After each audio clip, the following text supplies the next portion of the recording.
SkyTrain noises. Standard. So, I'm hoping I can write a macro today. The macro for the crate.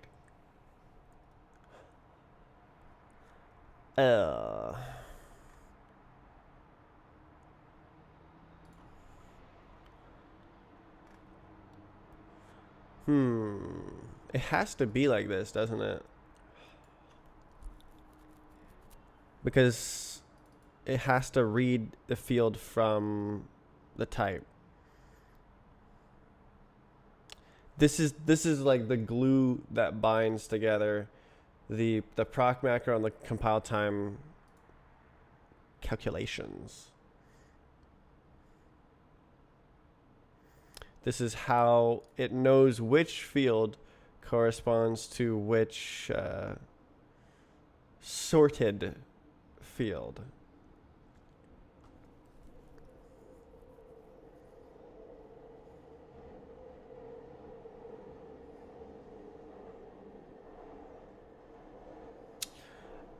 No, I can't do it in the move fields because it's a different iteration order.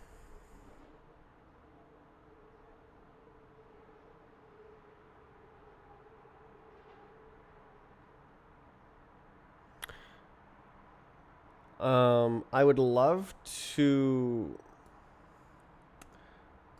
unroll the loop and have the type checked. Because this is just a pointer to a byte. But what would be better would be a pointer to the type that it's copying. To an array of the type that it's copying.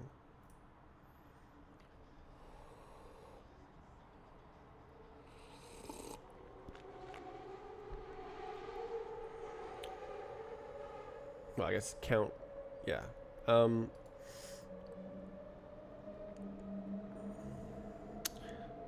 But I don't see how that can be done, unfortunately.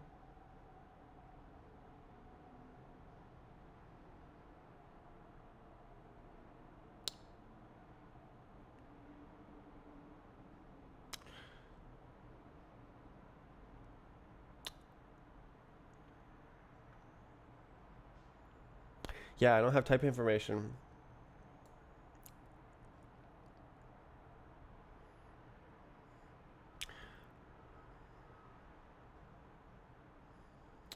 Unless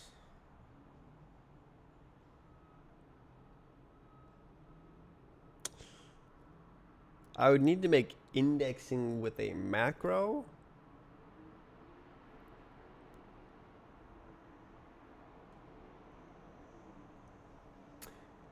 No, you need a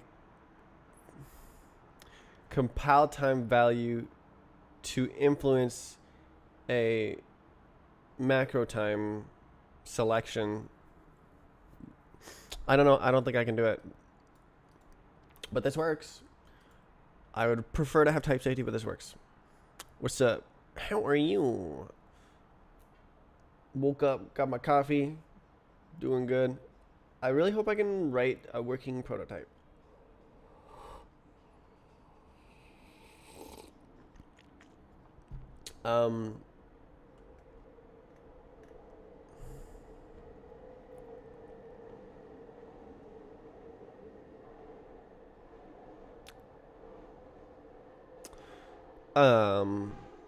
Okay, so I guess what to do is have as many types as possible inhabit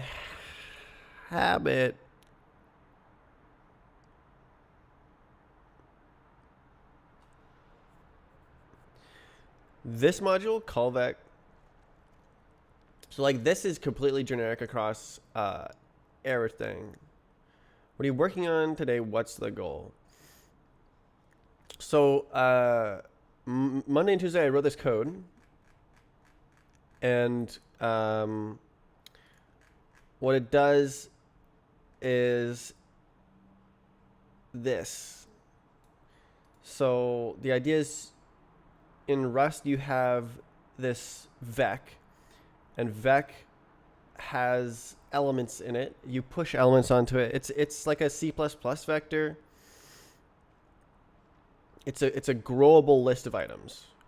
Cool. And what I'm doing is I'm making it with a different layout. Does cinematic cam exist in your games? I assume you're talking about the old cinematic cam from my paintball game, which you may not know, but it was in the B-Hop games. I never added that back. It was difficult to port.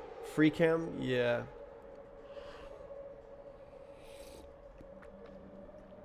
That was from the paintball game that I made in the before times, before B-Hop. Very old. It's gotta be like 2013. I don't think I added that back after I changed the physics. Was it the physics rewrite where the camera went away? Might have been that recent. Oh, I was in the middle of explaining this. It's a list. Wow, it's a list. The layout is what's important. So here's a struct. So in memory, the struct has like a single byte, and then this data structure is 2 bytes, and this is 2 bytes, then this is 4 bytes. So 1, 2, 2, 4. It's not laid out exactly like that, but you can assume that whatever layout it is, it's the same every time you paste it into memory. So then a vec of test would just be test, test, test, test. So it'd be like field 0, field 1, field 2, field 3. Boom, boom, boom, boom. So if it's a list of length 4, is it necessary to edit this Rust vector? No, but there is upsides and downsides to doing it this way, trade-offs. So the way I'm doing it is, let's say you have your test object with 4 fields. How I'm doing it is I'm going field 0, field 0, field 0, field 0, field 0, and then field 1, field 1, field 1, field 1, field 1, field 2, field 2, field 2, field 2, field 2, field 3, field 3, field 3, field 3, field 3. So each of the 4 fields are next to each other in memory. So it's like the list of test objects is transposed, and then all the same fields from different structs are next to each other. More optimized, easy to access. Actually, yes. In specific cases, such as if you're iterating over the entire list, but only accessing one field. So if you only access field 0, so this structure is 12 bytes in memory with a 4-byte alignment. So what happens is if you have a vec of 4 tests, it's a list, of length 4, is that takes up 12 times 4 bytes. So that's 48 bytes. But field 0 is 1 byte. So the data you want to access, there's only 4 bytes out of 48. So what happens is, as you're iterating over this list, it's loading all 12 bytes from each item into the CPU cache, and it's like reading that 1 byte, reading that 1 byte, reading that 1 byte, and reading that 1 byte as it's iterating. But if we transpose the array so that all field 0s are contiguous in one location of memory, then we only have to load that region of memory, or we, as in the CPU, it's transparently doing this, but it is faster. It can read field 0, field 0, field 0, field 0, field 0. So it only has to read 4 bytes because they're all right there, all part of the same cache line. It doesn't have to evict the cache to like fetch in the next item from the list. So in certain situations, this can be better. There's other situations where you can use this. This has got it. This is better. Not always. Like often when you're iterating over a list, you do use all the fields because you've properly designed your data where this is what I need. It's more. I think it's more common to use all the data or much of it because like that's how you design the program. This is what you need. It's a struct. It's a group of data that you need. So usually you do need that. But the use case here is like exporting data to like read with like machine learning things, kind of. So it's more like data analysis, and it really likes these like columns of data.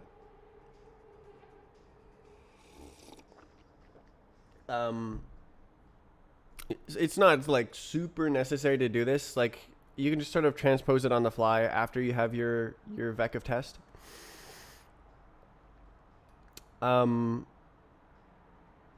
But I want to make this because I haven't seen anyone make this in Rust. I did find this other library. Hell. Did I close it? Goddamn.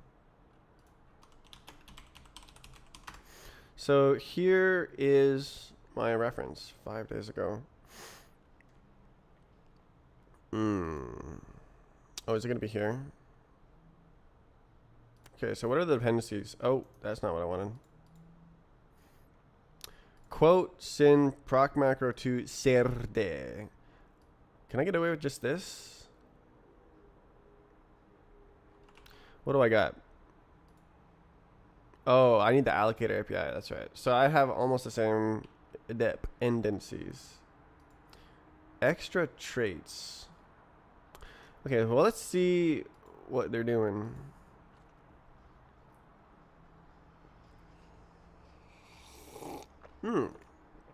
They're using that guy.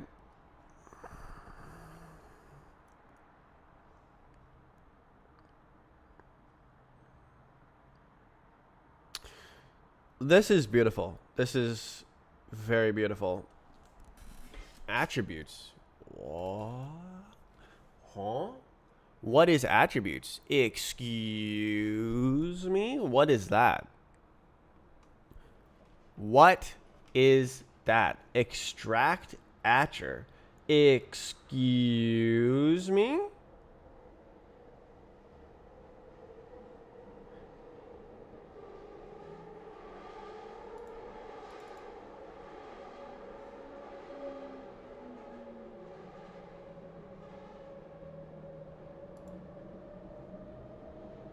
What this doing?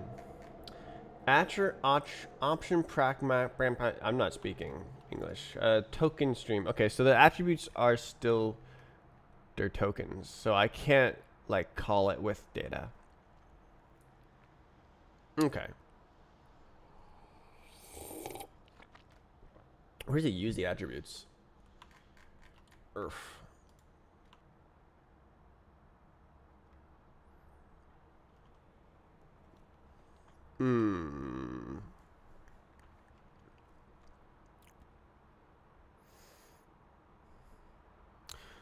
Okay, so what does this actually look like? So my thing will probably look very similar to this. Yes. Okay. Ident. Yes. Span. Name span.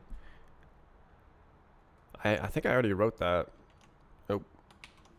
So I went like earth to. Oh, I did push. Ident to string. So they're doing format name ident.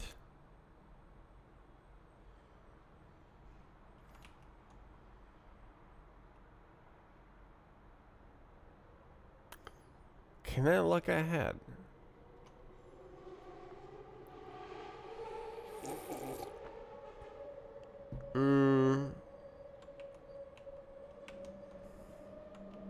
It's fewer lines of code. Bruh. Okay, so named. I'm gonna go for named only at first. Field clone. So I don't need to do any of this because I'm doing spooky action at a distance where instead of each field having its own vec, there's one contiguous allocation for the whole thing, and it uses compile time offsets to know where all the data is. So the final data structure is the same size as vec, but just the data inside it is transposed.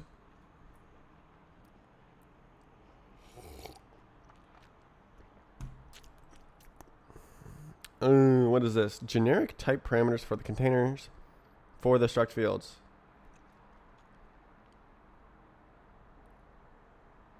I don't know what that means.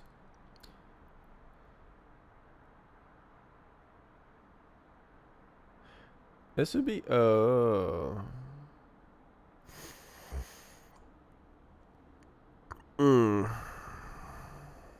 derived columnar container. Columnar. Okay, I'm gonna stop doing that. So the reference struct is something that's unique to this library, where the idea is that it's a reference to the same struct. So it's like you have your own struct of arrays, and then you can also have a struct that has a reference to something like slices. I'm going to not make this.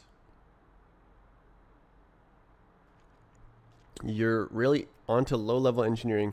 Kind of. It's not to the hardware yet, but I have to call the allocator to allocate me memory. It's using the language interface to the kernel. Not quite to the kernel yet. Like there's like many more layers down you can go. But yeah, I haven't needed to do anything this low level before. And I guess technically I don't need to do this, but I think it's interesting and I want to learn about it. That's why I'm working on this now. Because there's a tangible benefit to writing this module, because I haven't seen it before. So this one does this dude's library does the same thing as the one that I'm making, but it has an array for each struct field, whereas mine does not. Mine just knows where the data is based on compile time offsets. So this one grows the vec type, the columnar data type. The size on the stack is proportional to the size of the input struct. Whereas mine is always the same size. It's always 24 bytes. Like a vec. So there is a difference. I have not seen anyone do it the way that I'm planning to do it. Oh, what the hell? Okay, so this is dot push. Yeah.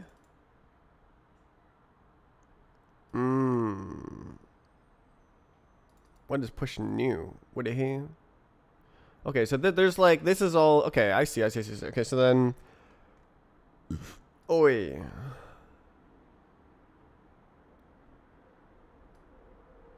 Whoa.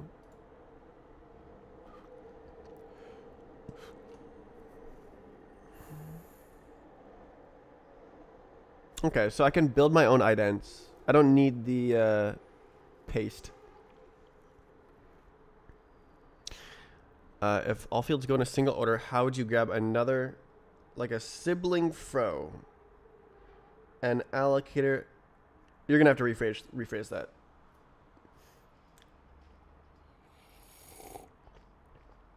I don't know what you mean by siblings.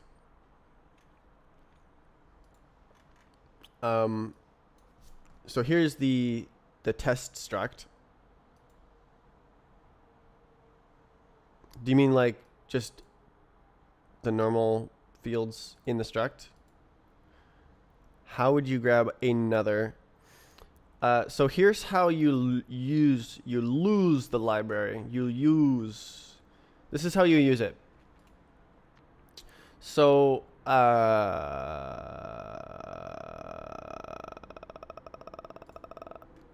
okay, so this is like the final usage. Well, this is my intended way to use it. We'll see if I can actually achieve this. I think that I can. So here's test, and then you go derive callback, and then that makes this type. So now this type is derived from this type. So then this is a callback of tests. And then you do call push test. So now you've pushed two of them on. And then now you can access field 2 as a slice from the callback. And if you check what it is, these two things should be equal. A slice of 2 and 6 and the field 2 slice. Both of these should be a slice of length 2 that has the values 2 and 6. And then we could write more of these. We could say field 1 is just 1 and 5, and it's not an optional value. So 1, 5. And field 3, 3, 7. And you get it. Field 4, 4, 8.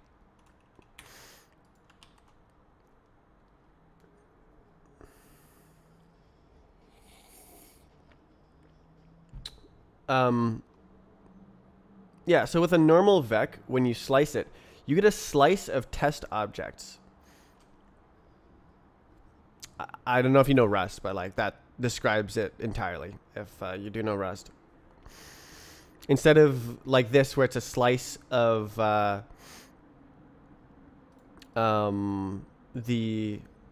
slice of bytes in case of field 1, or a slice of optional bytes in the case of field 2, slice of 16-bit signed integers. No, don't know anything about Rust. It's like a copy of vecs. Yes, I'm intending it to be like a very close copy of the Rust standard library vec, but with the data transposed. And so you access it differently. Yeah.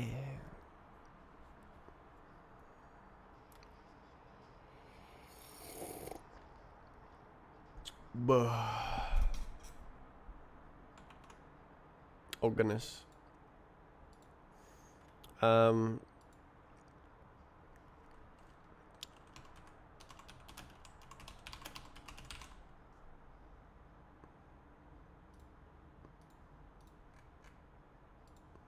GG.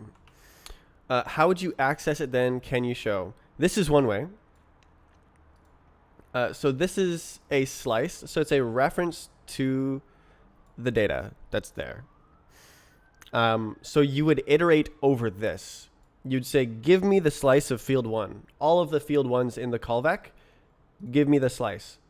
And it's a reference to the data, and the reference is a fat pointer in Rust, which means that not only is it a pointer, but it's also the number of elements in the list. So that's 16 bits. No,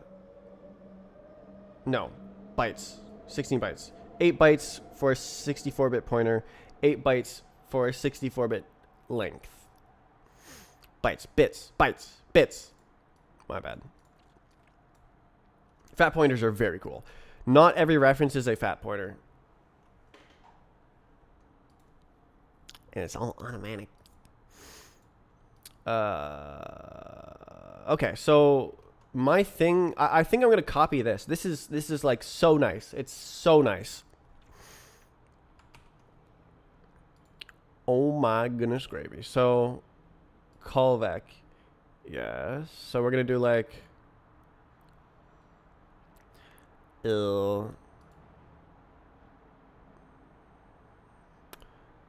Do we need that?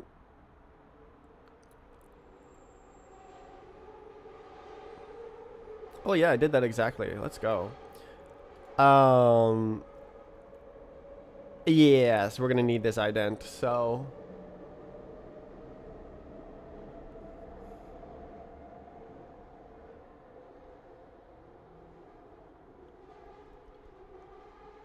how do they make it? Container struct. Container struct. Uppity uppity uppity. Container struct. Container struct. Quote derive viz struct ident. Okay, so they're like container types. Oh.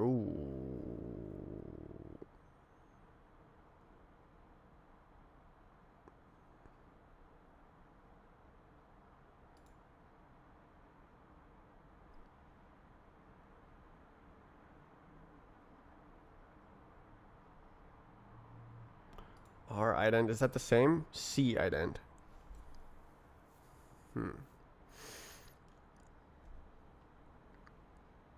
Ugh.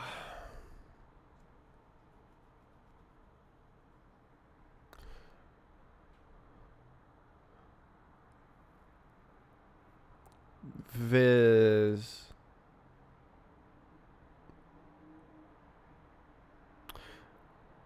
Buh. Okay, before I start copying, what's the license here? MIT license. Is it both?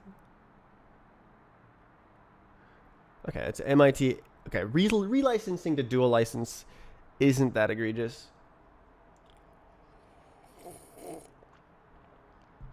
So I've got MIT license and Apache license, whereas this is just MIT license, which is technically slightly different.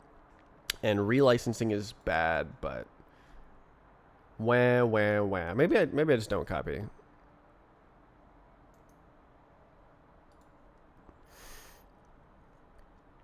Read, don't copy. This is beautiful. I'm just gonna like copy this. He said, okay, this is like I need to name these well. How about input ident and then callback ident?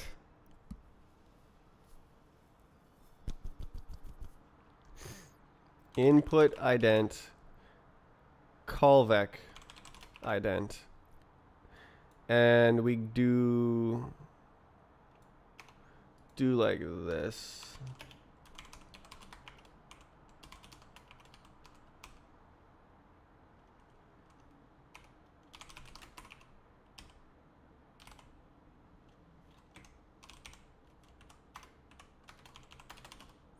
Nope. Do like this, and we're chilling, and then we delete this. Get out of here. Get out of here. Get out of here. Nah, get out of here. Okay, how do you get viz?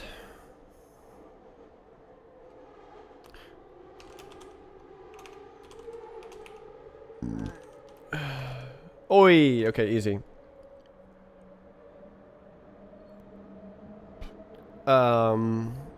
Can you also do this? Input equals sin parse. Do like this. Parse result.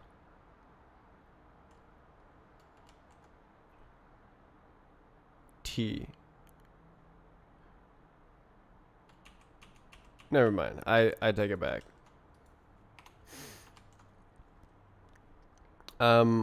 How long will it take to implement that? Oh, probably the rest of the week. This is not simple. Okay, this is not a stir.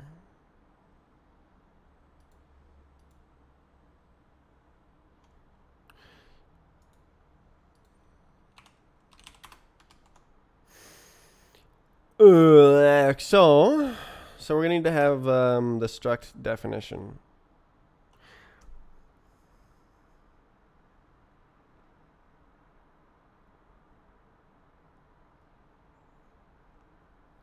So the problem is I've got these inner types.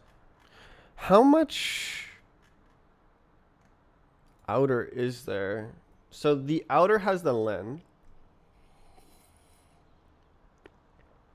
Are you planning on streaming every part of the process? Yes. So how the Rust standard library vector works is the outer struct has len, and then the raw thing has a type here. It's got like a phantom data type of t, and so this one knows the t type, and then the inner there's two layers of inner structs. Has the actual pointer capacity and allocator used.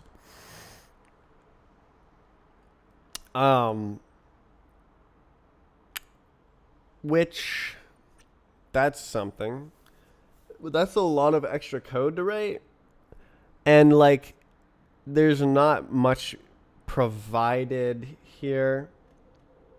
Like this, there's literally one impl here.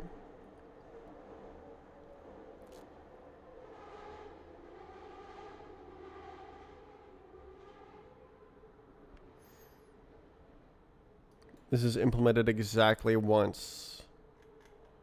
Well, no, that's not true. It's here as well for allocator. There's these 4 methods.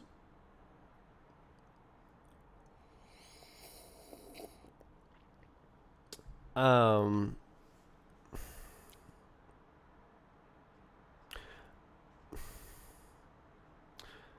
don't know how visibility works for proc macro, derived macro code.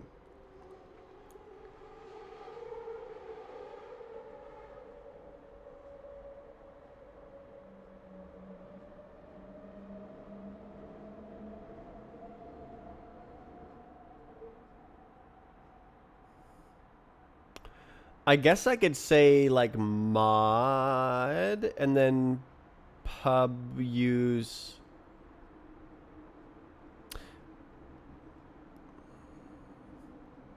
Okay, how do they do it over here? They just don't have all this crap, I think. Yeah, it's just direct.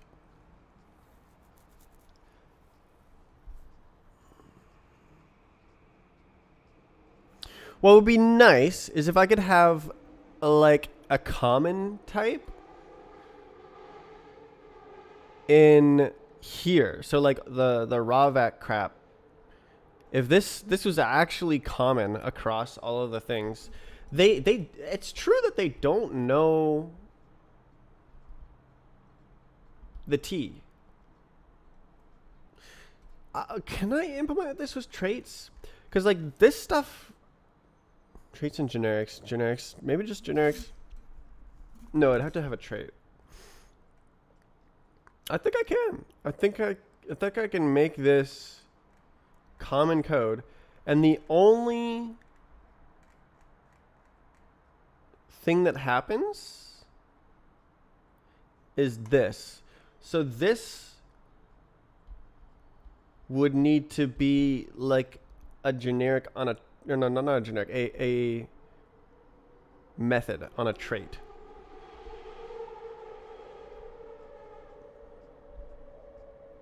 I think that's the only part where this outer goes to the inner. So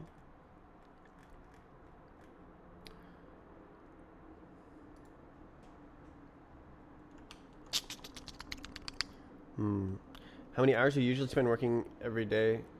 I used to do like 10 hours a day. That was really fun. I tend to get exhausted after 4 hours these days, though.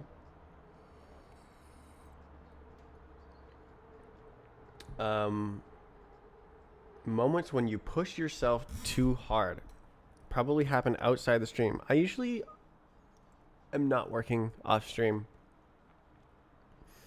This is all for fun. And profit, but mostly fun.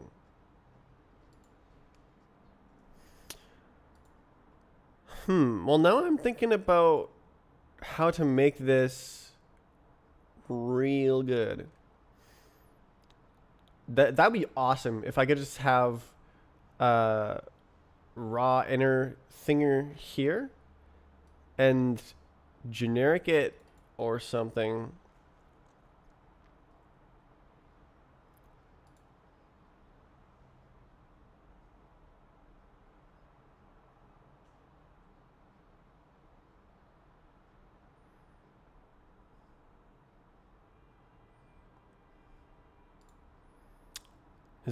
Where is this used? Right here. Align test. Oh, okay, so these are the trait methods type situation.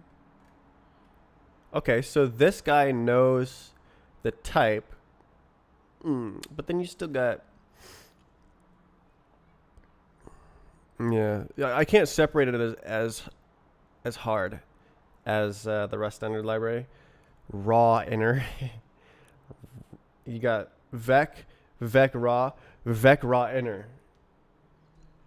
I need to leak this detail. Move fields.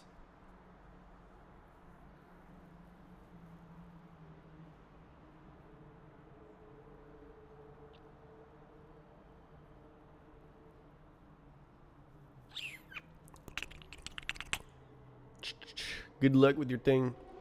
See you around. Be streaming Monday to Friday.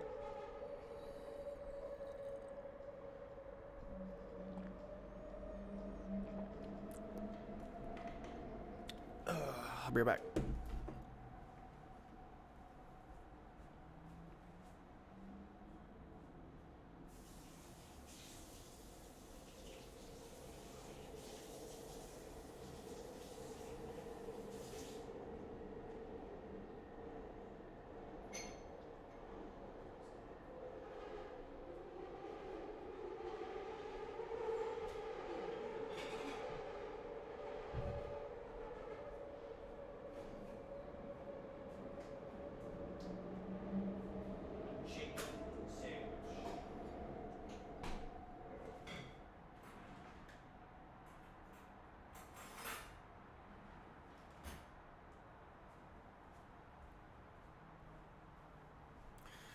What do y'all think about chicken salad? This is like the first time I have ever bought this. It's chicken salad.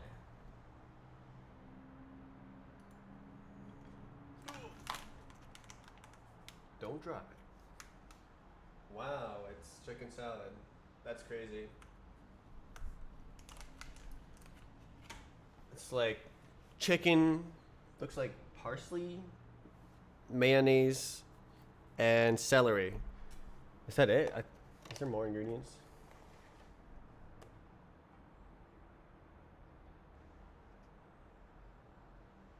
Sour cream. Onion. Spices. So it's yeah. Chicken, celery, mayonnaise, onion, spices. Incredible. And sour cream. I bought this because I thought it would be like a little bit more healthy than just like scooping mayonnaise. More healthy, right? More healthy than pizza, Chipotle.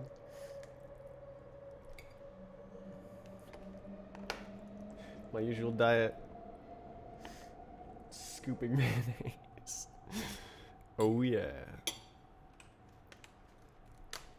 But actually, I did have a good bite last time. I was like eating, it's like, and I was like, oh, that's pretty good.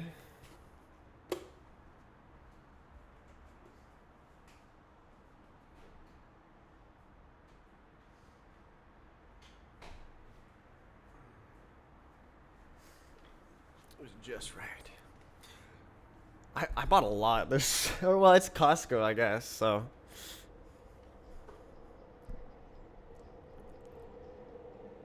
chicken salad smells like cold.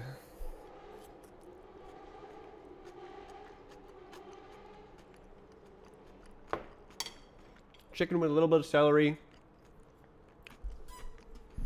and mayonnaise.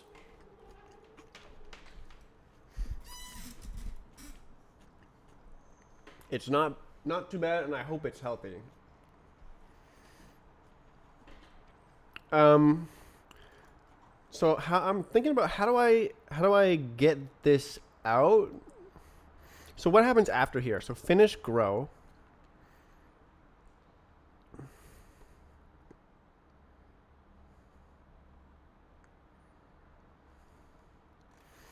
So this doesn't actually need to happen inside this function, but this if statement defines whether it needs to happen or not. It does not need to happen in the else case here.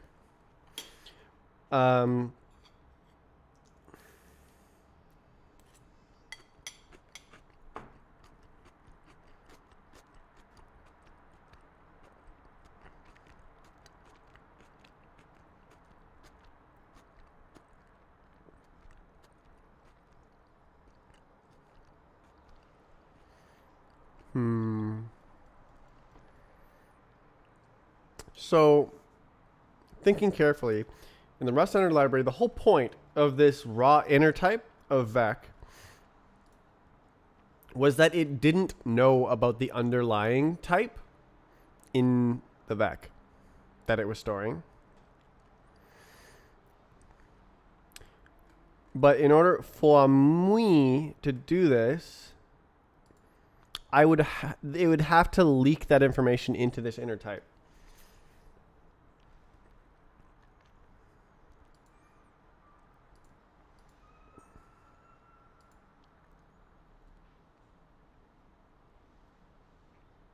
LMAO.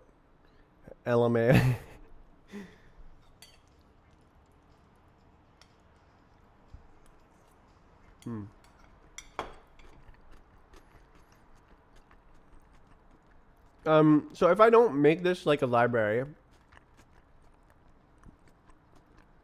then I have to code gen all of this every single time.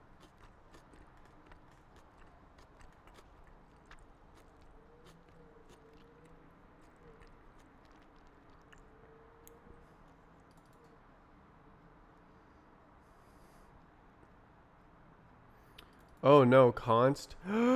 You can't const a trait.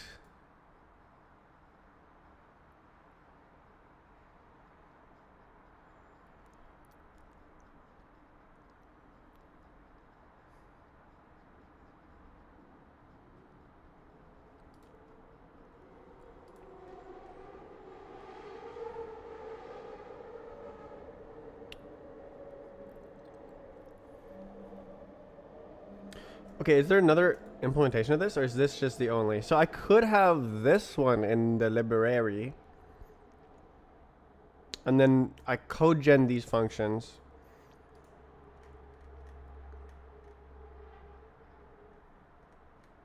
And then this raw call back inner is generic with the trait.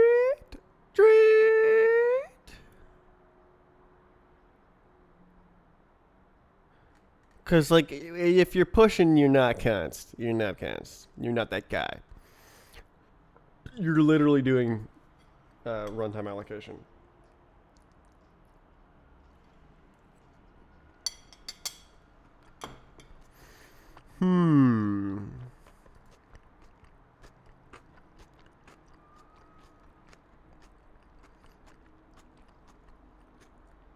So the more types I don't have in the library, but that are in the code gen, they're like worse it is, the harder it is to write the code gen, I guess, because I have to do more, and it's also slower to compile and slower to bigger binary bloat. So if I can figure out how to not have as much code as can, I guess I'll phrase it the other way around, figure out how to have as much code as I can in the library part of this, and as little code as possible in the code generation part of it over here.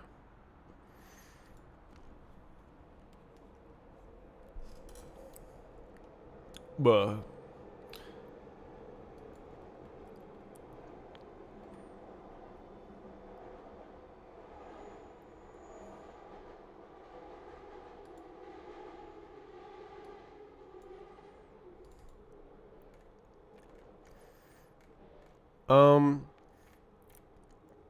So it kind of looks, oh no, I do need to do finish.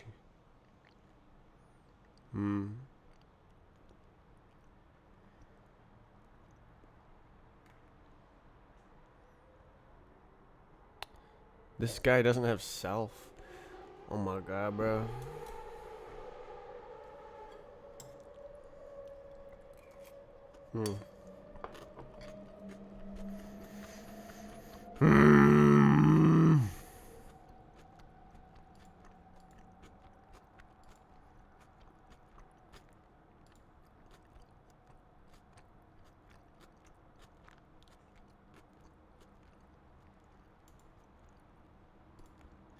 Hold up.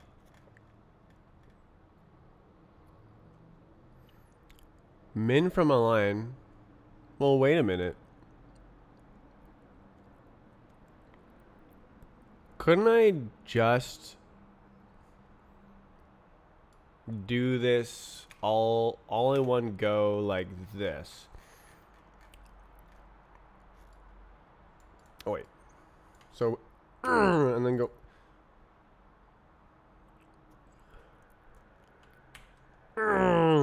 like this.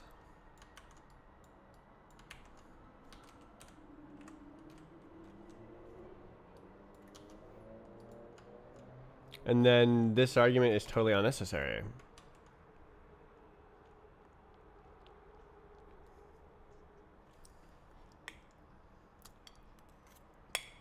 LMAO.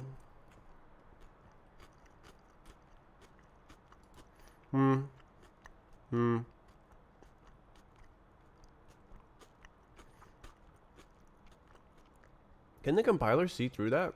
Does it know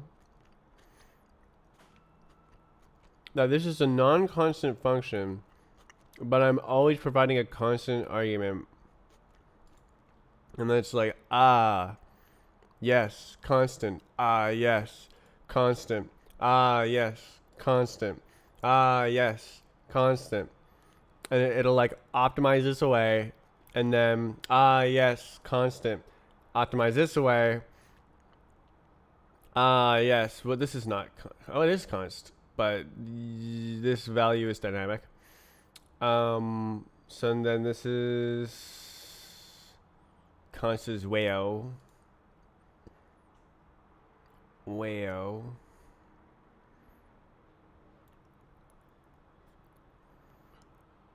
Oof.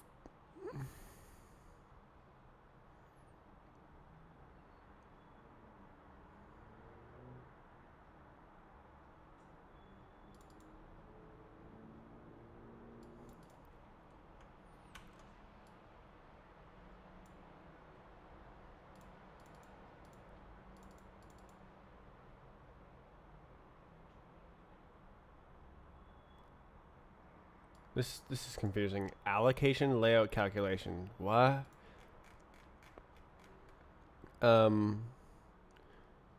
For, we'll call it this.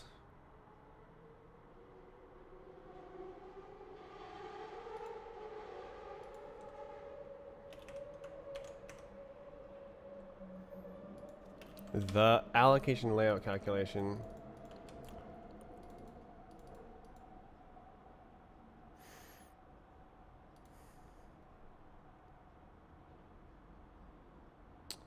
Can I go like this?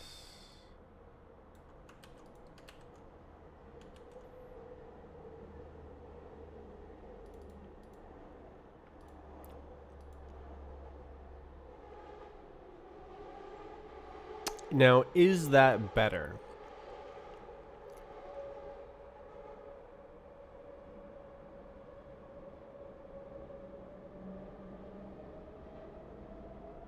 Does it work?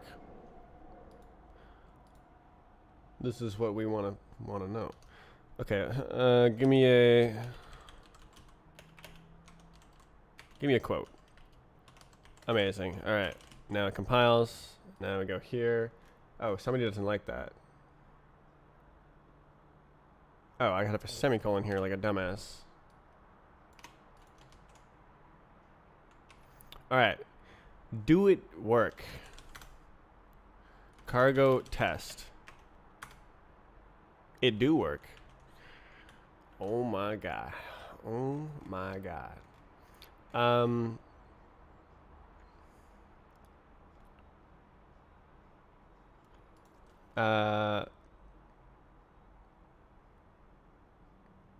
Move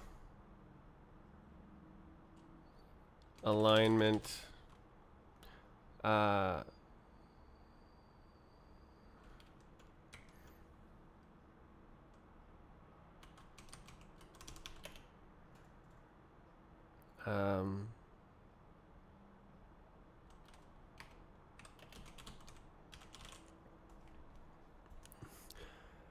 what do I call this? It's move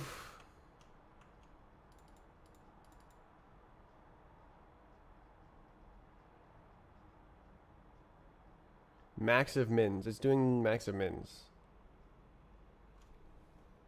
But I don't need to do like that.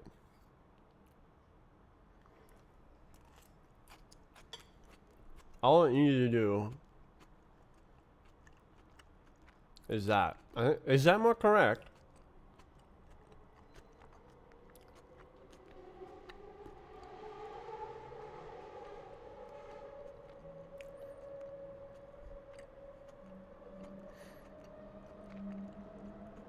Oh, it's less work actually. Because I don't have this if statement here. So this is moved to the bottom, but it handles both cases.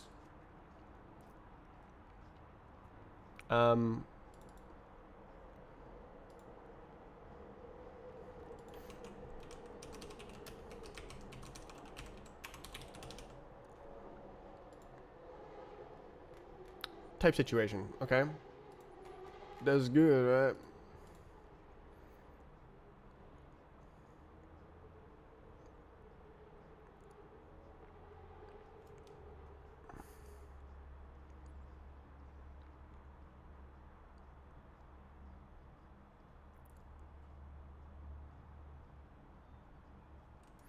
Why don't we do in?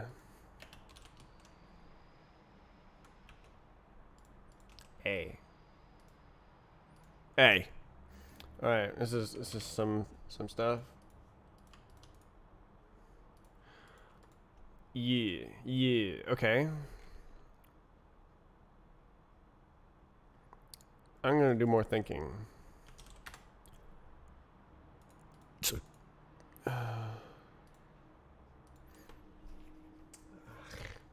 I opened the windows and it's still hot. Wait, did it close? Wait, am I stupid? What the hell? Oh, I never opened it.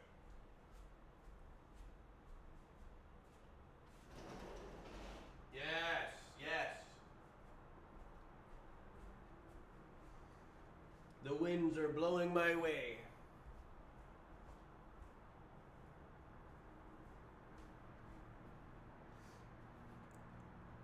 The nice thing about having a chair like this, a mesh chair,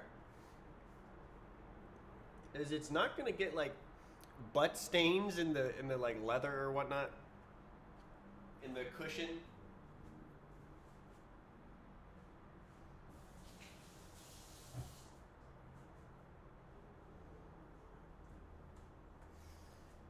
Something this chair does that I've never seen before is it generates dust like there's nothing. Like it just rains dust on the carpet below.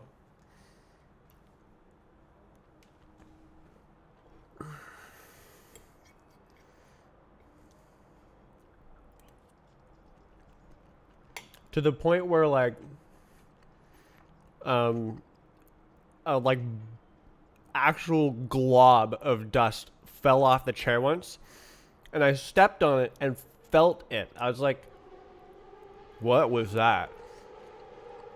It feels like you're stepping on a pile of fur or something. Lots of dust. Chair does the same thing. Mesh curse. I had no idea. I could not have predicted this. Alright, that was a nice little optimization.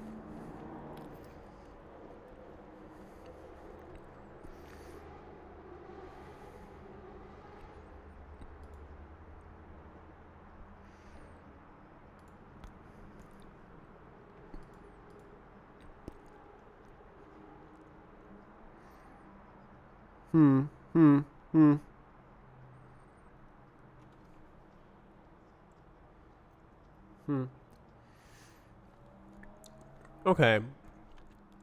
So if I had a trait, it would be like just for this one function.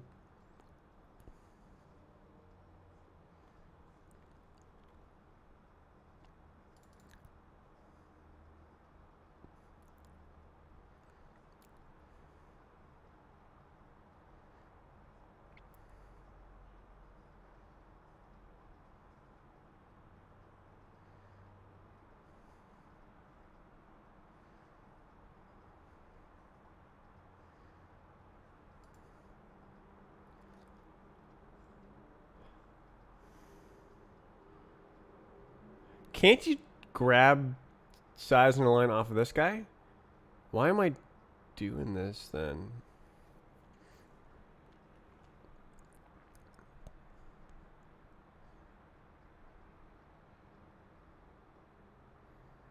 Okay, I have this function, but it can be based on this function.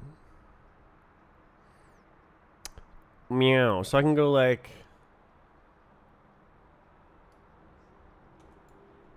this.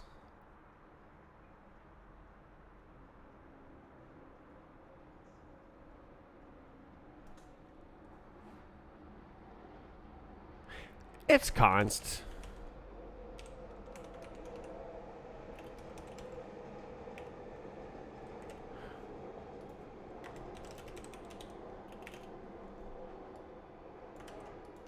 It's const. And then delete like this. And you go like, ah, yes, size align, yes. And then that's now looking like that. And then this guy, LM align, we go LMAO like this. Dot align. And then and it's the const. And then we go LM size, LMAO like this, size. And then like, same thing, one function.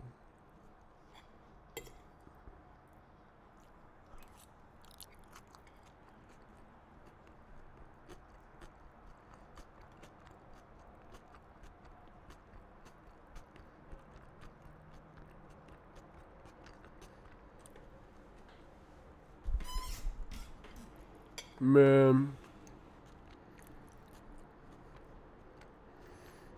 I'm still confused. How am I gonna plumb this function in this function? Move fields?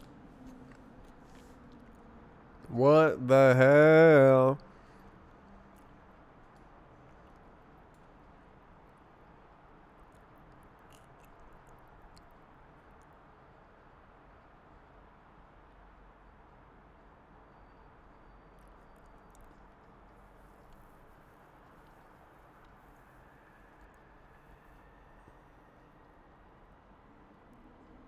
How am I gonna make good? Yeah, the underlying shenanigans.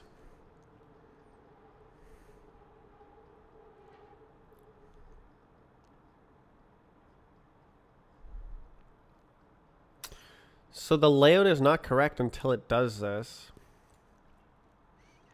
But I guess also the layout is not correct until it does this. Or the Set putter. Ooh, I see new. If it moves, that makes sense. Why don't you join BHOP once in a while? I do. There's just enough people that you don't see me very often.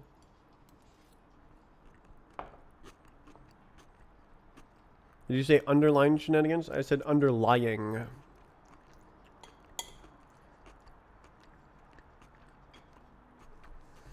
My problem right now is I want this code to be exported from this library, callback, and reusable by every callback ever invented.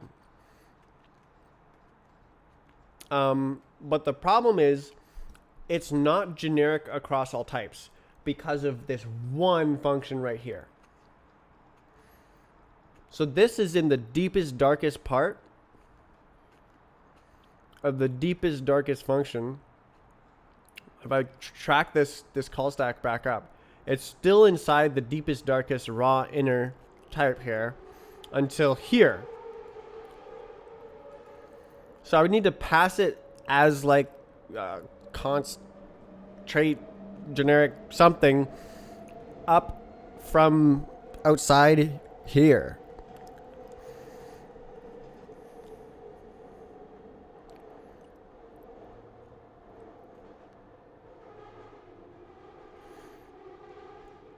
It would be best to not be a function pointer because you can't optimize that. And like it's supposed to be a vec thingy.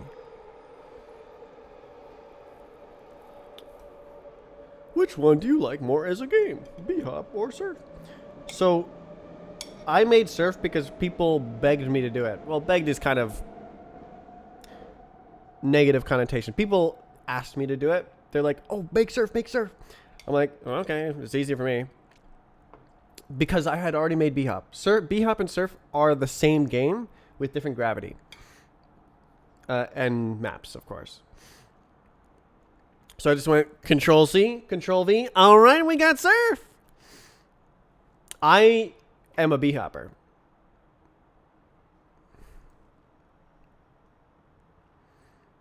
At heart. I enjoy Surf less, personally. That's the only difference. Yeah.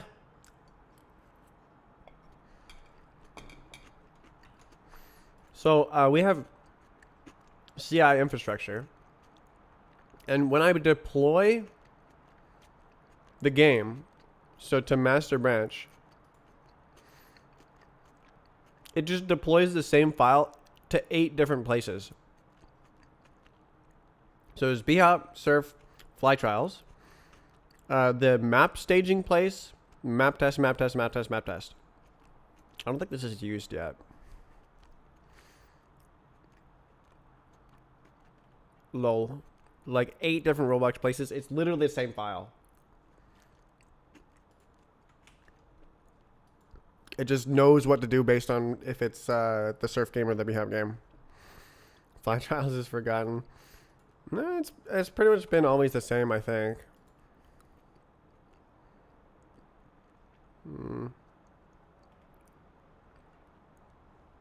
Eight? There's 8 people? What? 12? It's popping off. Oh my god. Oh.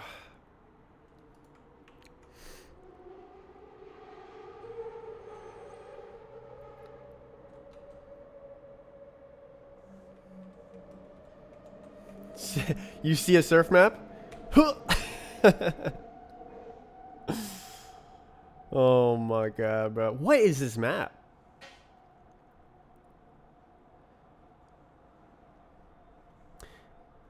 Is this one of the Eteria? Do I even have a badge for this? E. I don't know when this was released. I guess I can go to the website and check. How do you do that? Maps. Maps.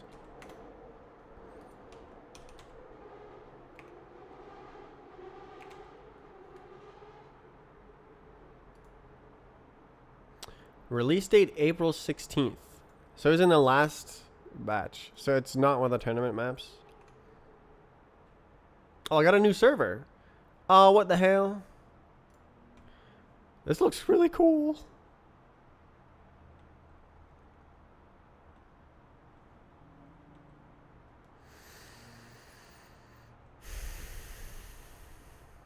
I'm surfing.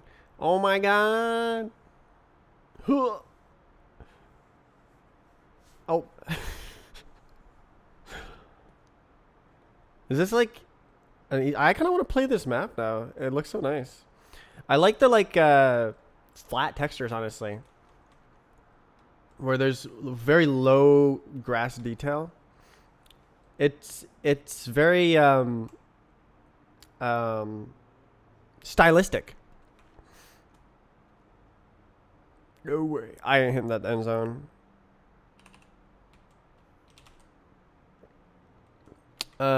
Let's see the times. 20 seconds. Yeah, this is oops like oh my god. Yeah, so maps like this should not exist in this game. Zoom, zoom, zoom, and clip through the ground. Okay. Same thing. Oh my god, bro. What?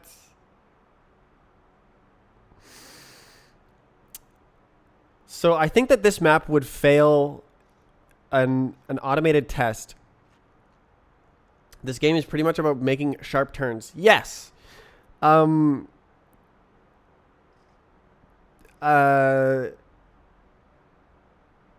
My goal with making this game was to reuse my physics engine that I worked so hard on, but make a game with a lower barrier to entry so that you can, like, even if you're not a pro, when you just join the game, you could get like a 20-second time or something.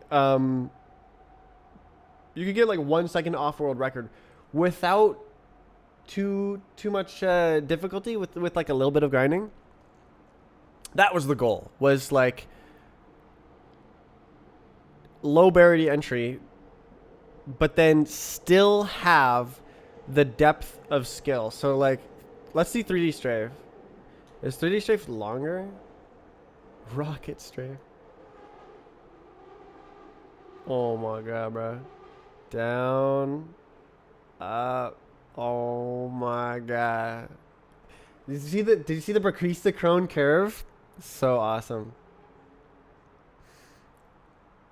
That's the minimum time curve. What does 3D strafe even mean? It's actually pretty cool. So in Beyond and Surf, I'll show the keys actually. SK. So in the bottom right of the screen you can see the keys, but I also have new controls, up and down. So that's just Q and E.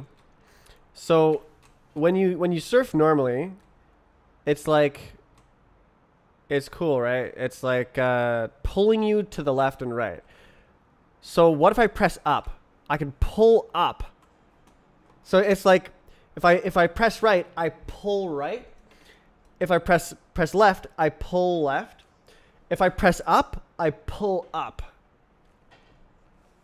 That's how it works. 3D is so impossible. Yeah, it's one of the styles intended to have a higher skill ceiling and like provide the depth of grind that Bioff and Surf do. So if there look, I can just fly going like this, but like if I go down like this, I can like make a minimum time curve. I can kind of make my own surf ramp. I fell through the map. But then there's rocket strafe. So rocket strafe is you have a rocket force. So like you can, if you just press up, you get like a thruster like it's literally like you have a rocket and you can aim a rocket anywhere you want. You have rocket physics, but you also have 3D strafe.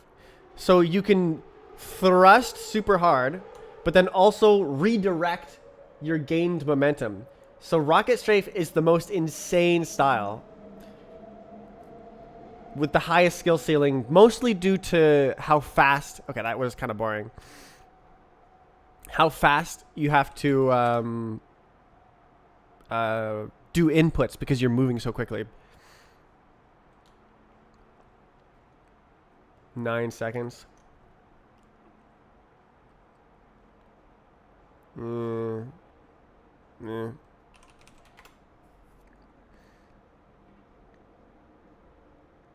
Let's do this. Oh, do you just fly over the map?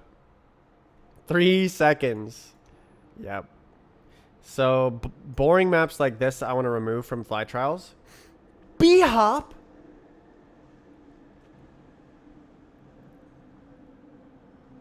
That makes sense. There's so much tech in the different styles in here, but it's like I just invented it in like 2023. So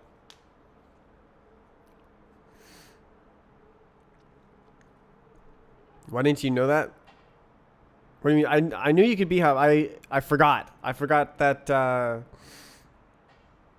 So like this is the fastest because instead of using some of your thrust force to fight gravity and like fly through the air, you use all of your thrust force to go forwards, and then you let gravity do its thing, and you fight gravity just by jumping, B-hop. So they can go forwards faster by jumping there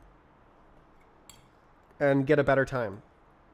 So that's the tech used here. Simple but effective.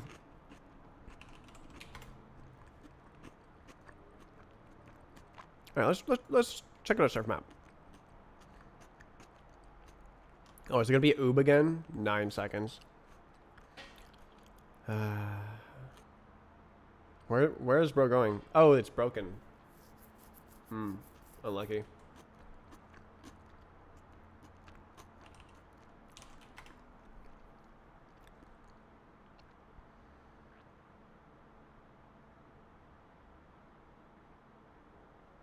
Where's a map where you can't go outside the map? So what I want to do is run a heuristic on all the maps. Download all the world record bots for all the styles. And then measure how much camera movement you needed to do per second to beat the map. And the most interesting maps are going to have the most like action per second, right? So a map where you literally just go straight.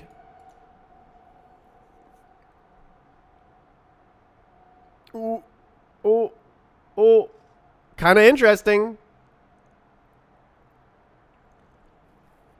A map where you literally just go straight will have a very low score. And then a map like this, where they're going zoo, zoo, zoo, zoo, zoo, zoo, will have a very high score. But maybe not so much for fly.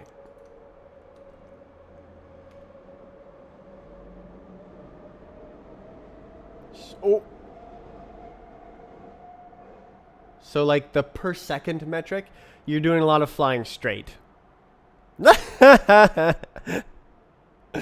Love the panicked movement. They get the snaps.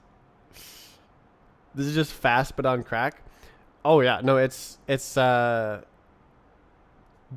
doubly on crack with the rocket and the strafing.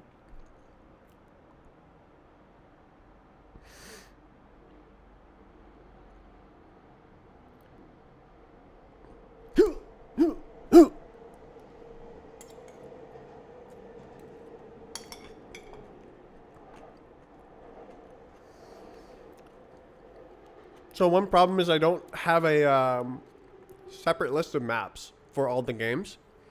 But how the game works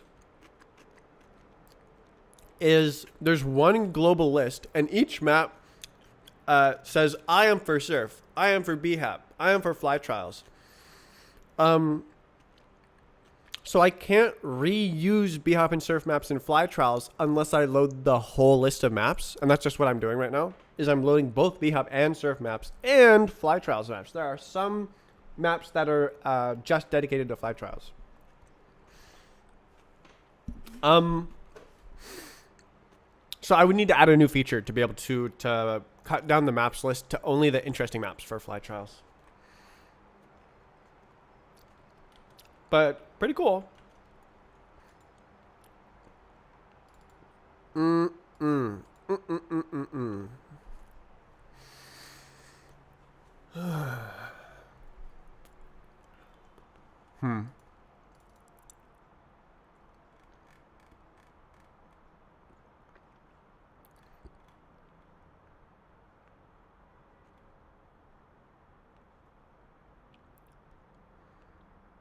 Fly trials, do you make the maps? Or do people make maps? We got our first maps in fly trials on the last AOR thingy.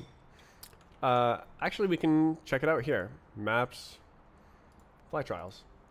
There is 7 maps dedicated to fly trials.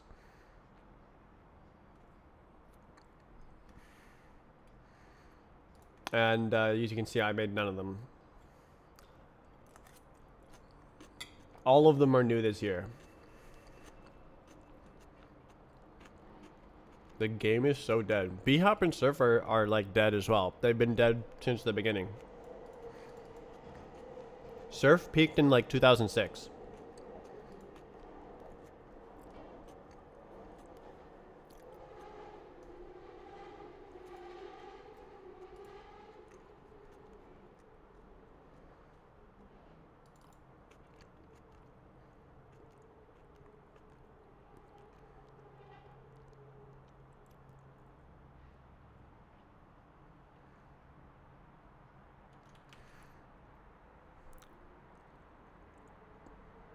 So if I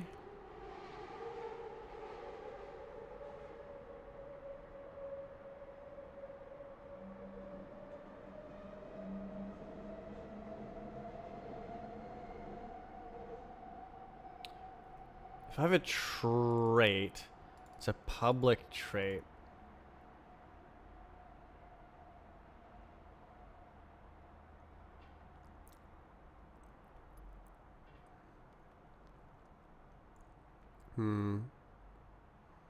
BHAP server niche games with players who are addicted and play 24/7.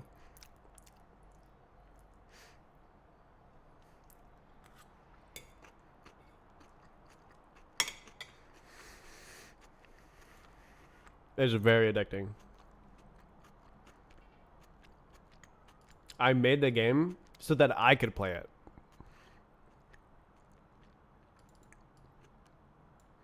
Okay, so this is used in one place right here. So this would be like the trait. It would have... Oh, const. How do you do this? I guess you could have associated constants. That would work. So you could say layout is an associated constant. That would work.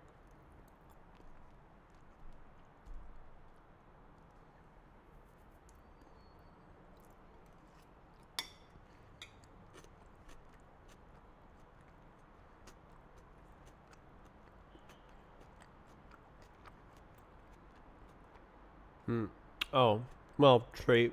Yeah. Yeah.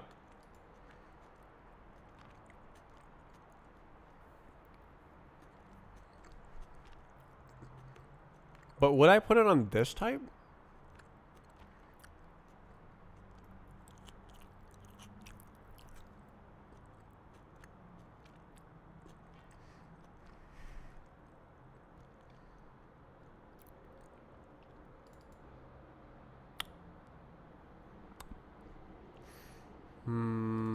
Or the vec type.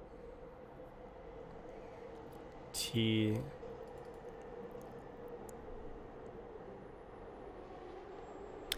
Oh no, that would be wacky because it's an inner type. How do you make the sync percentage? I don't remember.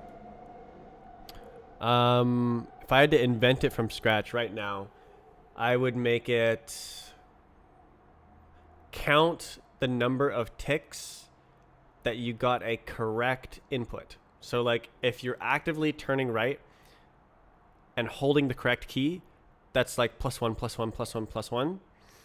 And then if you're not holding any keys and not turning, then it doesn't count anything. And if you're pressing the wrong key, then that's not synced. That's probably how it works. So it's like the percentage of ticks that you got the key correct and you were actively trying to strafe.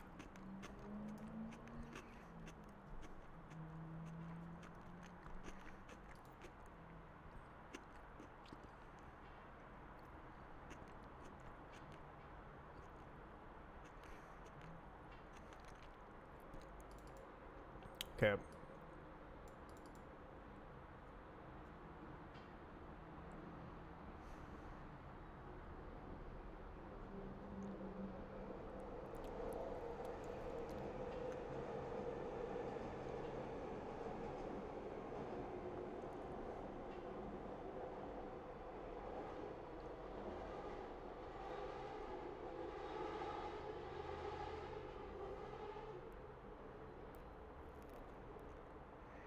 Can I get away with not using a trait?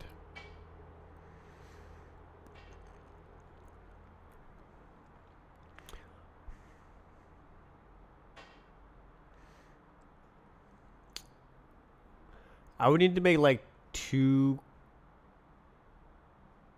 const generics. What are they called? Are they const generic?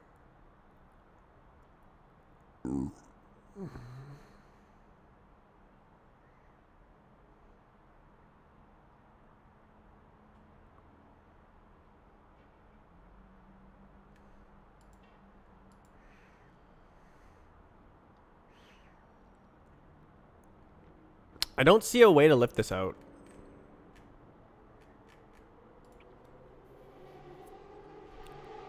There is no inner. There's no distinction.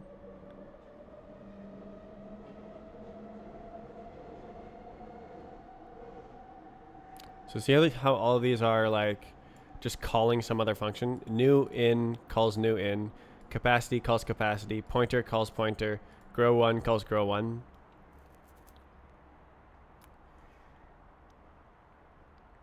So like it's adding new information about the layout, and that was the job of this thing.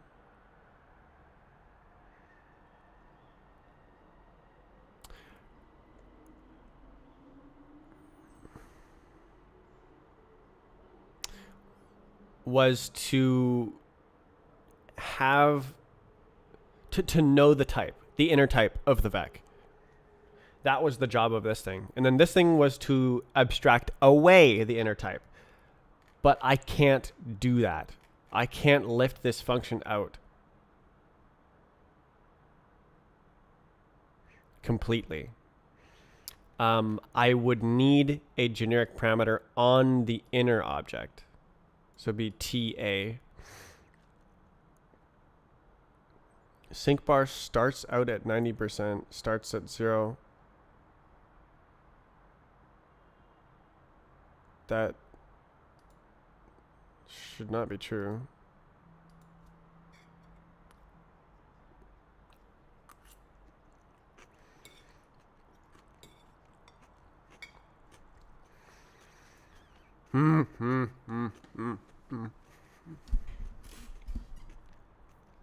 Ouch.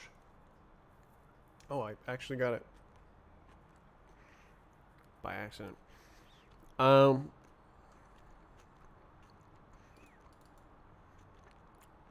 Okay, let's see if I can drop this down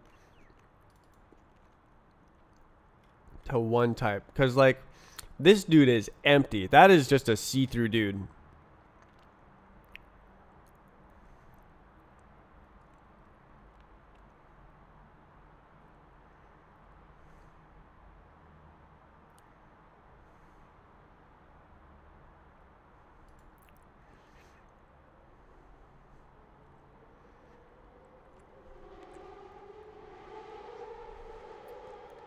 Okay, how do you do vec?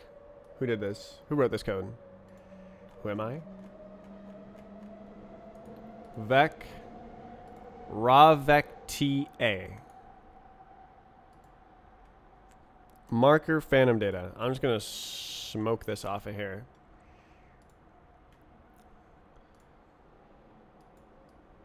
Oh my god. So if I was a gamer, I would have this here. And then I could have no T on the inner.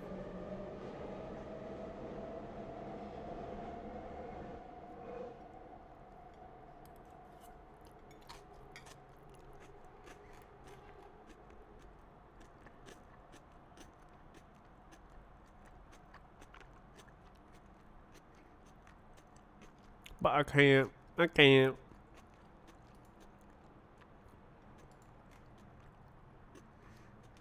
New.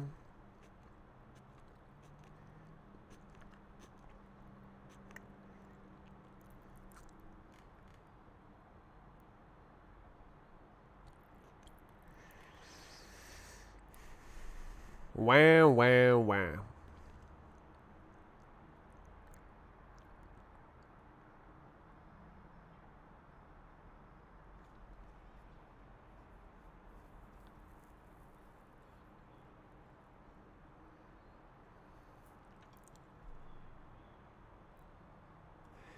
Maybe I'll be hopeful. I'll just have this thing right here.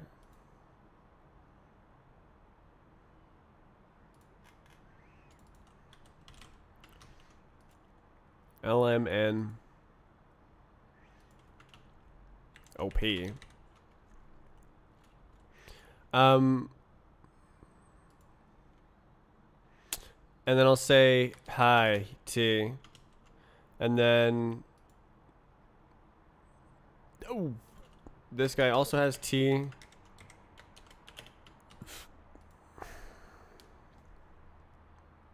And now I need a goddamn trait.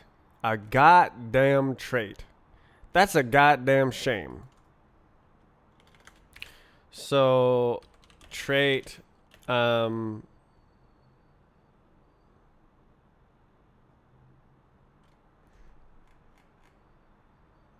so literally it's this value. Oh, did I save this? Hold up. Oh, I didn't save it yet.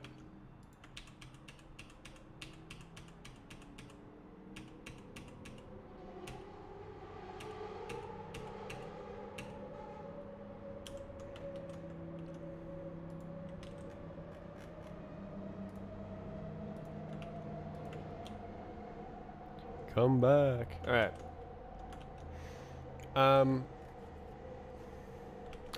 I'll deal with that later. Okay, so we have our trait. What's the trait? Why do we need a trait?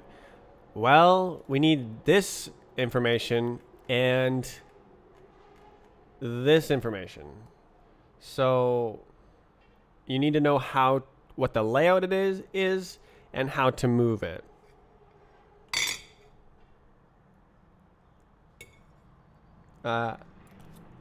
Just like grow a helper or some stupid garbage. Ugh.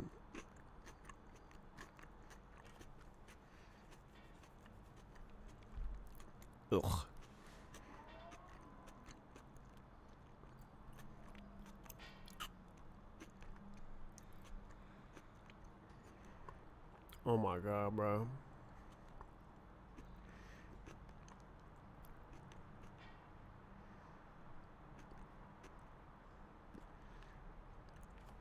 So I should be able to yeet this away.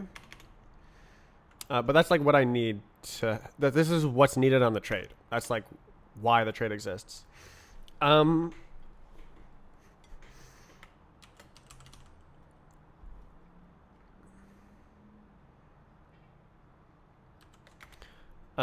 Type layout. No. No. No. Const layout is a layout. And then function, the function move fields has a specific shape to it. So it's like this.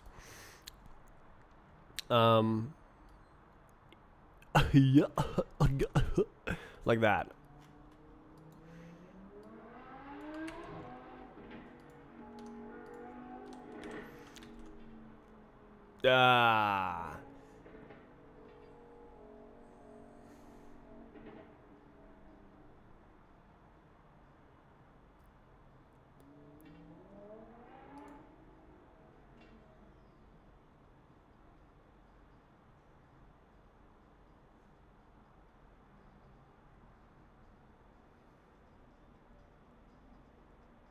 Pain.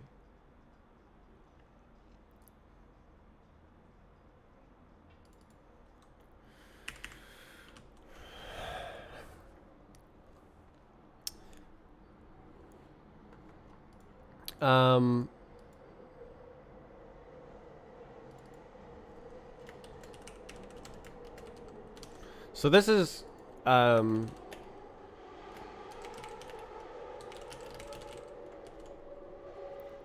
the bad. That's the bad. So we got,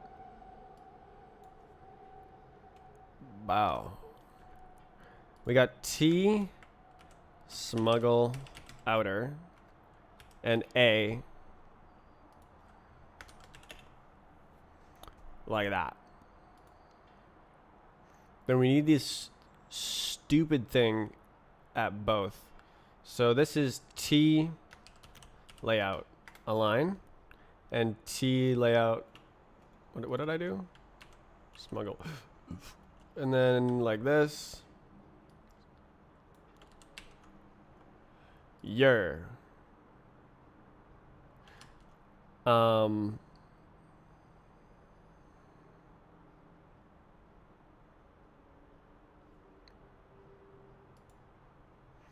Okay, so now we need the TA. TA. And T is smuggle outer. We are doing a smuggling operation here. Self marker. Fair. Mark.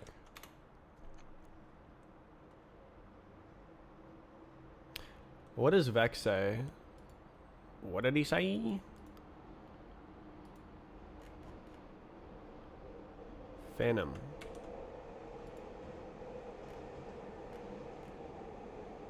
Really?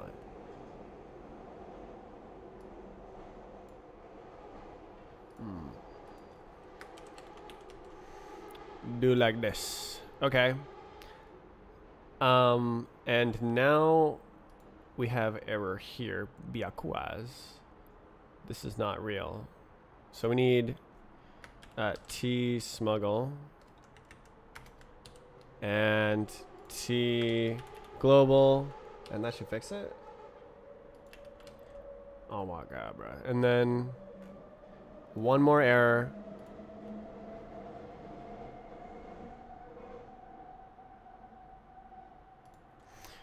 TA where T smuggle, A allocator, T move fields type situation.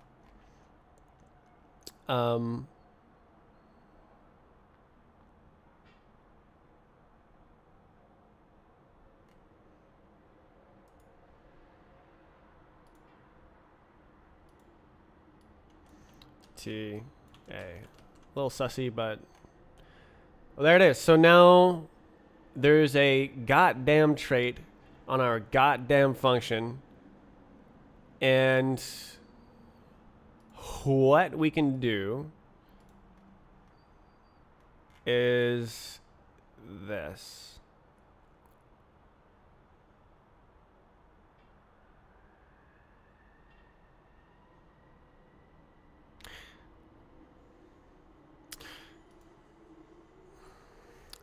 The test, and then yes. So now it says there's a trait bound, and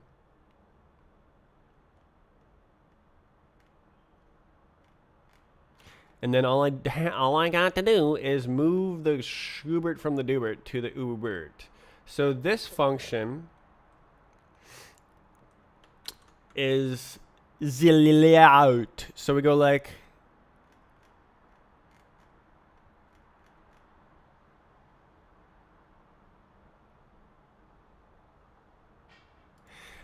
I don't care. I'm gonna do it right here. Impl smuggle outer for test.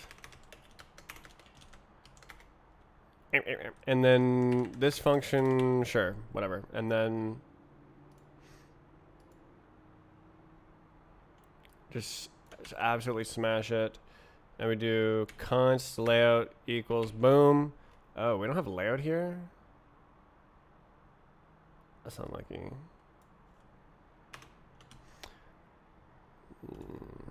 And then move fields. Guess what we'll be pasting there? You guessed it. The function definition for move fields. Why is this tabbed? Okay. Wait a second. Move fields. Wait. Look. Unsafe. Move fields. Bow. Just like that. Just like that. Just like that. Just like that.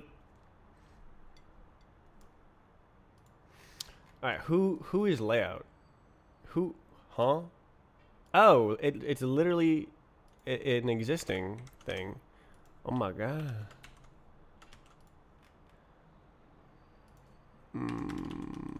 Yep. And then we compile and it works. Okay, so now this callback, this file here, well, it's kind of like the code gen, but like this function is okay.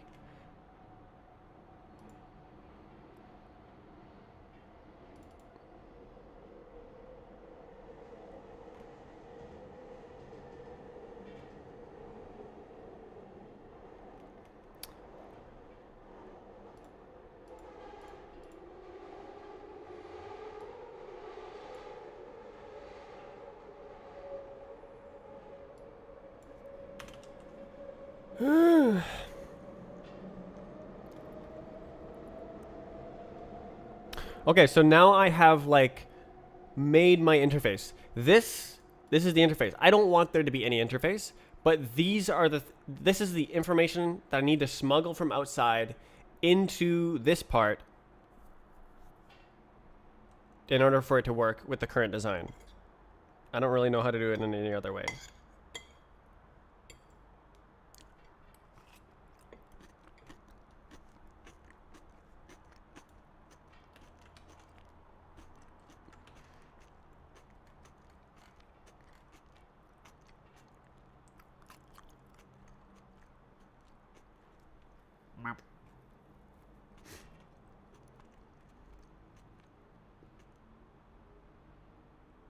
Wait a second.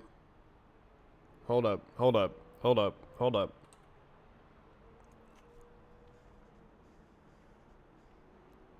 I can do a little bit better.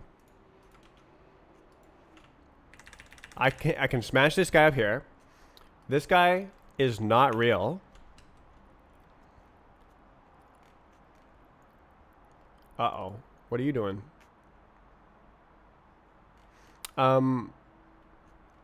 We do it like this. Who are you? Okay, you're good. And then we do this dude. Nah. No. No. There is no T. Ain't nothing. And then on specifically this function, grow 'em, we have our RT.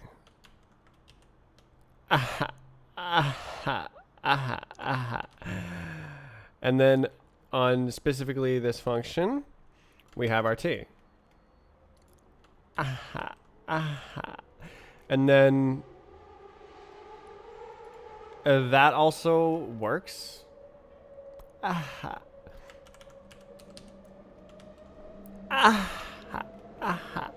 What about this? Missing fields. You are that is so true.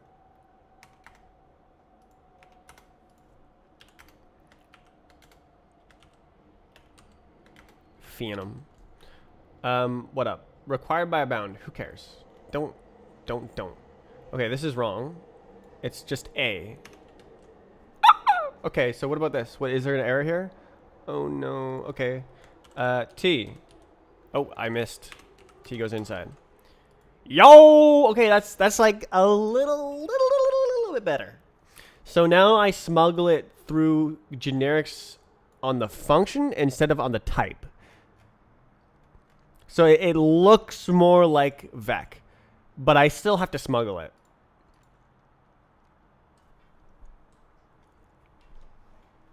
That should actually be slightly better codegen. I don't know much about codegen, but by codegen I mean like what the actual machine code that the compiler generates. Based on the comments I've seen in the standard library vec, where it's like, oh, one step function responsible for reporting capacity outputs. This one shows only the code generation later these panic. There's only one location which panics. So all callers call this function. So you only need one spot of code type situation.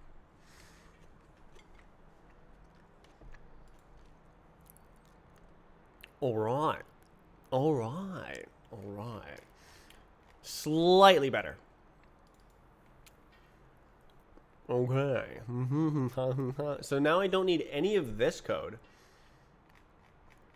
I do need this to be full pub though.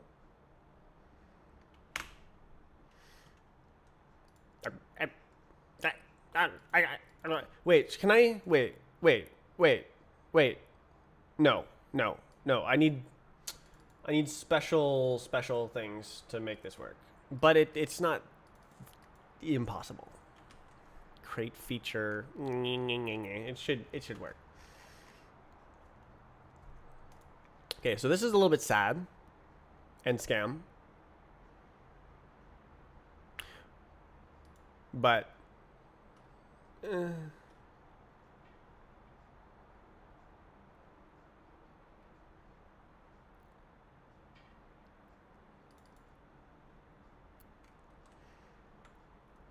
okay, so inner types are generic for all call vec. I'm kind of surprised I could do this. I remember thinking that I can't do this. Okay, and then what did I do here? Reduce number of functions.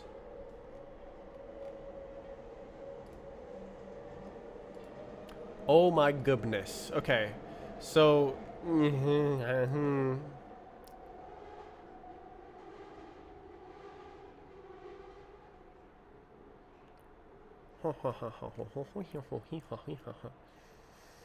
so this works, but I don't like it, but it works.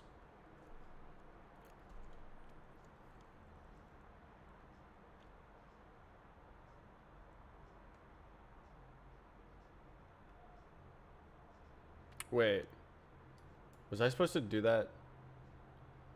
Oh no, that's no, never mind. That is not bad. The number of lines of code change to make that work is not bad. Mm.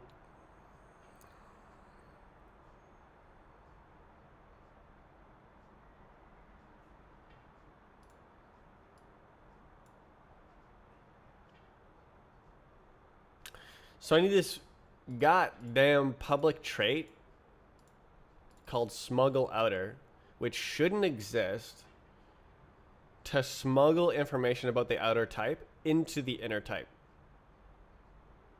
to call this function. Wait, can I do better?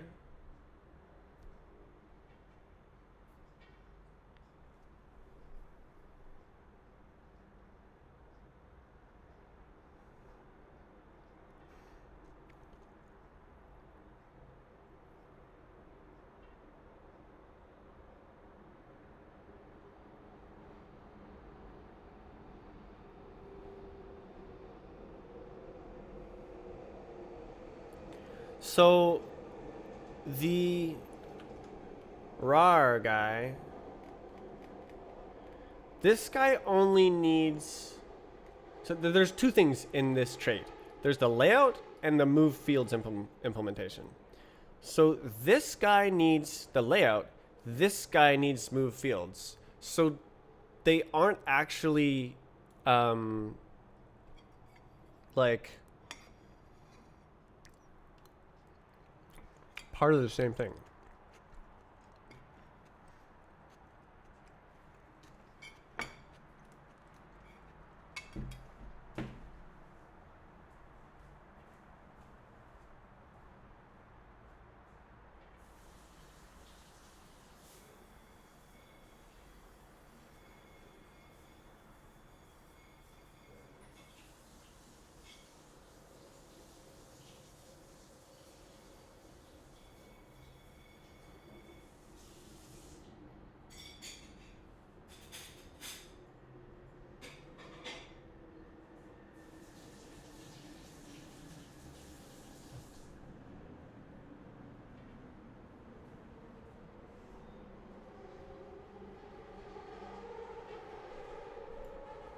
But also, you know what's worse than one trait? Two traits.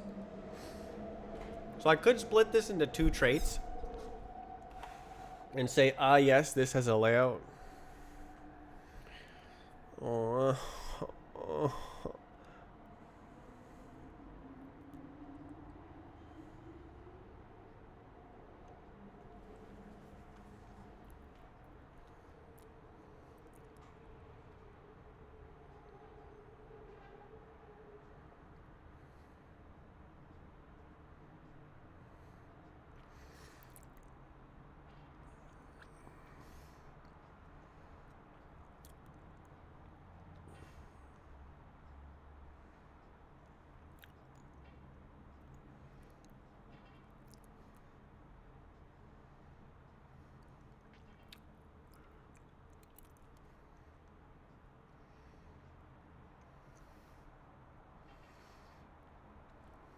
Let's look at it back. So inner, ravec. So we got inner, got no t, don't know what t is. This guy knows what t is. That's why the marker is there. So see how mine is similar, where I have this marker here, and then the inner guy doesn't know what t is. So in the Rust standard library, the inner dude, where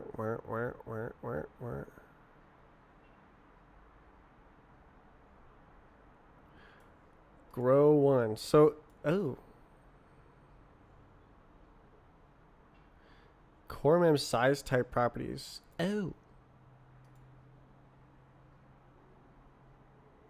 But it's an auto trait, just not in scope, right? It's unstable. God damn it. Ouch. Ow. Bruh.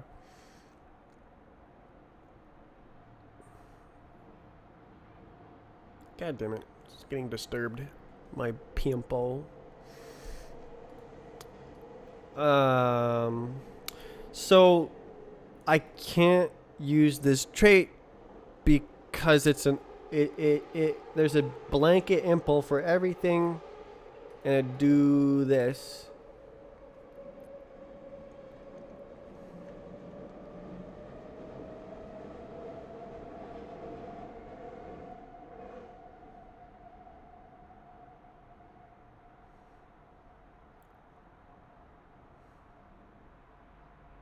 Yeah, so yeah, blanket impl. So I gotta use my goob. This is, yeah.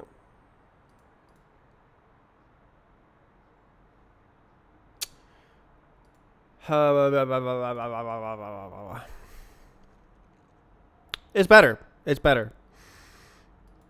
I think this is ready to attempt a cool people implementation. The actual literal for real macro for real. So this is like the generated code here. No, this is like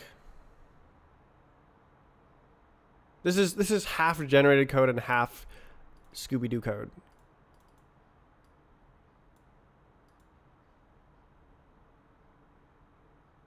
This doesn't need to be a function, does it? This could totally just be a freaking const. I could literally just do it in straight in here.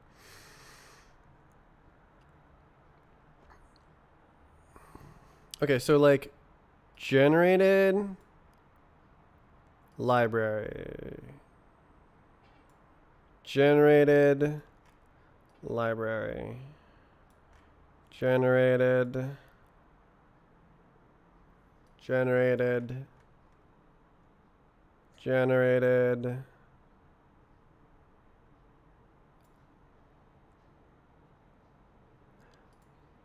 I can export this macro.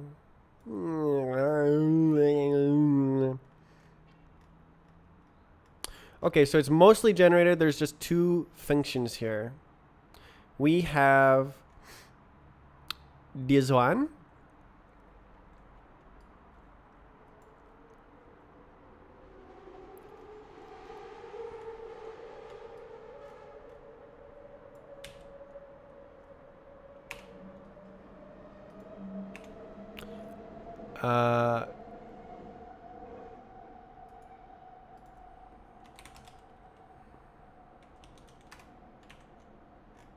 So pub struct field, pub const,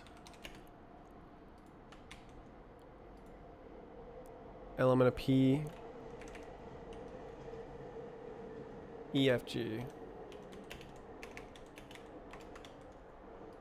Yo, N. I'll make it a const generic. Can I come back to this? There we go. Const N usize type situation. Let's go. Your setup is clean. Is that a real human? Instant glaze.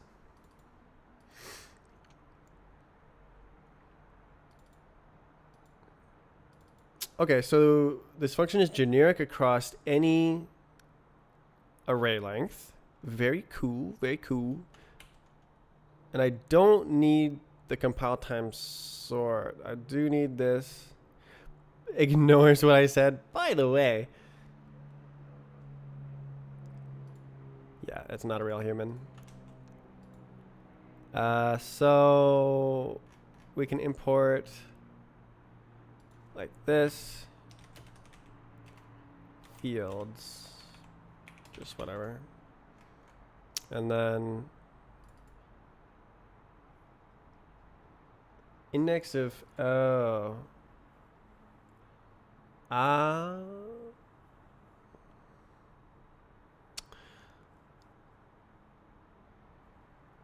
you know, why don't I make it a an object type situation.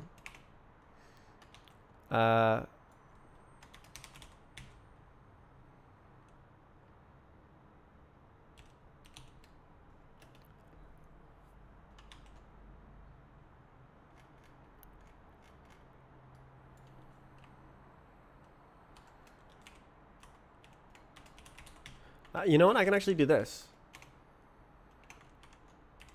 Yeah, this is good. This is good. This can actually be private. Here we go. And then we can go. Don't need this, I guess. That's just extra code gen for no reason.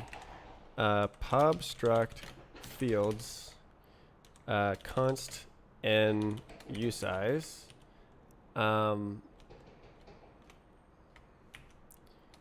Field n.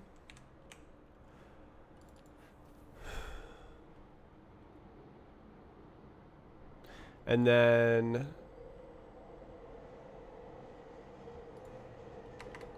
impl fields, impl n.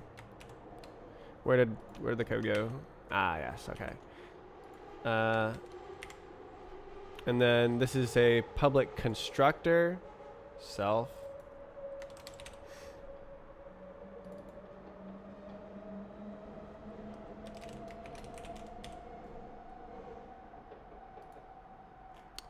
GG.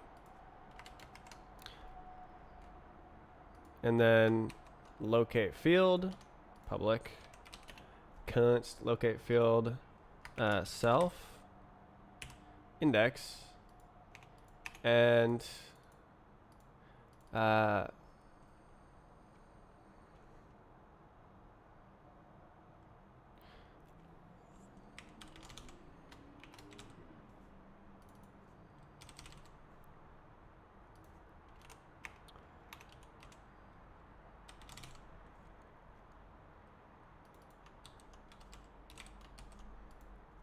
there we go. Yes, sir. So we do const x v n. We're done. Self? Oh, true. Very true. Very true. Oh. Okay. And then over here we do fields from sizes. And we're good to go.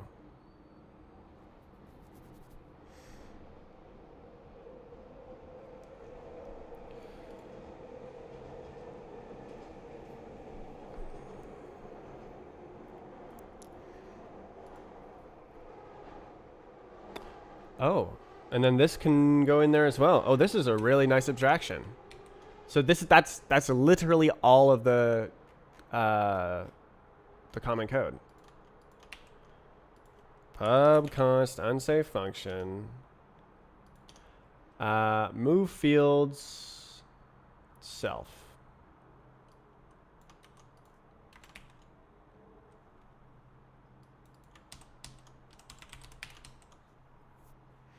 Put her there. Try to specify.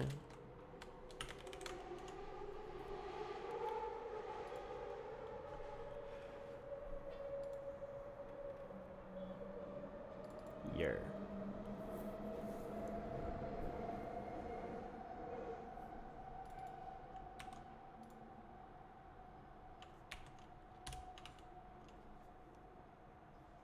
Okay. Global. Get her done.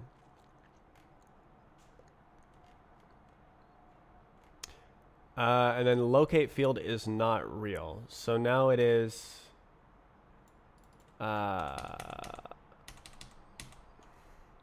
fields dot locate dot offset. Like this. Type situation. And then I think I'll just delete this. Or maybe I should make it into a test. Test. Actually, should it go in fields? No, whatever. Test fields. Fields from sizes. And then 4, 2, 3, 1. Assert offset of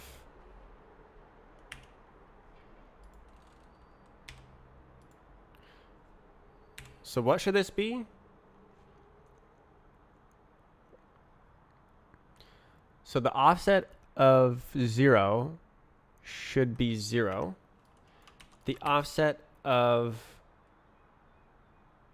1 should be 4 plus 3.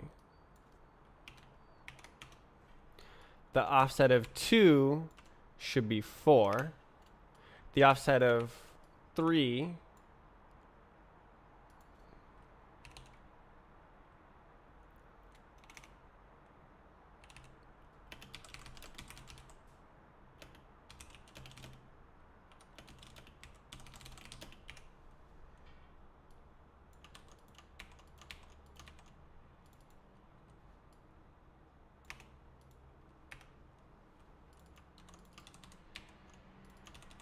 Eh.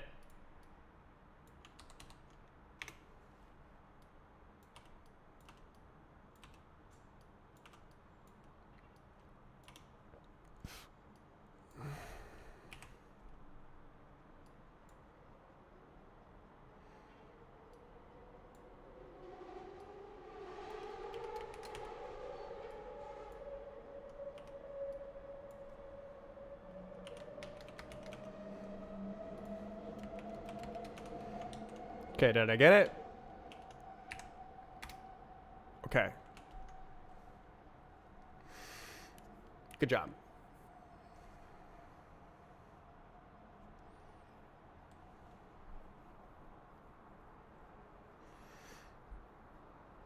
Cool data structure and like type. Well done.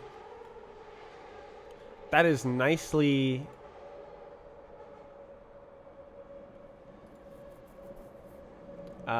constructed.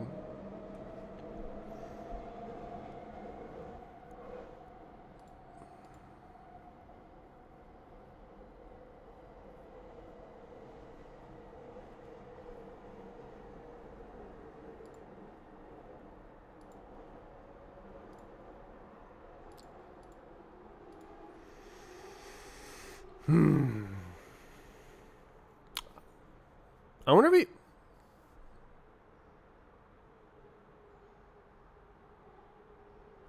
would it just be better to have two lists?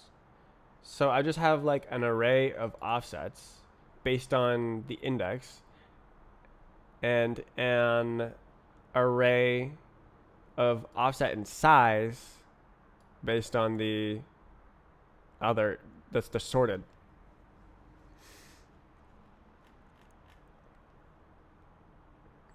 That would be smaller because that'd be two arrays of U sizes instead of an array of all three of these things and a little scanner guy.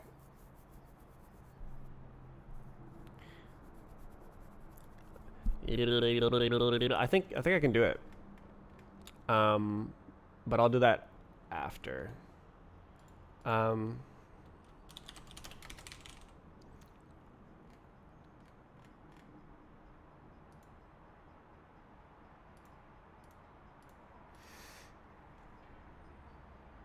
Not bad.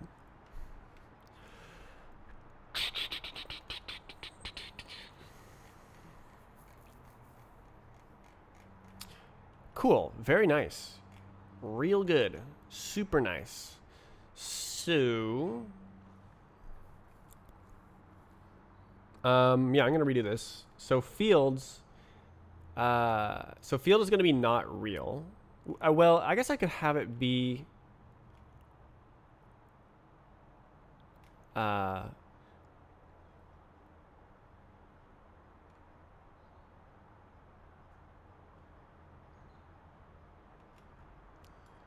inner to this constructor, like right here. What the hell just happened? And then this is not real. This is by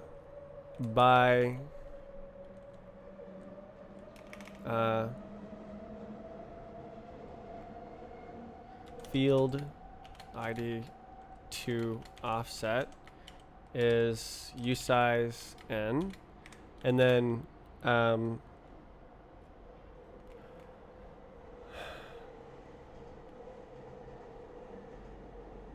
I need to offset n size. Crap. It's the same size.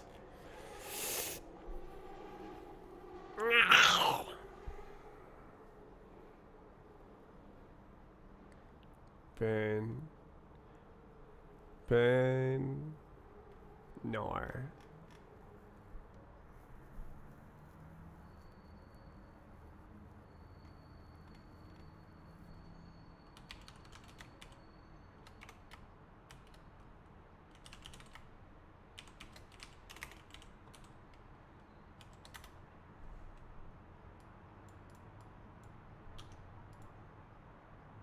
Oh, I'm stupid.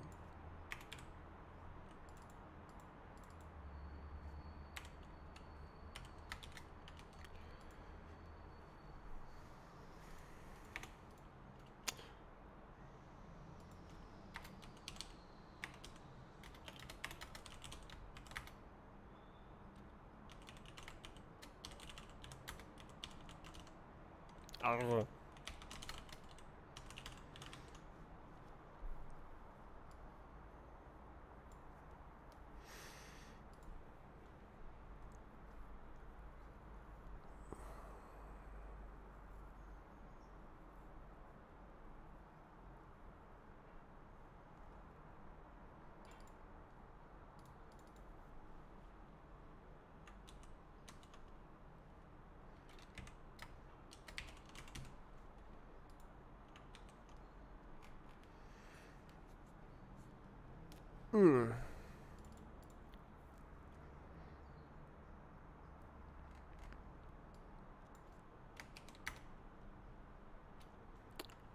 I love this.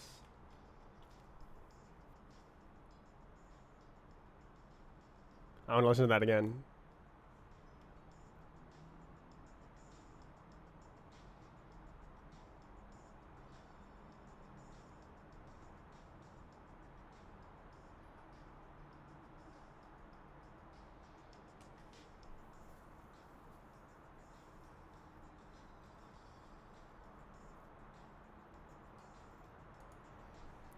Oh yeah, that's going in my collection.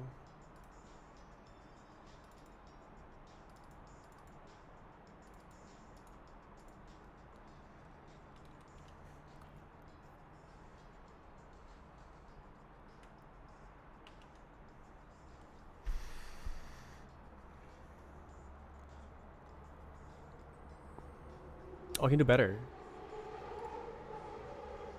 No, I can't. Yes, I can.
There it is. So it's the same size, but the information is where it needs to be. Oh, I guess this actually has the same optimization as I'm making here. So like when you're asking for the offset, you're only asking for this information. When you're asking for the sorted stuff, you're only asking for this information. So there's no unrelated information spliced in. I would not have seen this way to do this without making this a separate file.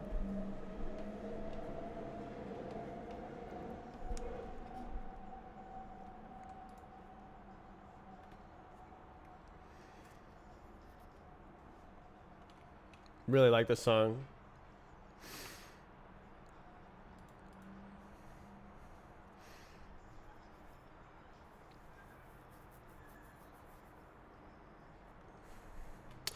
What size? No drop. 16. Oh, obviously it doesn't have a size. Dumbass.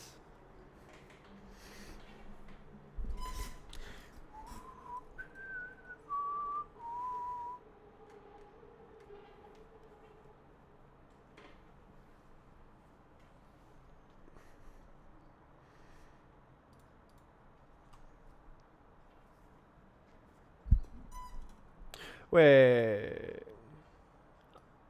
No const generics. I could subtract one. So the sorted fields, it actually doesn't need the last one. It doesn't need it.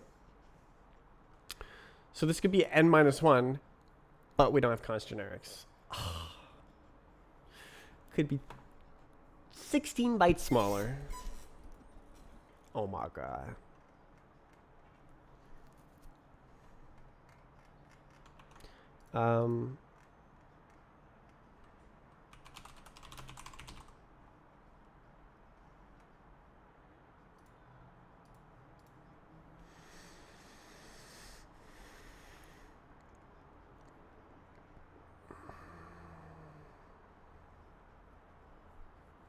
GG.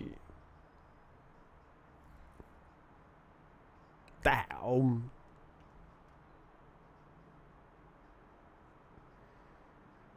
Nice. Okay, so this was all of the non-generated code. Now it should all be generated code. I can macro this up.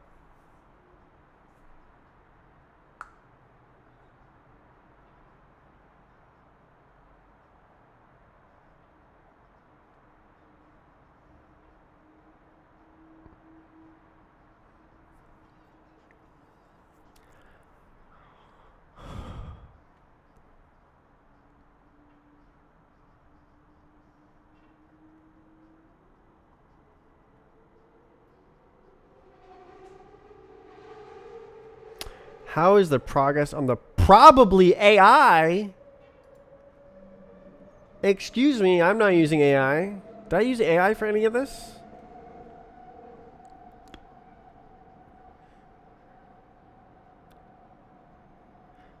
I only really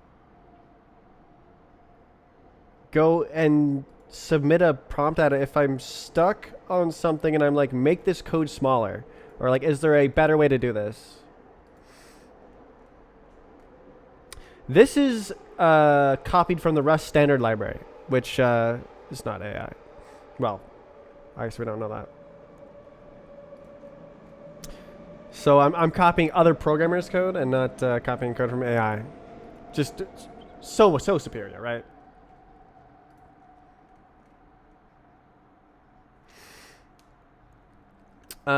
So I've got a few new things today. Was this today? Wed. Yeah. Right. Capacity. Very nice. So I should be all prepared for generated code. I say probably. The phrasing is offensive. Like, programmers are generally offended when you call their code AI generated.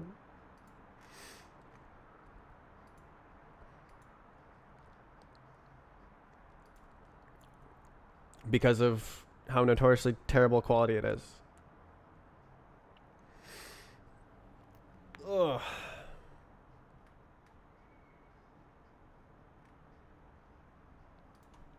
So, yeah, no, this is awesome.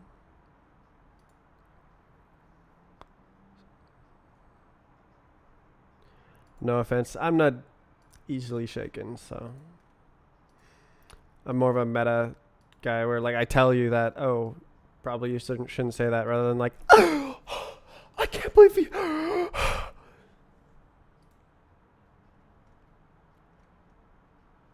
How's the progress? I haven't done what I wanted to do yet, because I keep finding, like, stuff and things. I should start now, though. Let's see. So I should go, like...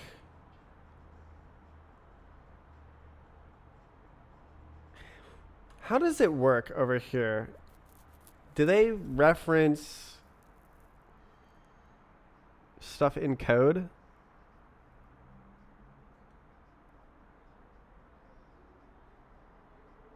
Columnar. Oh, okay. Yeah. Yeah. Yeah. So that's what I'm talking about. That's the goat. Okay, so we do like this. Here's the situation. I think this is actually golden.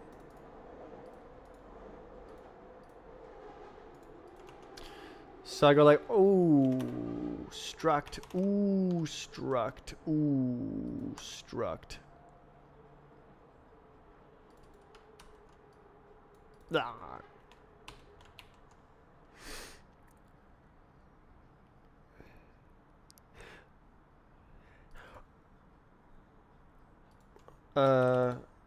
Callback.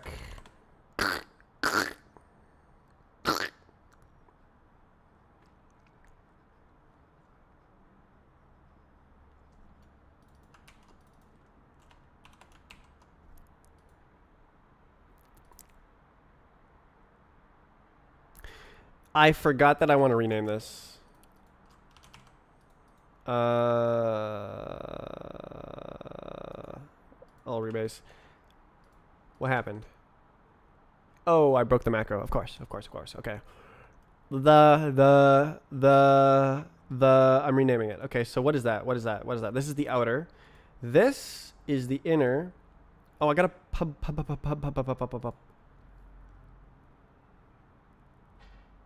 So what is this called? It is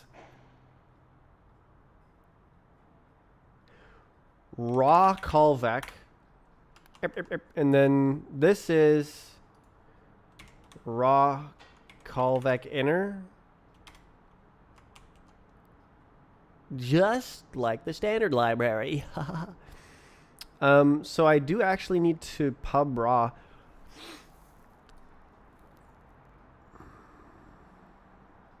And pub fields. Raw fields. Callback fields. Callback raw. I think that sounds okay. So these are pub. Who is Reese Lloyd? I'm submitting comments as Reese Lloyd. It's actually a fake person who is stolen. I don't know why I'm making this. It's me.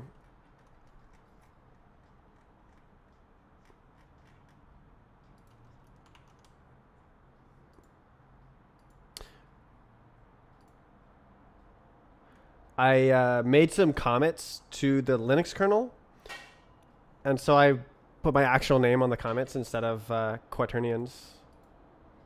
Linux kernel contributor. Ooh. Ooh.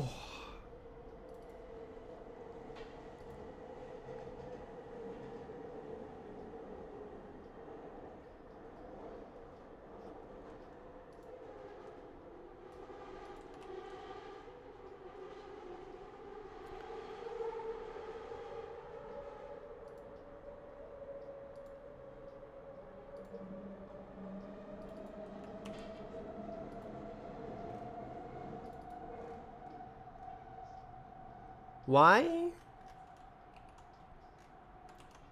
Why are these functions still underscored?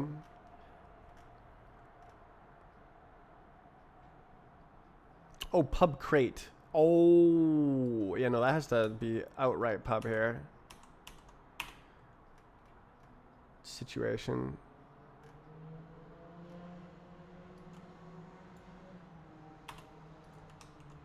There we go. Okay, that gets rid of everything. Awesome. Okay, so what about this guy? This guy is used... Oh. Right here.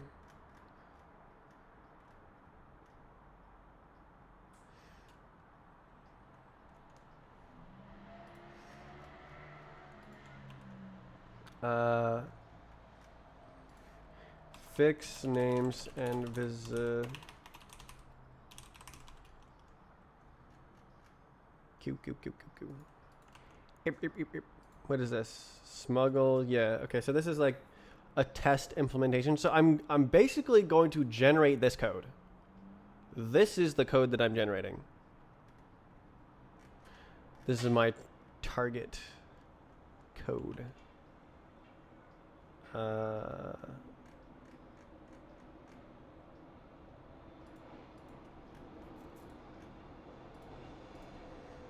And it still works, right?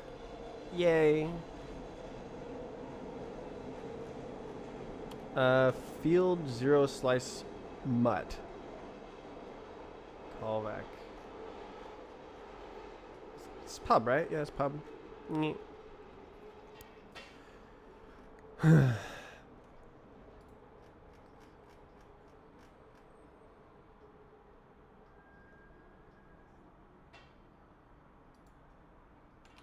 Okay. Nice. Excellent. So then we can blap this onto that. And then we can go in here. Instead of test raw callback, it is raw callback. No way. So that's the generated code.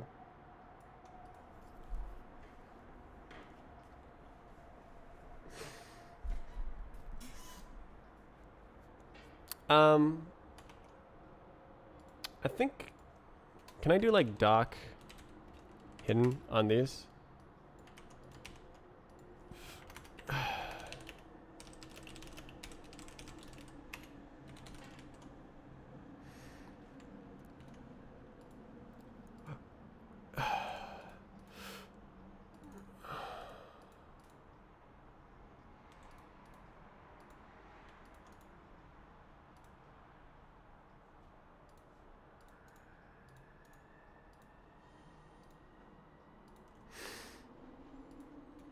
Okay. Allocator. Oh, hell nah. Cannot find allocator. Very true. So true.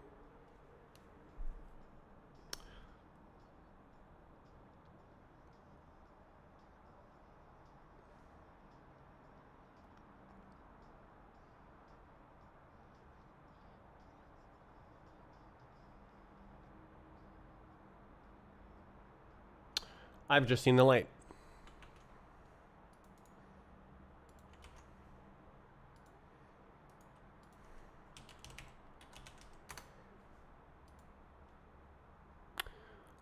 What I can do here is go like, hell yeah, brother.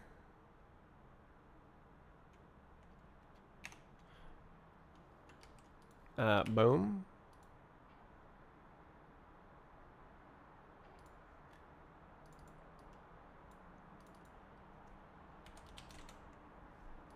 Like that. No way.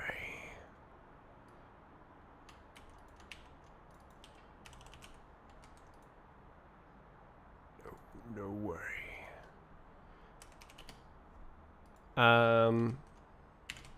And then now it's like distinguished.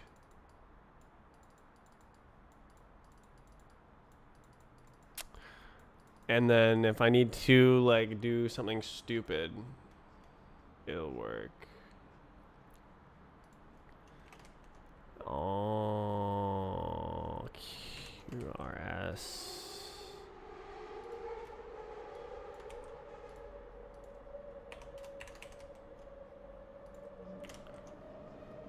Yeah.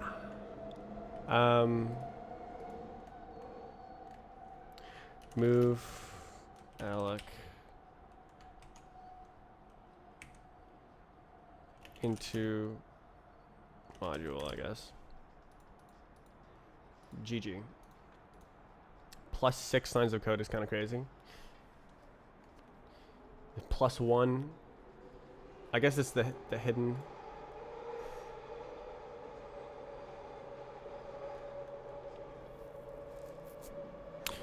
Okay. Good. So now, when I need alloc, I use alloc on the crate. I use alloc. So this is like what a man needs. What's putter here. So if I go pub, is it gonna like be like, oh, no, no? How do I make it stop trolling me?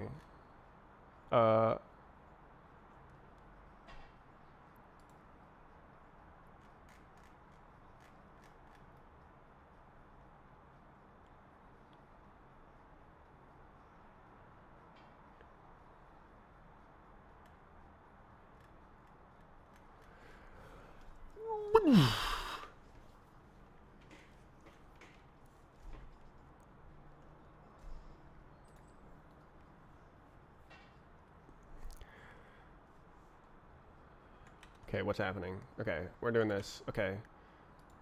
Oh, rock all back, rock all back, rock all back. So we go like viz Struct rock all back. and it said no allocator.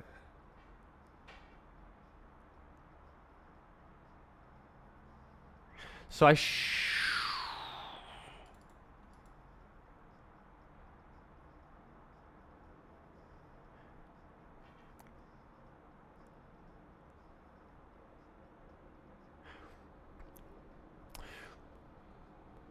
do I want to full path everything?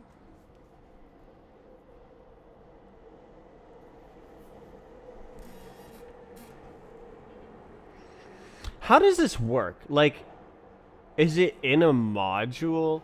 What what escapes the scope of the proc macro output? Is it only things with pub?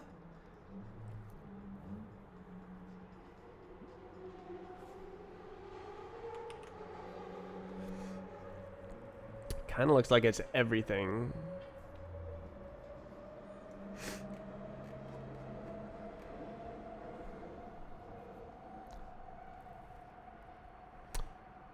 Columnar. So this is scoped. All of the references are scoped. So there's no imports in the generated code. Yeah, look at them. Look at them go. Oh my god, bruh. So anywhere it says layout,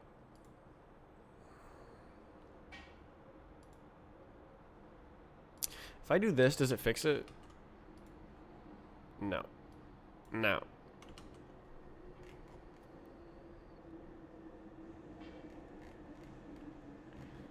Come on, man. Come on, man. What do you mean it's never constructed? It's constructed in the test. Come on, man.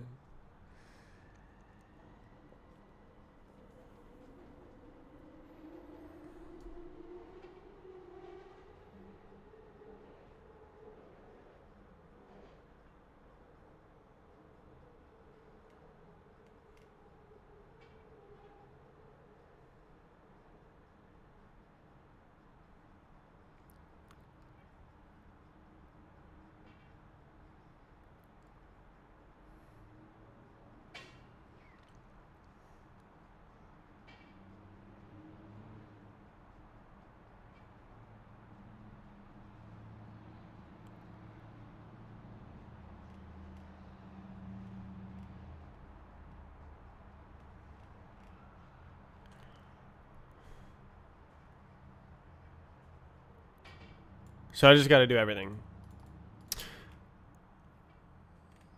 Not the worst. Wait, do I even use the putter here?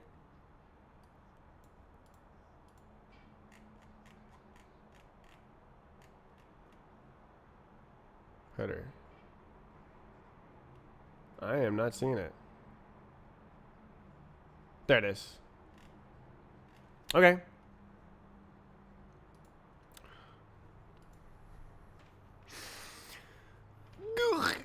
Okay.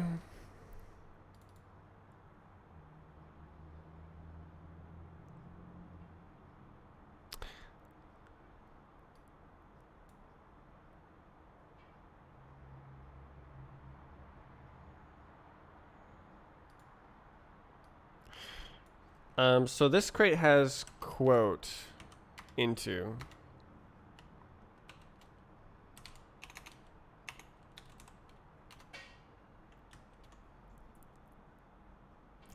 Do it like this. And I think that is awesome. Oh, okay. Should I? I need to copy this. I need to copy this. So this function is it's in a different function. So match data, don't do that type situation is what's going on.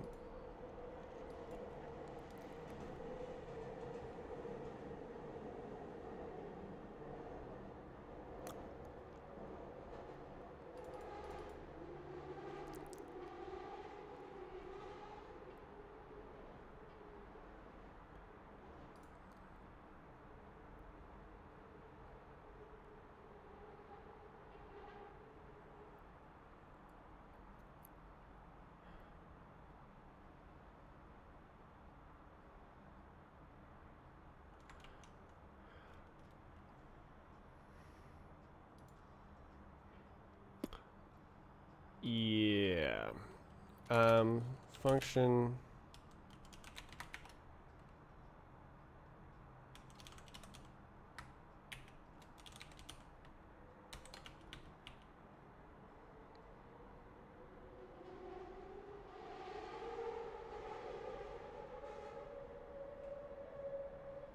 Generics.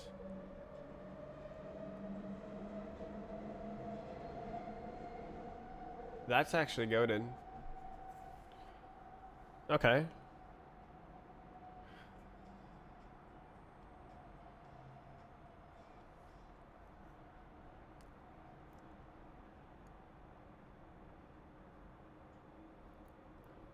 I am not sure how to do that. I'll do that after if it makes sense. Okay. Should I copy this?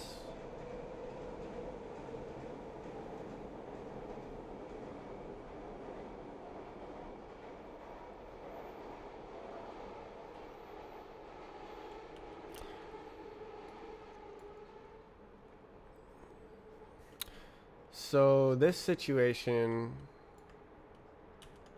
goes here, and we return this.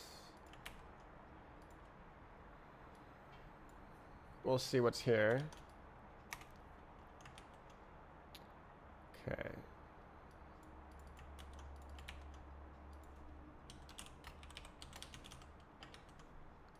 Yay! And then visibility. Apparently that's it, all we have so far.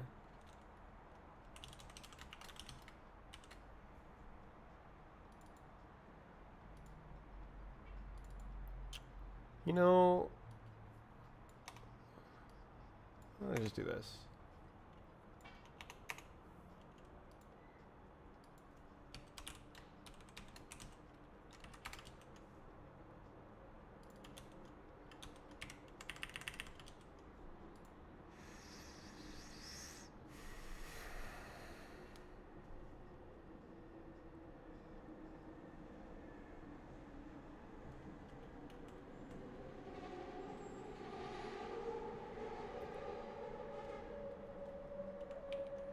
So I want the same type of stuff here. So match input dot data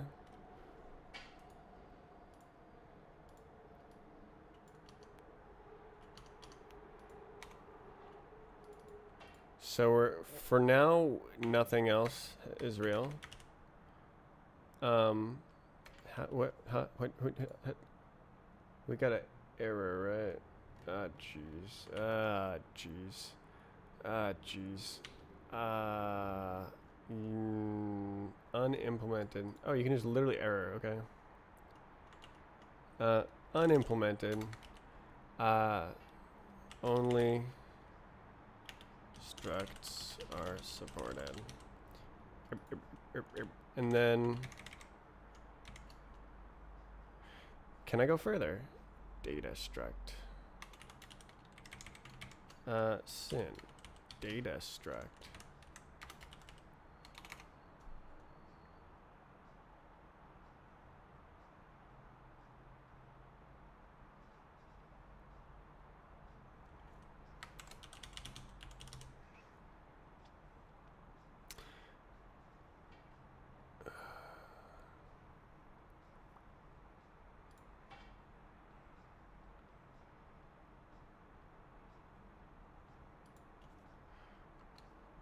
How do you do this? Sin.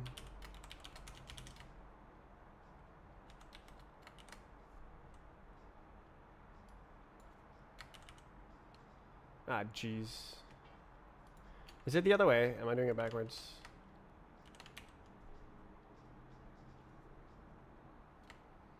Named.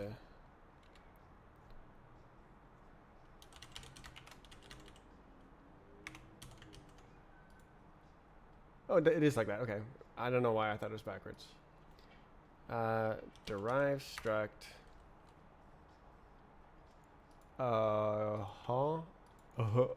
Input. Yay. And we will need the fields.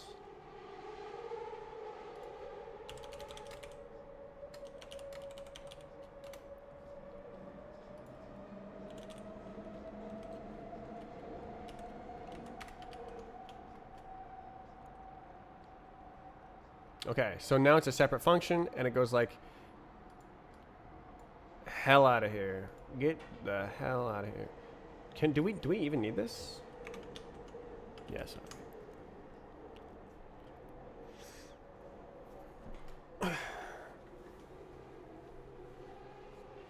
Okay, the code is structured. Let's go. It's structured.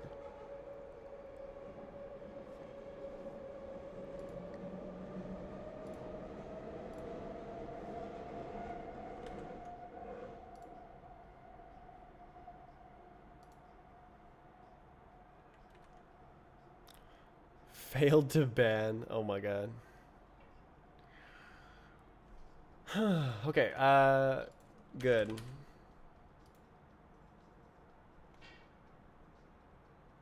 This didn't really do anything.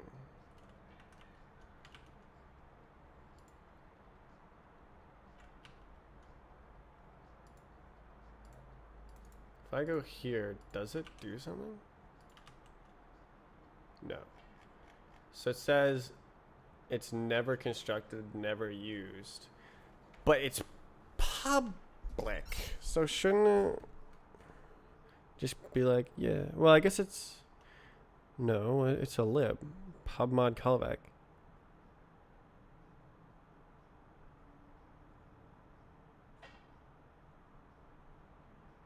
Huh?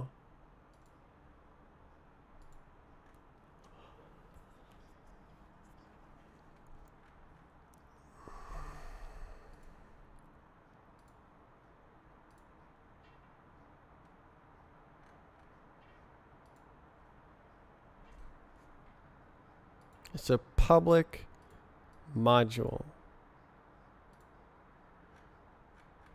Yeah, it's a public struct and a public module. Never read, but I have public functions that do read it. Do. Methods are never used. They're public. Wait, is this private? Oh, that's the problem. There we go. Now everything is fixed.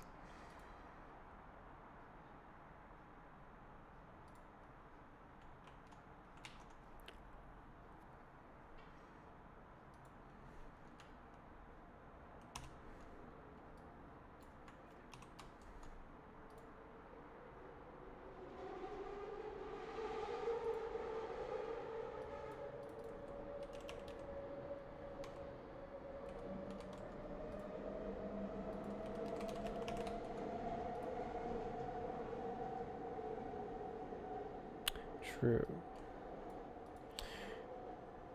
True. True. True. True. Alright, I'm not gonna worry about that. Silence. Lint.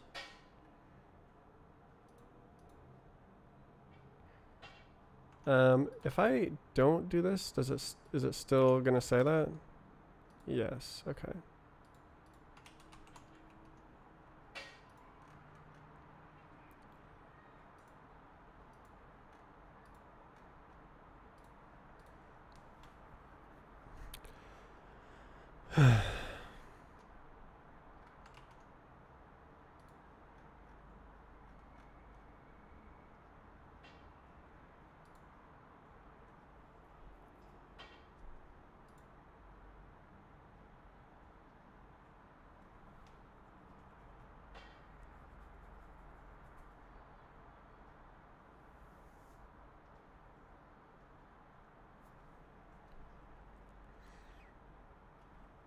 Some other time. Okay. It's just easier to see when the lints are silent. Okay, so this is like sort of initial implementation of this.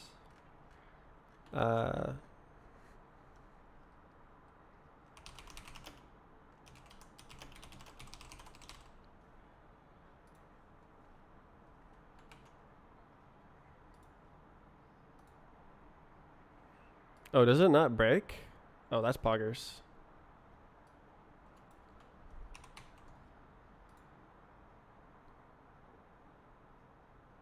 Alligator. Yeah, so I'm gonna have to say callback allocator callback alloc global.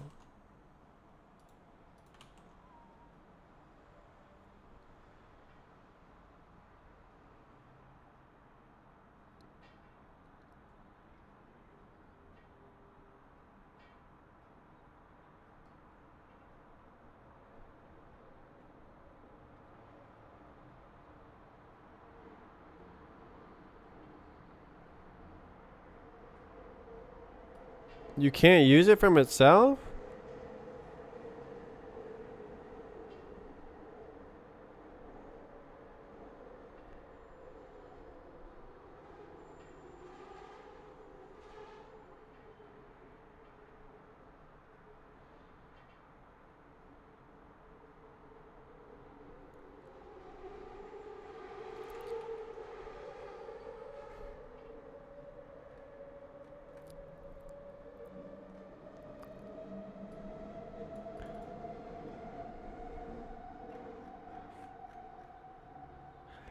Does it? Is it?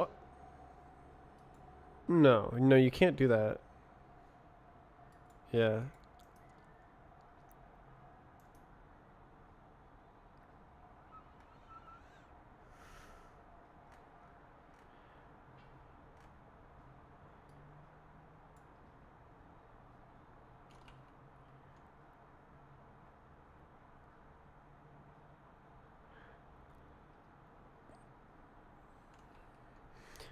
Okay, how are they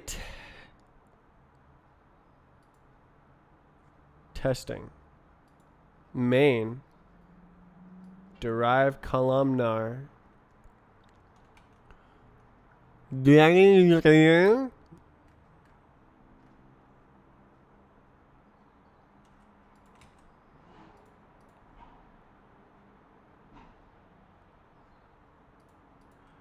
Oh.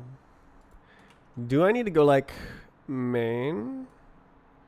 Wait, main. Wait.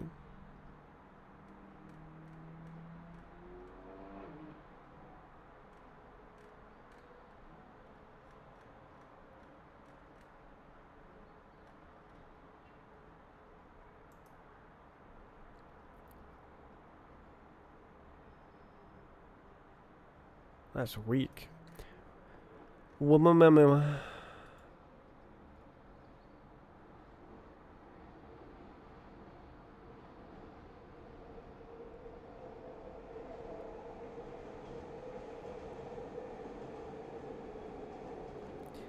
Is that allowed?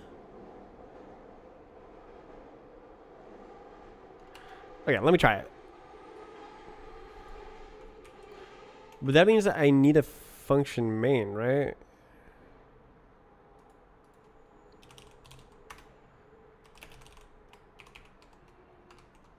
Wow.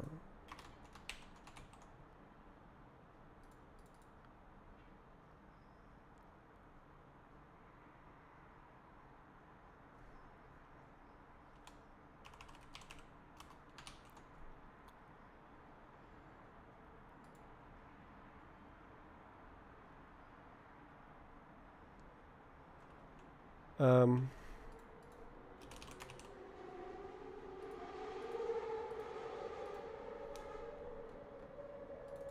does that fix it?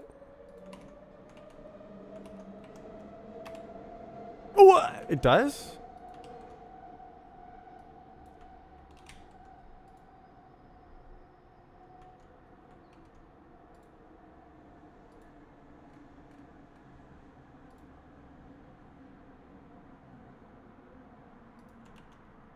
Hold up. Wait a minute.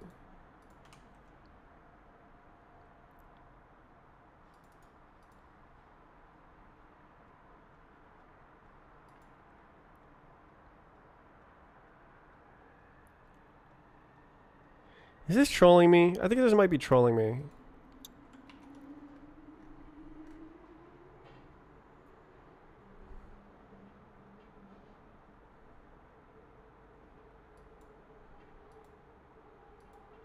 Main 8. Never constructed. But it is.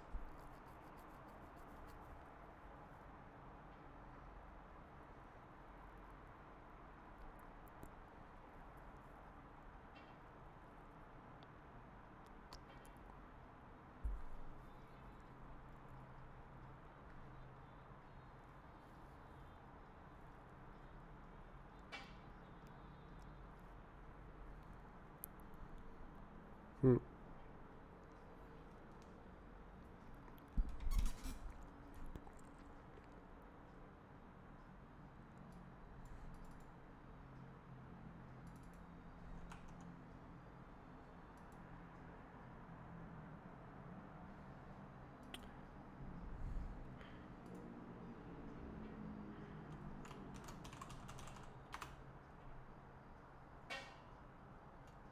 Okay, is it trolling me?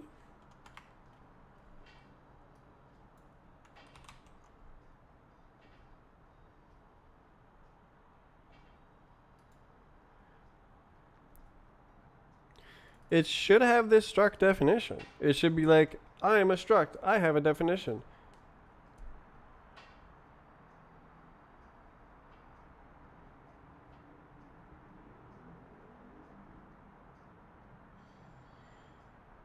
But it does not. Well, whatever. I'm just gonna do the code. Ugh. Ah. Okay. So basically, I gotta put this over here. I gotta. Why did that go over there as well? Focus on this.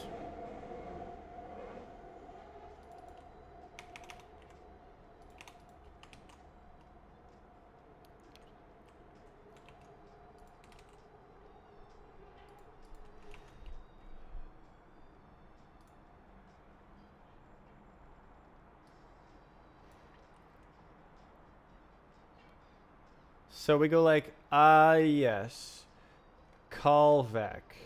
And then we go like, yes, global. What does this do? Please. Libre. Oh, it's not there. Lib.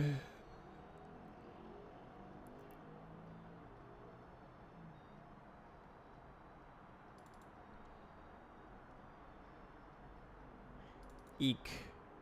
Unique unorc. So it's just impling push, index, clear, length. Oh, wait, each one's a trait? What?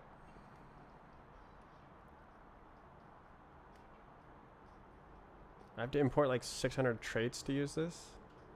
Interesting.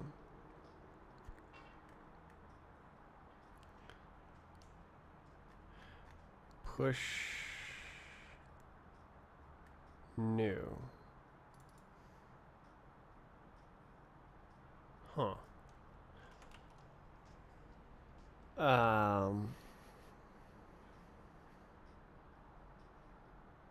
Okay, so we got new Goba.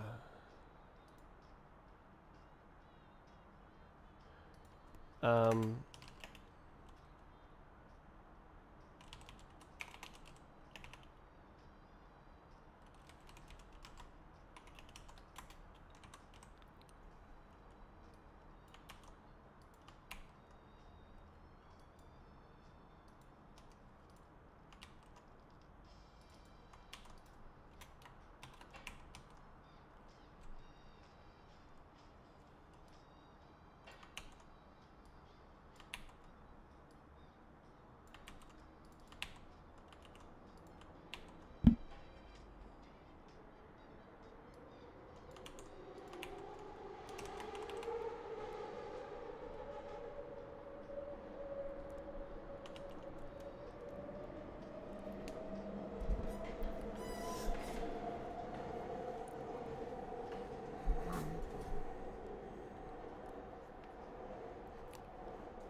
can I quote macro?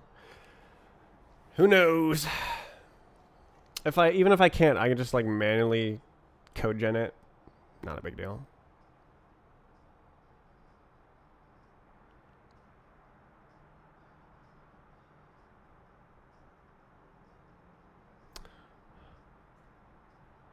Wait.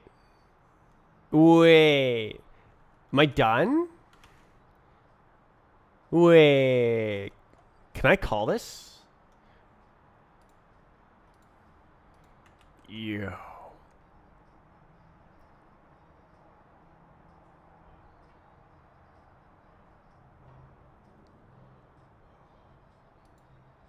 No. Okay. Why is there a method called about to wait?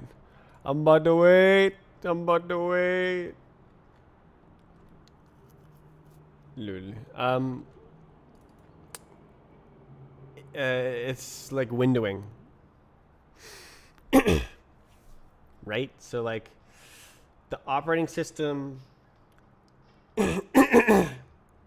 you're like drawing, doing things, and then you're done. There's an event for like the program is about to go to sleep until the next time the operating system wakes it up to draw the window or to whatever, or there's an input or something.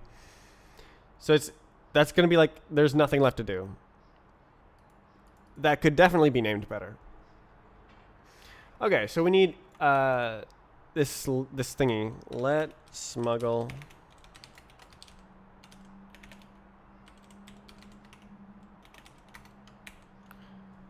Oh my god. So we're gonna need a bunch of stuff here.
So who did this? Fields.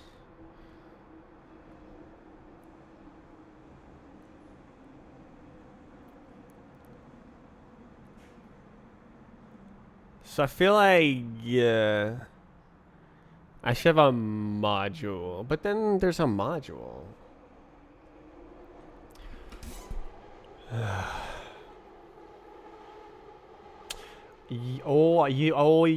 But then it's still general. I guess it's private. I don't know.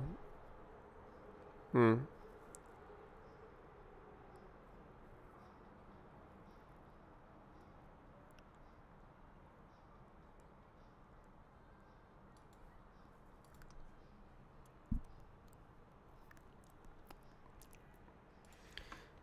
So all this needs is the layout.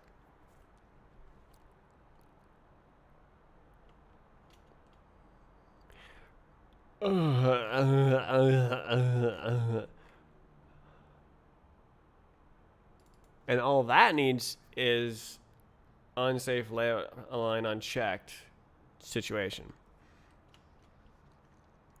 So I could do this. I could go like, yeah, yeah. Is this a block? Can I like let inside this? I totally can, can't I? So I can go like, yeah, yeah, and I can go like this. Yeah, and then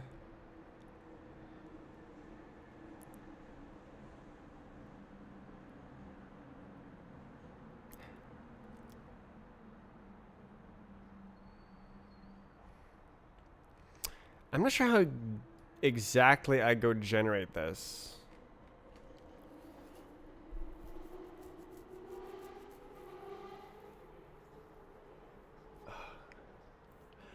Well, I'm gonna like just ignore this for now. What I do U8 I32. Why don't I just do that for now and we'll call it a day.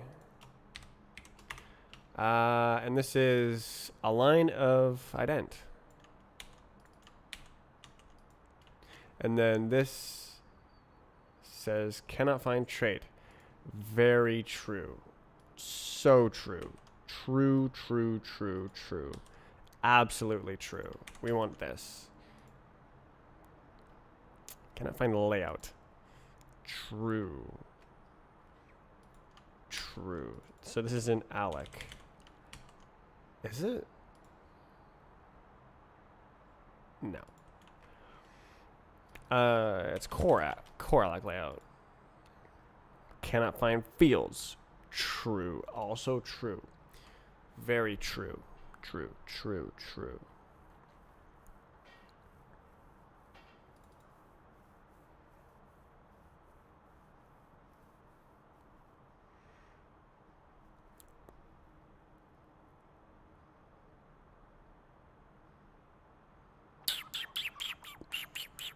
Why is the YouTube stream buffering?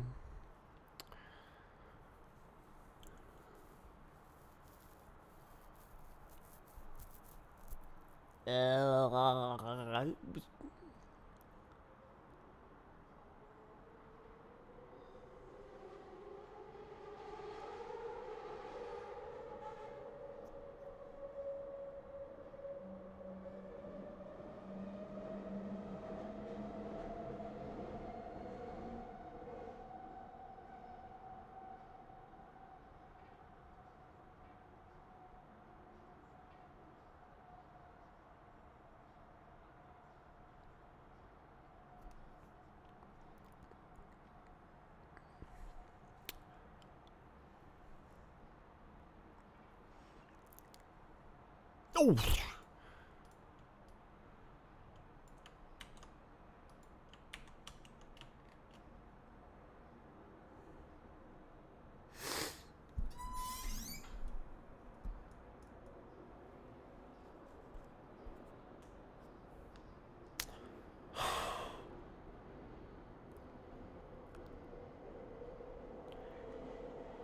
Okay, I'm done. Fields. So, if I made it just a thing, it would just like break. But like, I'm making the first version, so to do, don't make a global constant. Let fields quote. So, yep. Boing, boing, boing. What about n? Do we care about n?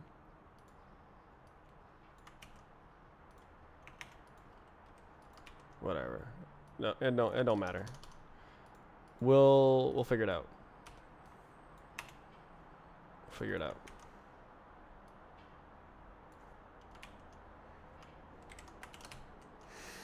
Oh my god. So,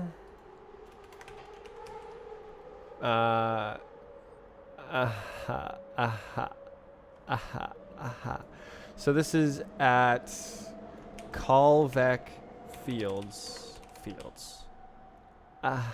And that's also same with this. And now it hates me for a different reason. Failed to resolve, could not find fields in callback. Lie. That's a lie. This is a good song.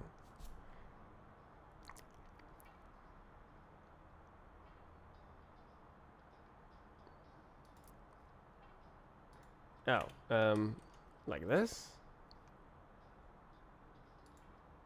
Oh!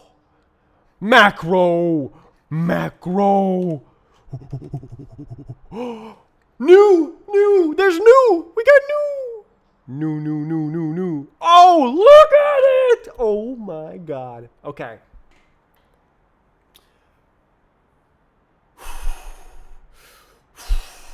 Okay.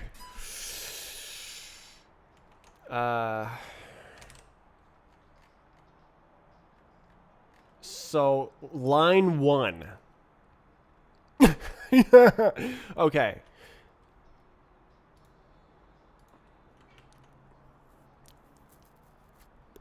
I'm generating code.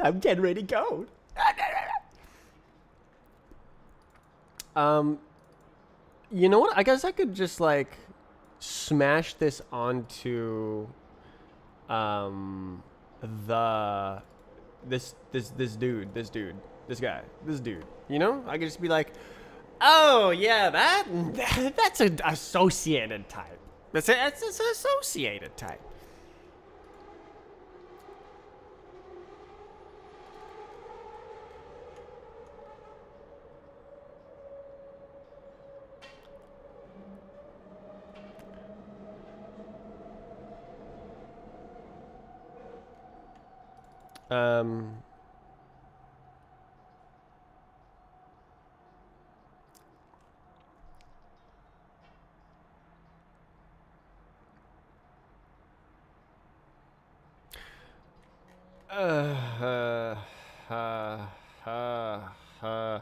So this is for any A, not just for allocator. So this is like, ooh, A, boom. So we got this guy, and we go like this, and we go like, N, and we can do self, N.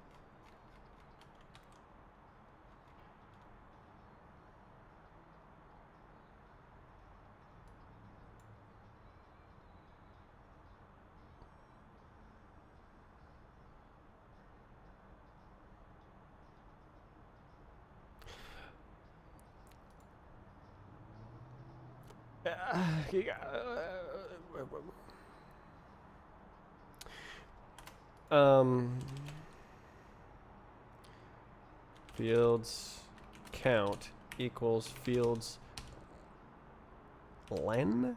Come on. Oh, named Len. I got it. We got him. We got him. Yo. Okay, so now it'll error if the bad. But it's not the bad.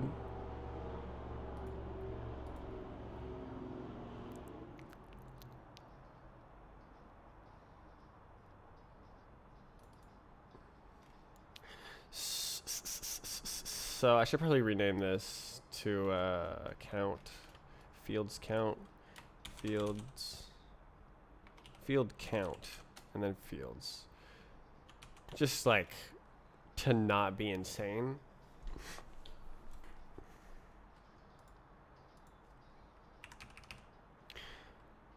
Yeah.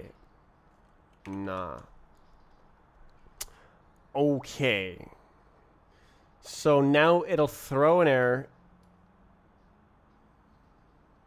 and die instantly. That's okay. Okay, so then don't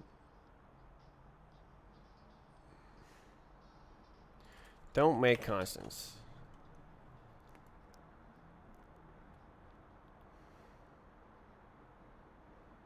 So now this is not real.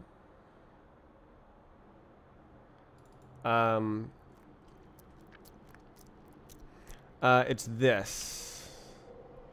This fields. Move fields. Boom. Boom. Boom.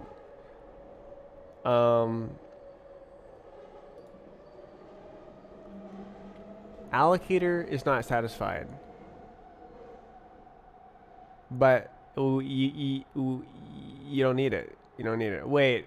Oh, is that in the struct thing itself? Oh.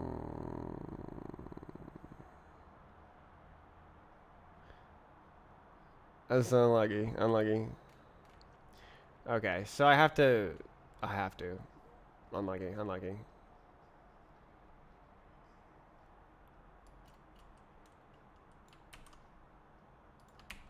That's just the way. Any other? Type provided when a constant was expected.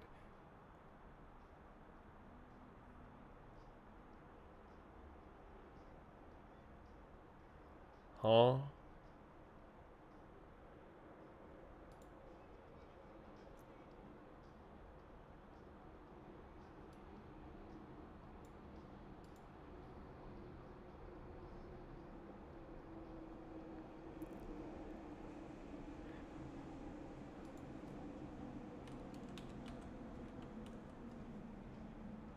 Do you like that?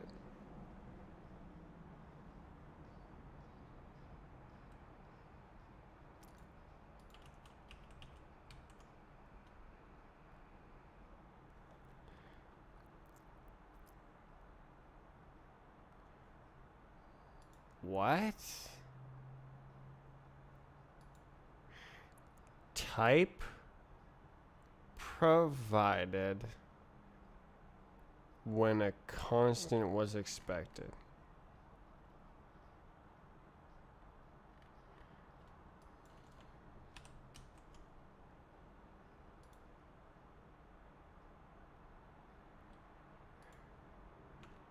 It would be nice if it told me a bit more.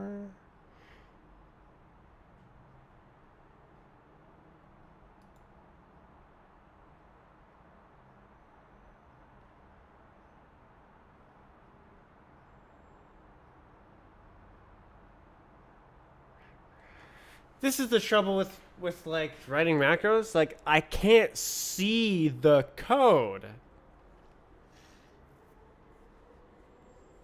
Oh my god, bro.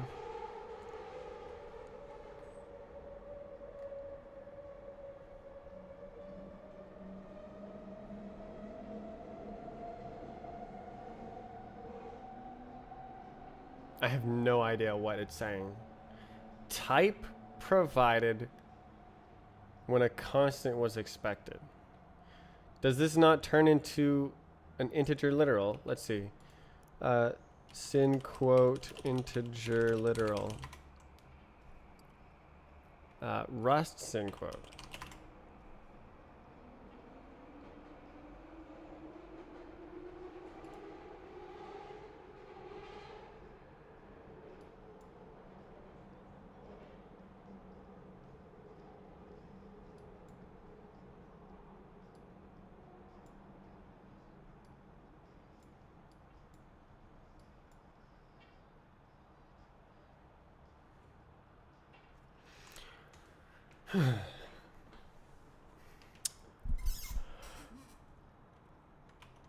That seems to indicate that that is correct.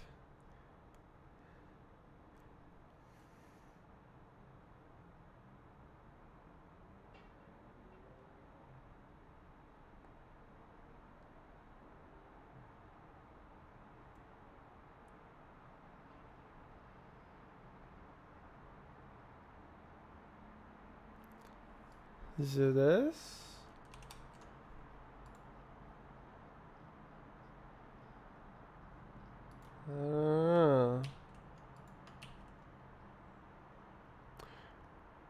Okay, what if I do cheat code? What if I go like, hey, unsafe, 0, hey, gabagoo, 0. What does it say then? No, same error. Okay, so that's not it.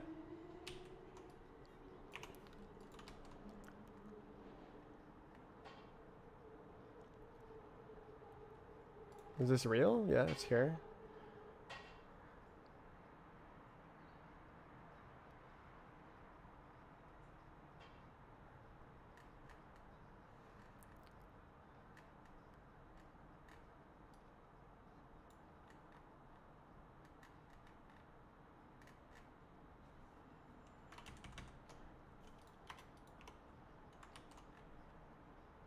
I am so confused.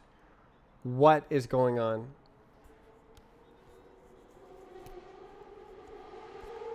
Okay, it happened. Let me just try this. Let me try this. We'll put 2 back. Does it go away? No. Okay, so it's not that. What's the changes?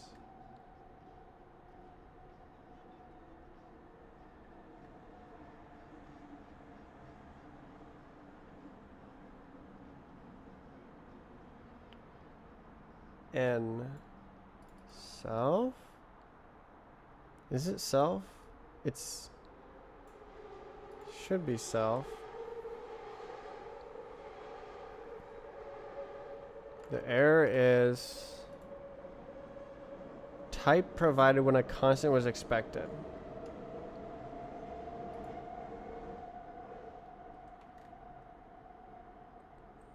Type provided when a constant was expected.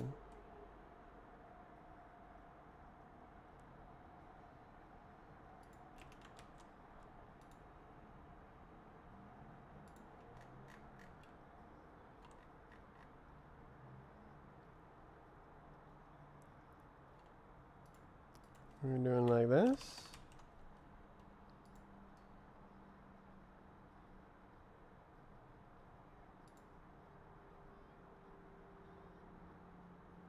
I am so lost.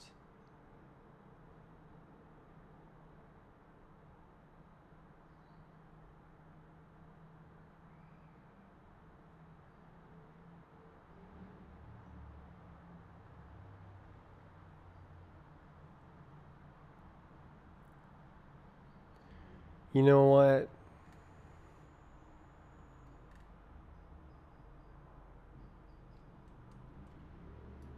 This is stupid, isn't it? I can put this information here. Go like this.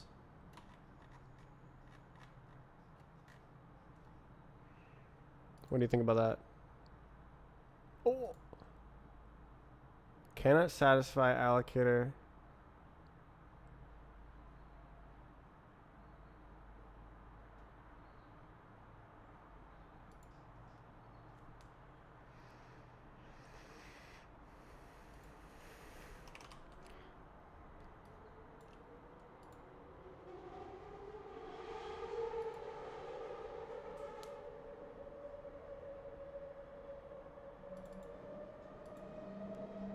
Cannot satisfy.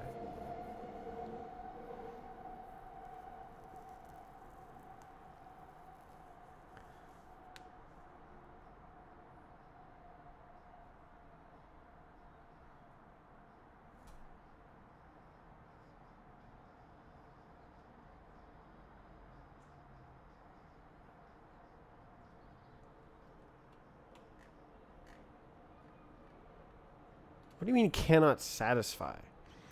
What are you talking about? Oh, is it here? Oh, is it here? If I go like, is it okay? No.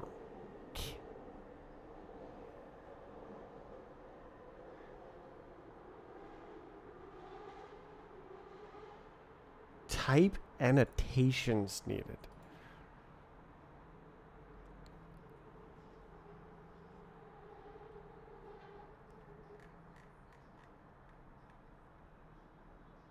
What? Oh.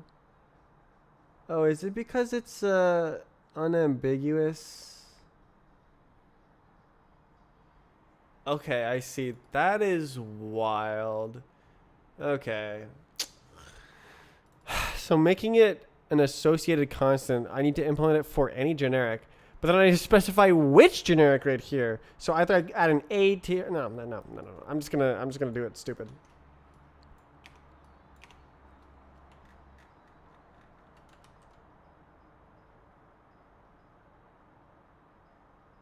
Not real. Yo.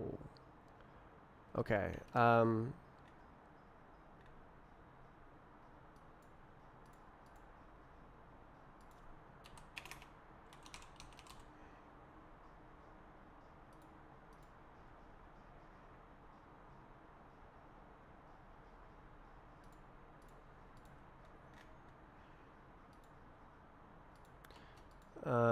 believe this can all go together.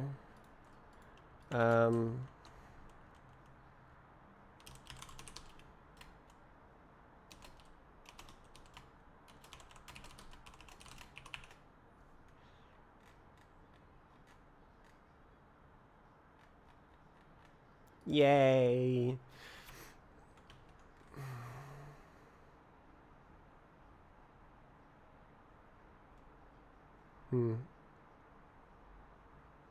I think I'm gonna split this up.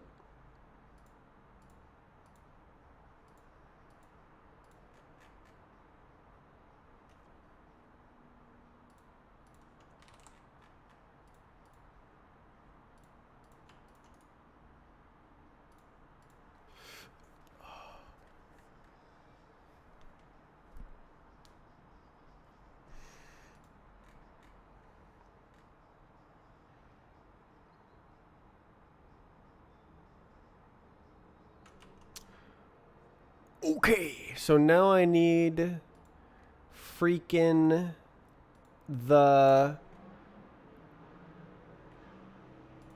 these guys. Do I really need the azimuth pointer type situation?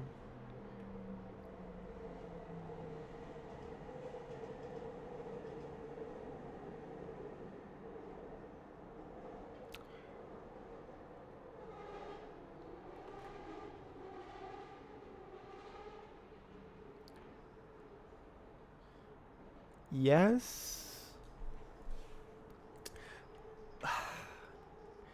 No, yes, no.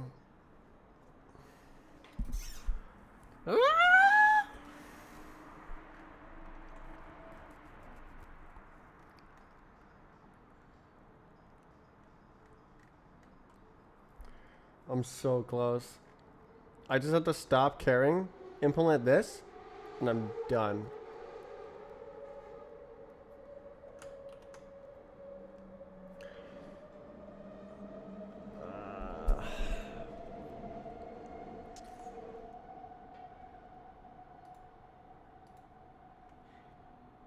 We do care. We do care. We do care. Like obviously I'm gonna have to do this type situation, but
Hmm.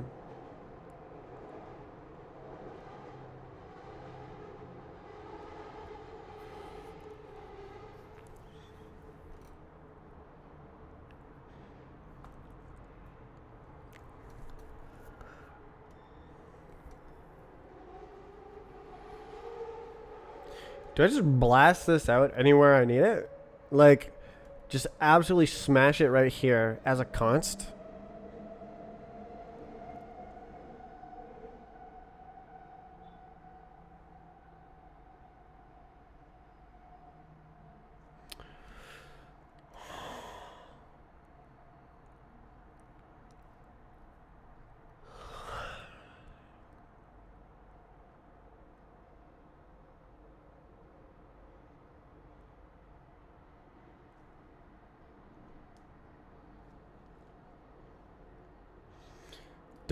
I don't super like this. These are private functions, but they'll be accessible.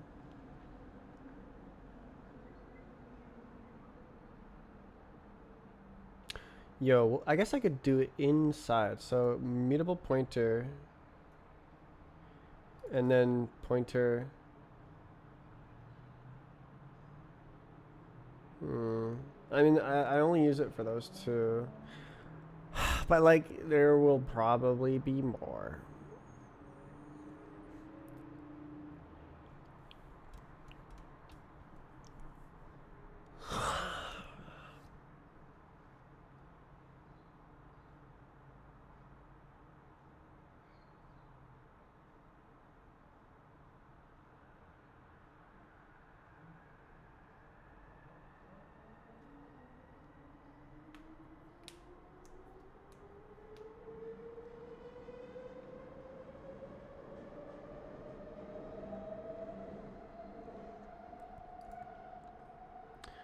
I can make it good later.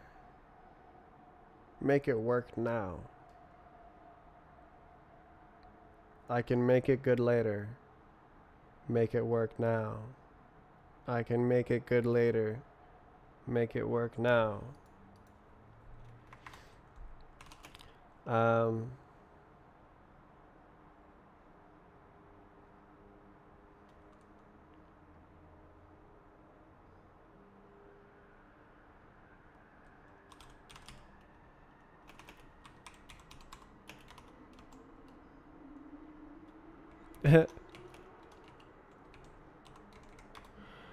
all right. A big fat paste. I don't know if the freaking situation is gonna work. Wait, what? Where did the? Okay. Did I miss it? No. Where did it go? Okay. So now it hates me. Wait. Oh, it doesn't go in.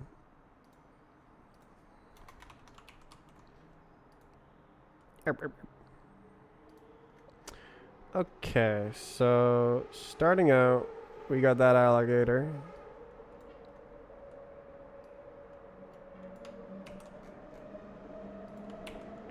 Then we got test callback should be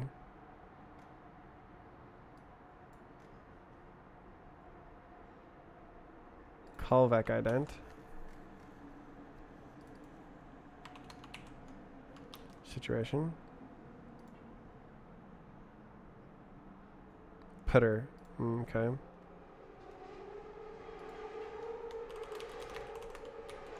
Situation.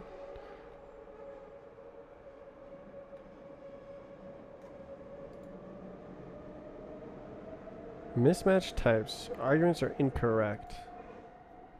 This function. Ah, yes. This function. Oh, is it this? I32.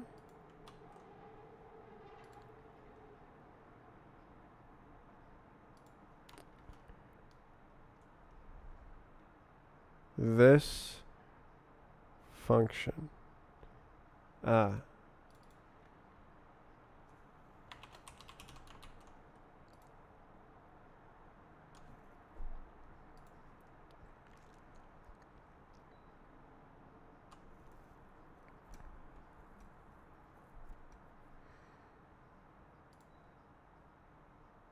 Oh dear.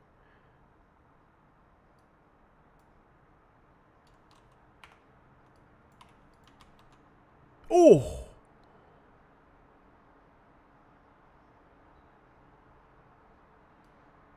Put.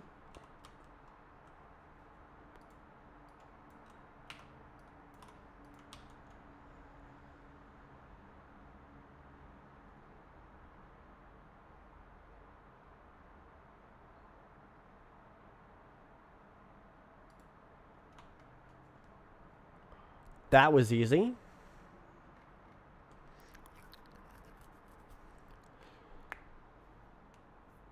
So instead of having this macro, I can, and this macro, I can literally like use programming instead of a macro, because like I can like insert into the AST, and it's like, yeah, AST. But for now,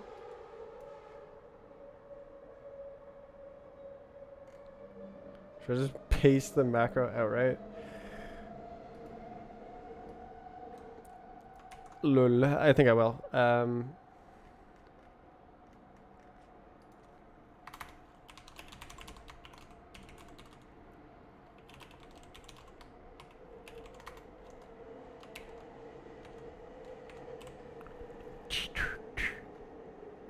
Why is it so cringe?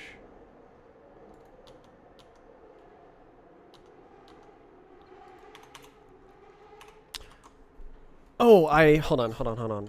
Did I save that checkpoint? Not quite. Okay.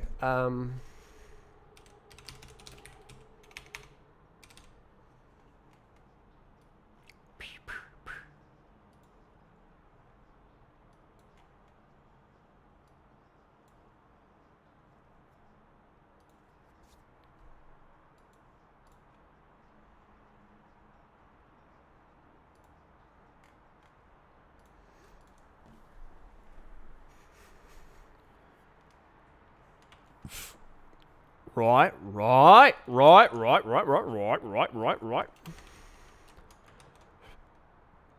Okay, so now this is wrong. Let's go. So we got that allocator type.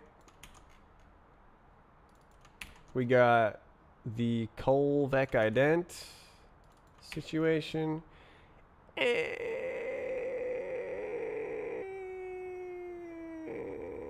That's it. Then we put this schnoz over here.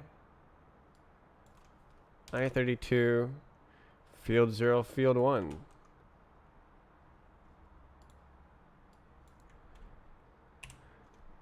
Field 0, field 1.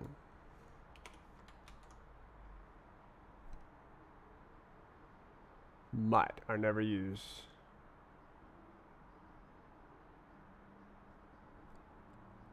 That's annoying.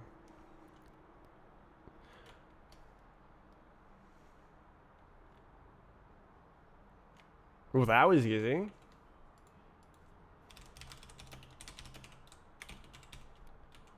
Hot diggity damn.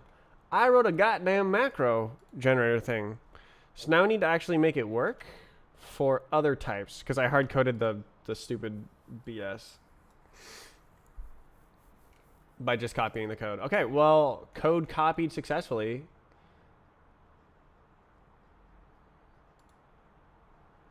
Damn.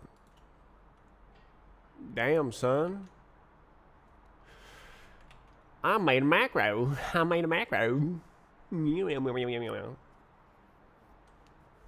Look at this. I can do test dot mut.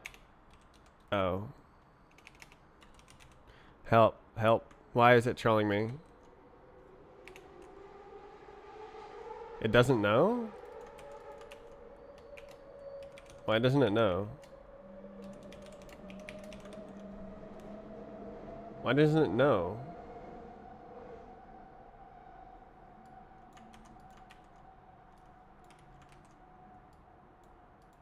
Why didn't the autofill work?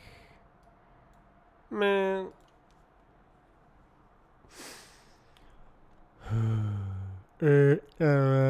So Wow. Test macro.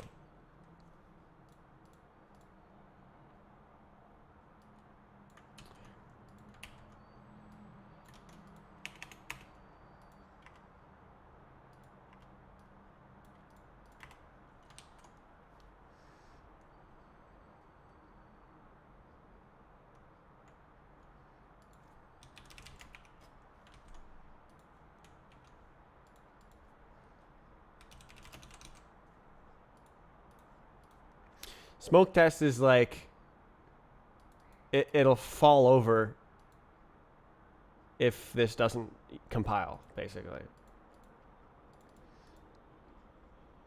Like if the smoke test doesn't work, you're blowing smoke. You're not in a good situation. Where if other tests fail, then like you can go debug the problem, but smoke test, it's kind of like sanity test, I guess.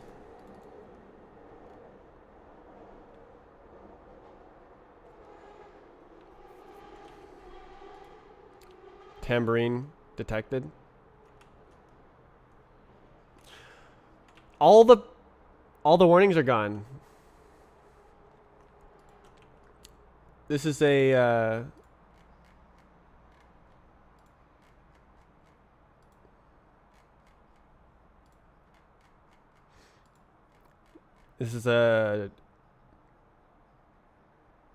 milestone. So how do I make it generic?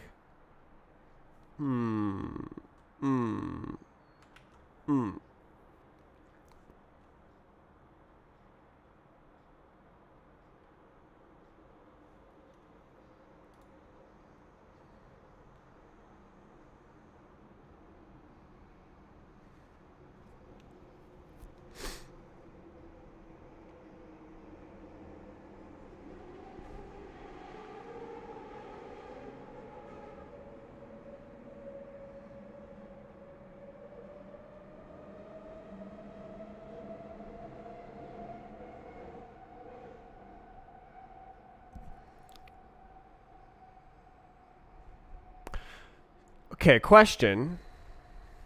If I do let fields equals test callback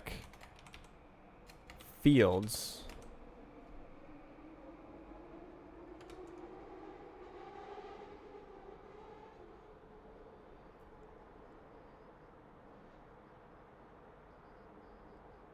really? Oh, it's literally fields, isn't it? Okay. So it doesn't really know what's going on here, but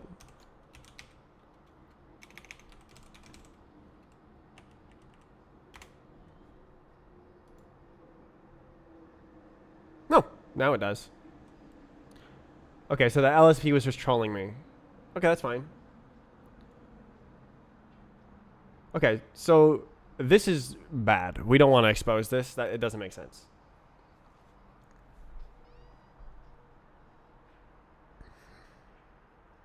I guess a module.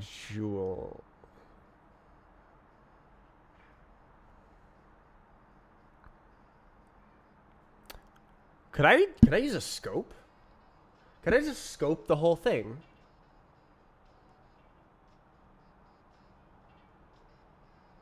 Because it says const. Could I literally just scope the whole thing? So I just go like this. Scope. Hey.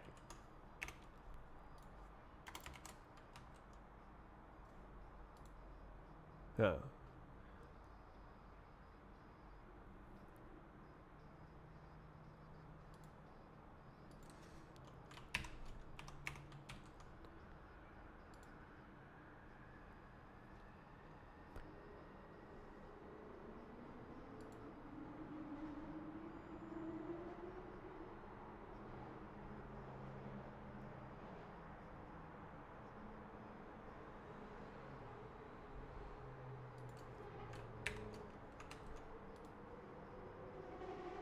Why?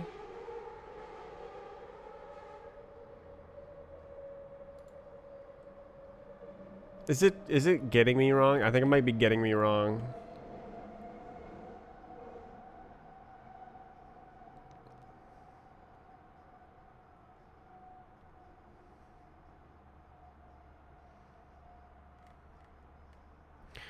This is like token stream statement. Okay, why does pub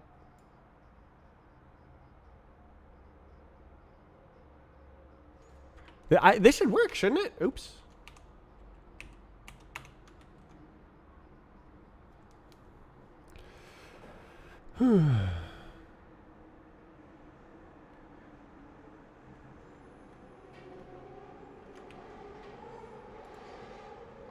Columnar. Nar.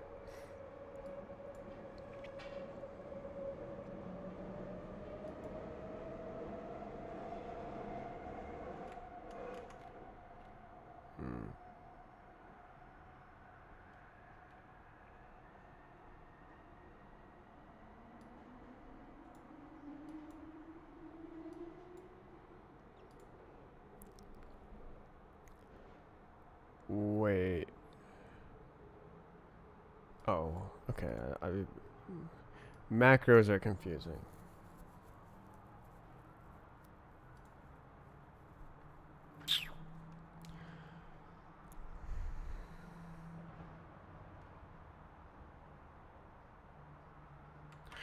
Okay, what if I say this so it's more obvious what my thing is? Let equals this.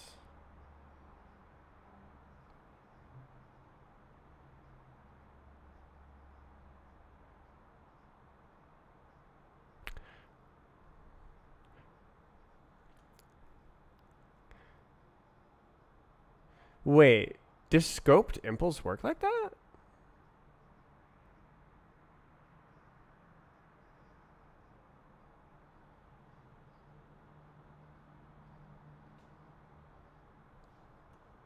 Am I just misunderstanding Rust? Alright, so I don't know how to make it so that you can't access this fields thing. It should really not exist. Out externally. Like, of course, internal to the functions, that makes sense, but...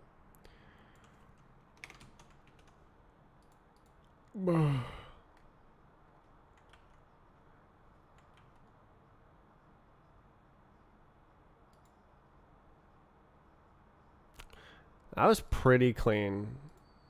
Oops.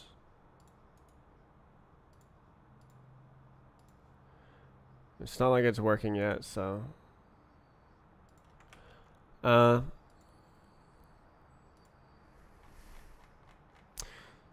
So now I need to figure this stuff out.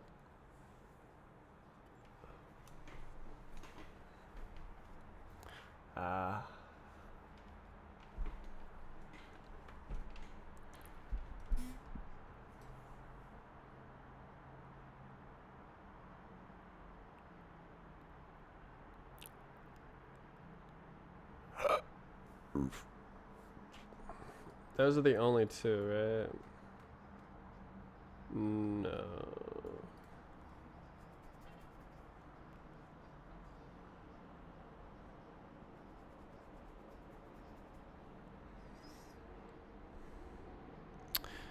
Well, hold on a second. Let's look at this. So these guys are doing like this, but this is inside of a macro, I'm assuming. Oh, it's not. Wait.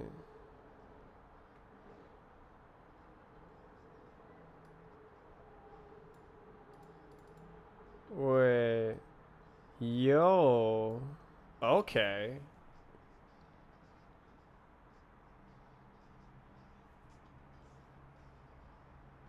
So if you make a list,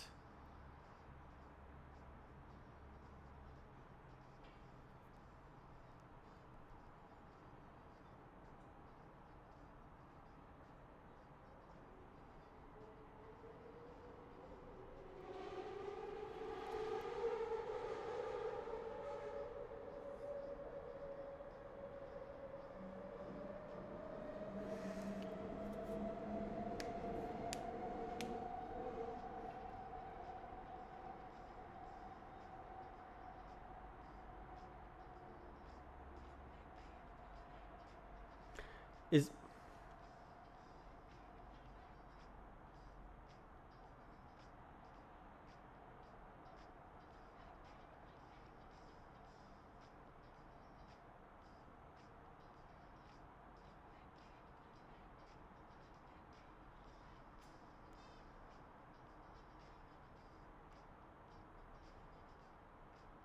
I don't understand. I don't understand. I don't know. I don't understand if this is generics or if it's like uh, defining the values that go into here. I feel like it's generics, and I just don't understand. Yeah, because this is solo generics. Yeah, okay, it's generics.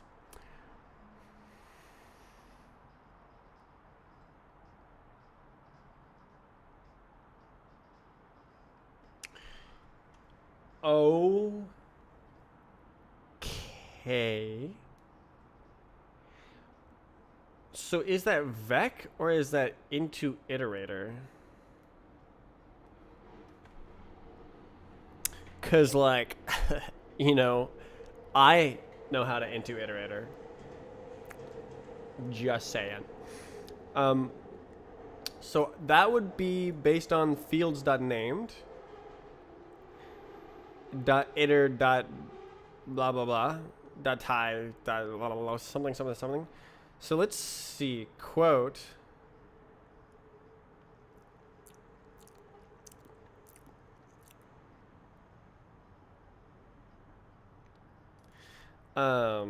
Let fields. I guess.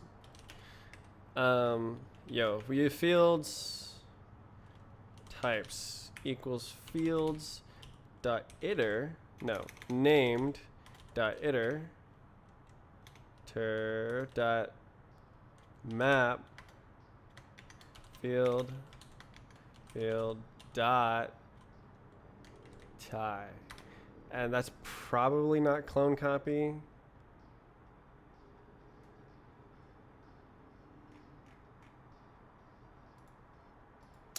Semicolon shared reference. Yeah, okay. Clone. And then we have field types. So then we go like, yeah, and do this, this, this, this.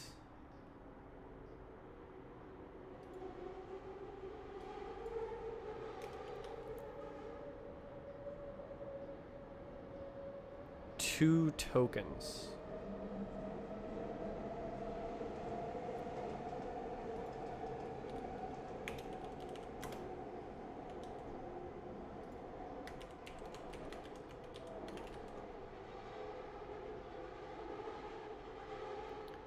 Vec sin type 2 tokens.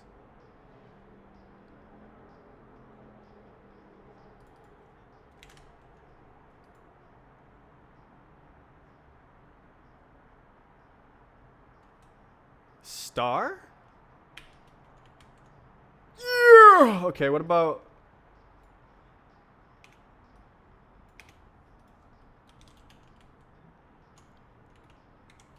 It does work. It can take the iterator.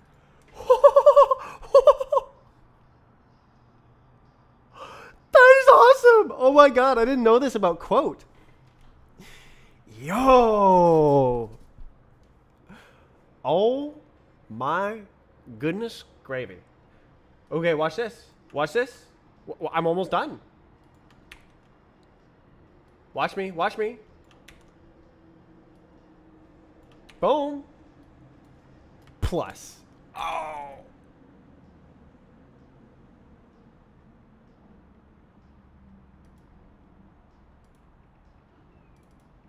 I shadowed a variable. Okay, what is this? This is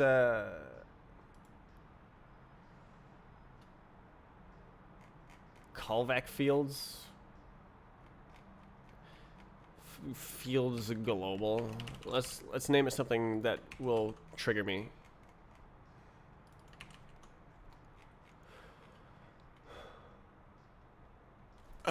Did it do it?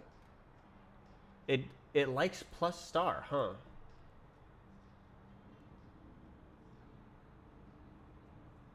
And it likes it here too?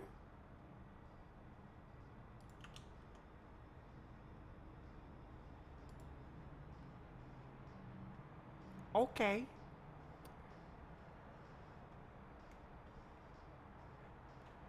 Well, let's keep going, shall we?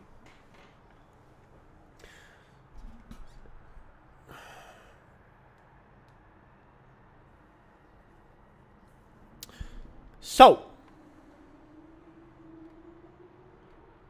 now we can do another one over here. Say fields types enumerate.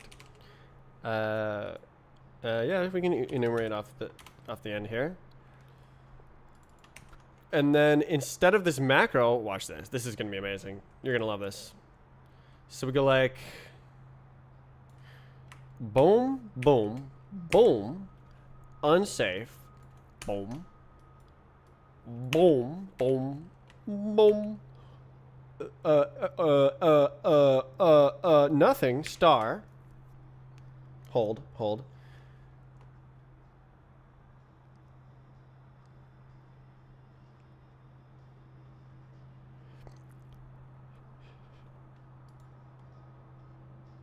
Okay, I need a let binding. Let enumerate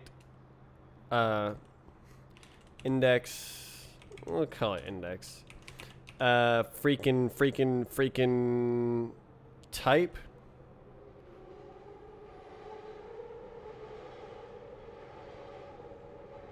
Oh, I can't do that, can I? That doesn't go there. Let binding. Oh.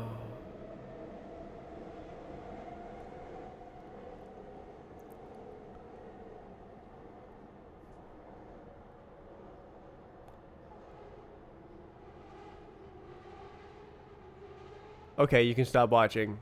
I don't know what I'm doing anymore. Unlucky.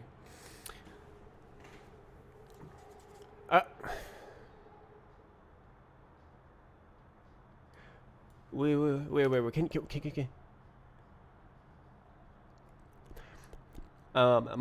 Field. Wait, field. Wait. Oh my god. Okay, I need like triple sauce on this. So I need like...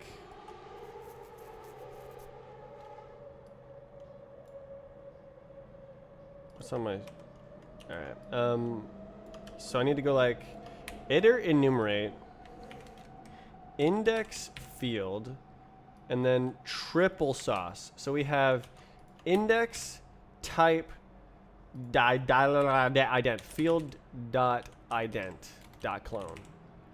No.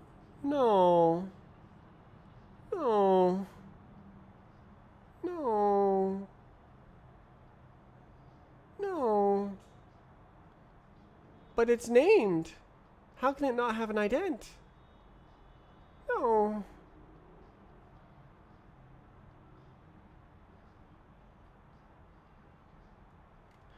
Okay, well, let's see if it works. So, this, I don't think this is going to work. So it's going to be fields dot offset of dot 0. I don't think that's going to work.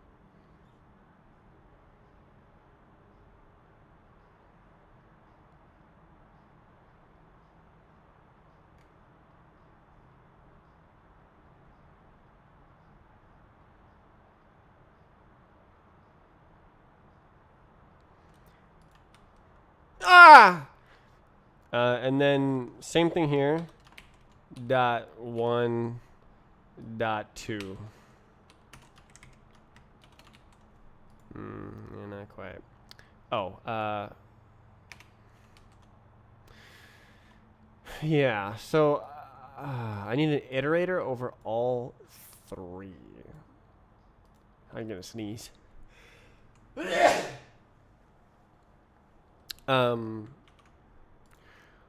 Quote tuple iterator. Rest quote tuple iterator.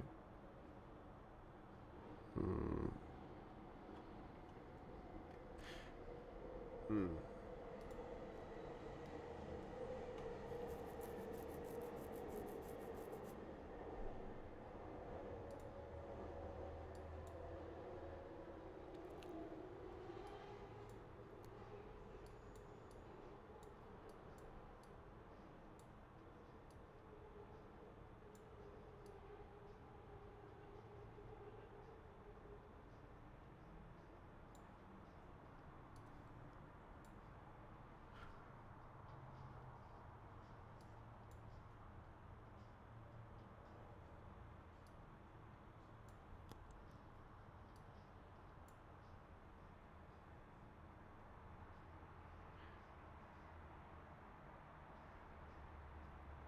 Wait.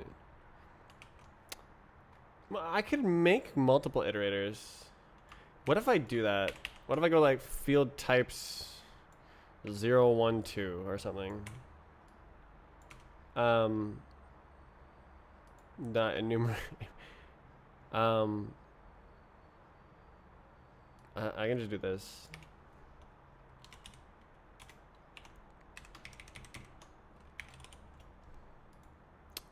And then iter, no need for enumerate. We map field, and we take field tie, and then type situation ident.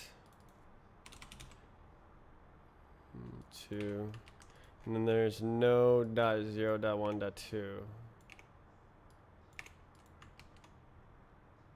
Oh,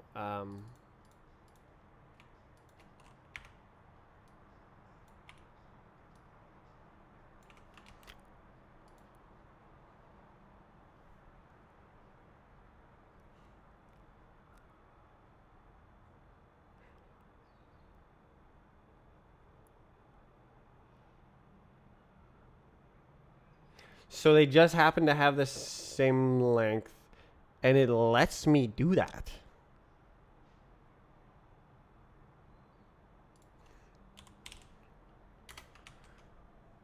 Is that allowed?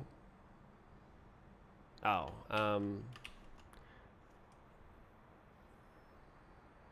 as ref unwrap clone. Is that allowed? Okay, you're good, right? Yep. Okay.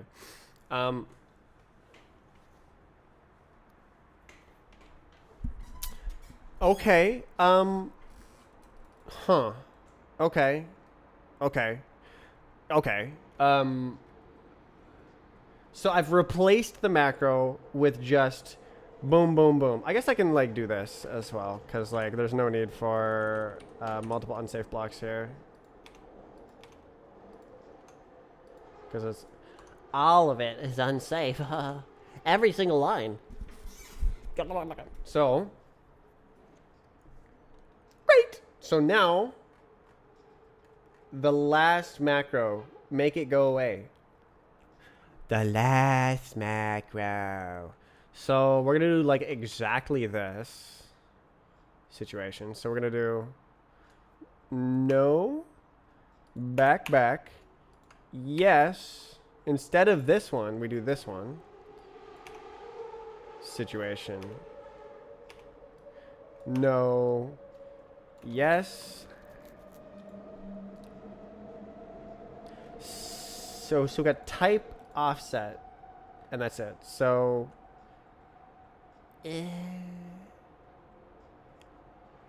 oh, but we also need the function names.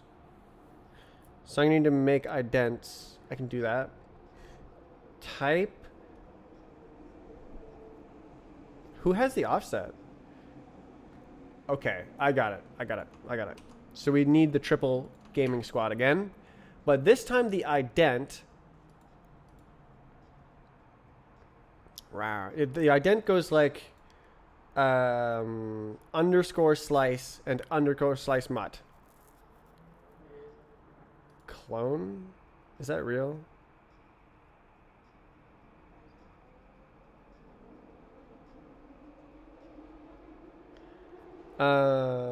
Okay, so it goes like this. It's going to be a little more complicated, so I'm just going to go like this. let ident equals, and then we do like this. We do new ident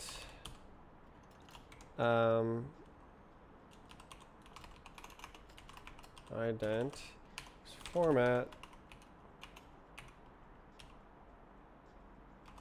ident, oh wait, slice, and then sin ident new slice ident ident dot span. Bow! And then that is cool. And then 3. Oh my god. And then that is mutt.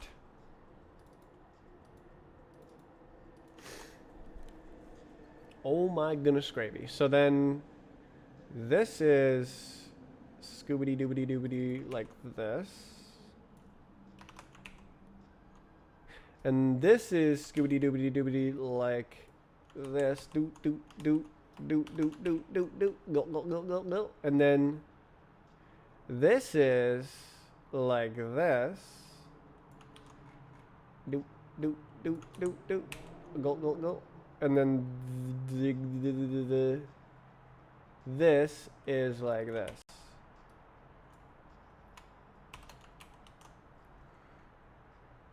And then this is not real. Swear on me, mom. Okay. Did I do it? I gotta clean up those names because that is atrocious, but it looks like it worked. New test.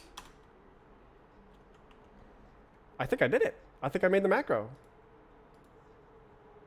So now it's not ugly. So previously I was like, haha, ooh, I'm going to make it specific to this one test struct just to be able to type it out. And that was a really, really good strategy because I actually did it. So now I fixed it to be generic for any struct. It should be ready. It should be ready to go. So let's see. Okay. Field indices. Field types 1. What is this? Field types. Field idents. Field indices. Field types. Field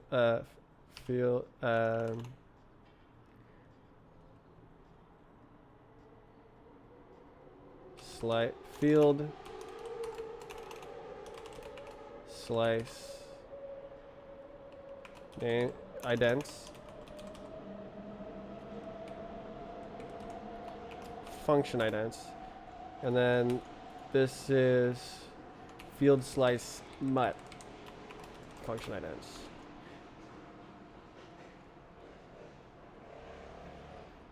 What happened to number 0? Oh, okay.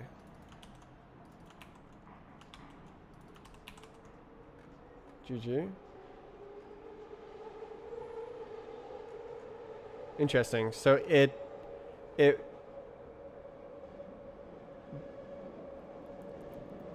LSP was only able to identify 1 out of the 4 little pasty guys here. This is crazy. Like, actually, this is on the same level as Rust macros right here. This is literally Rust macros, but in a macro. It's macroception. This is awesome. I did not know about this feature where you can turn an iterator into multiple pieces of code here. Pee poo poo code right here. Wow. Okay.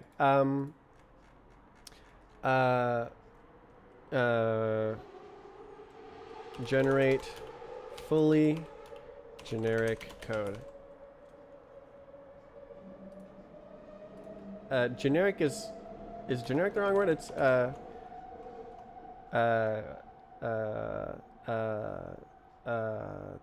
generic across the field types. So the field types, what am I trying to say? I'm trying to say that the code works for any field types. So I like fix the code so that it doesn't break when you have not specifically these field types. Generalize field types code gen. That was really tricky to come up with for some reason. So cool. I love this. I did not realize Quote had this feature. Really, really cool.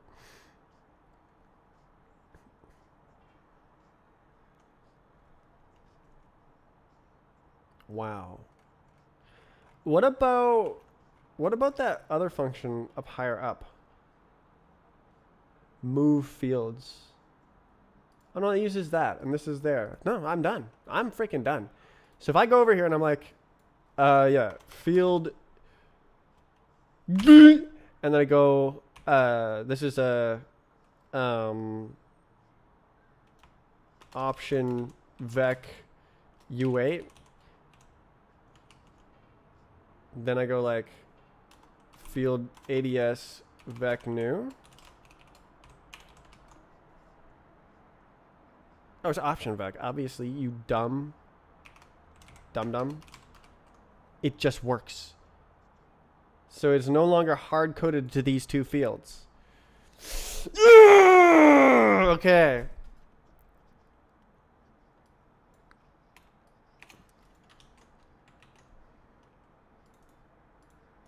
This is like version 1.0.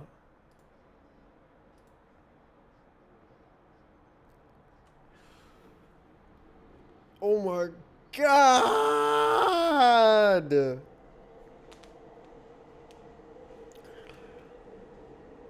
Huh.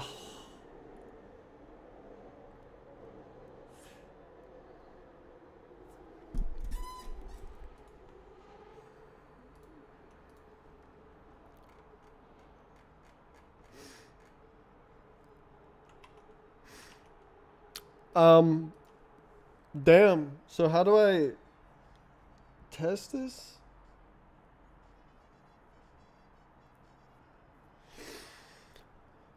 I'm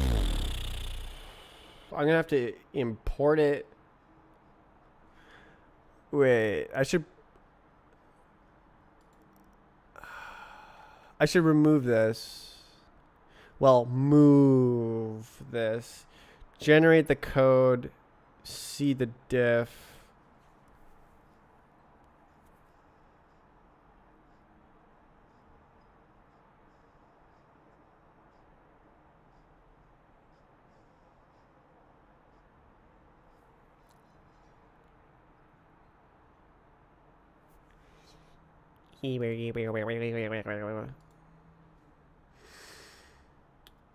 Oh.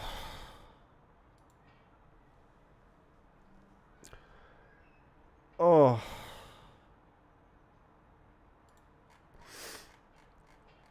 Man. Wait, am I pub using fields here? Oh no, it's a specific fields. Oh. Wow, that was a that's really nice. This is like minimum viable product. Well, the first working implementation. I mean, potentially. Does it work? Does it work? It does. Let's go.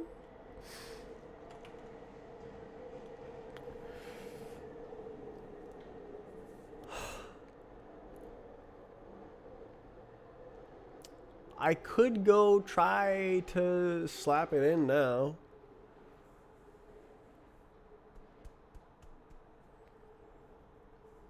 Oh my God.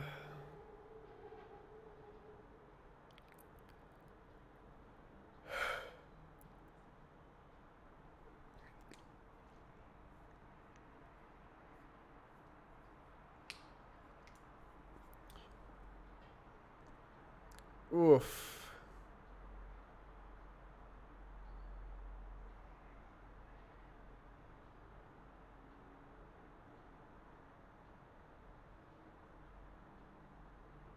Wow. Took a bit of compromise.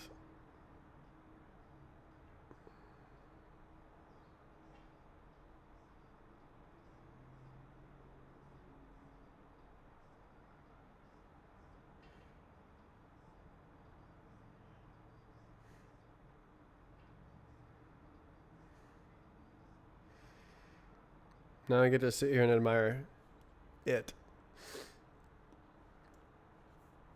Ugh.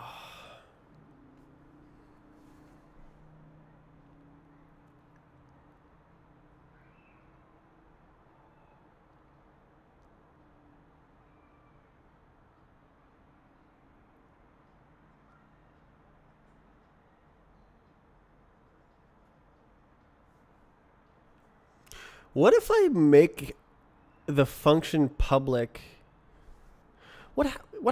So here's the function. Well, this function. Oh, it is public. What? If I say this function is public and I call this function with like a quote or something, is allowed? Can I do that? So if I go like make like integration tests, I guess I can do that now. Okay, can I do cargo new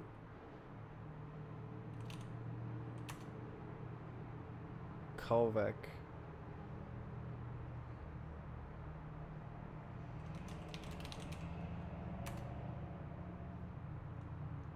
On existing packages.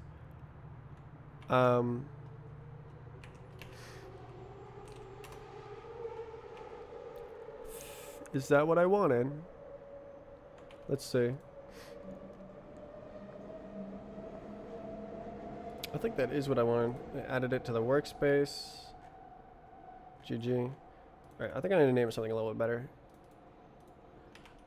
Nice. Okay, cargo init. Tests.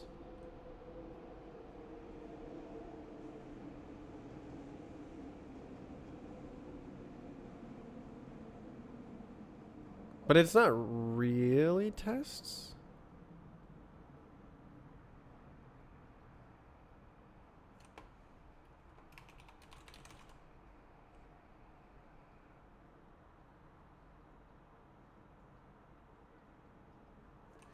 I'm more of like observing the output.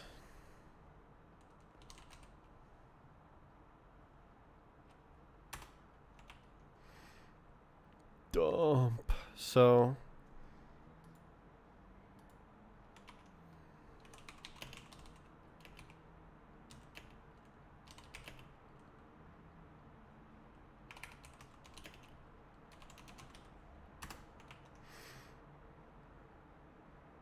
GG.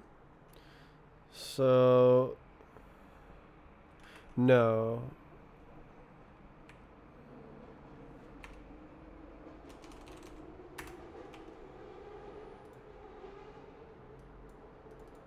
Am I gonna need that? I don't know.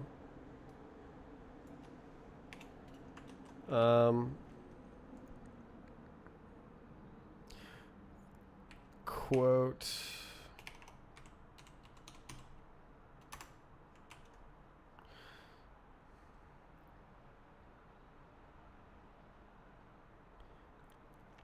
So can I do like this? Let test struct equals quote, boom. This one.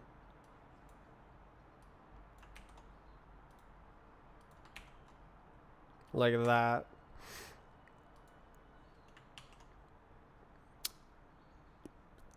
And then go like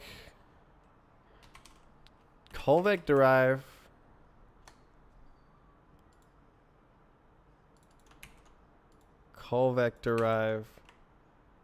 test struct into. Is that allowed?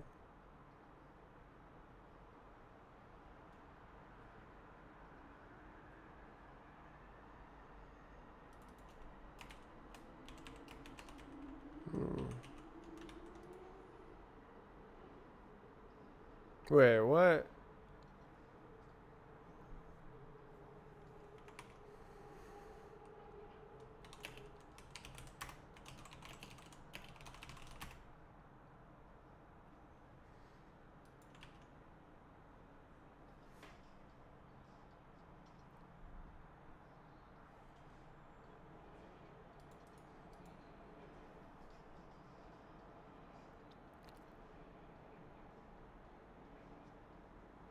What if I go? Okay.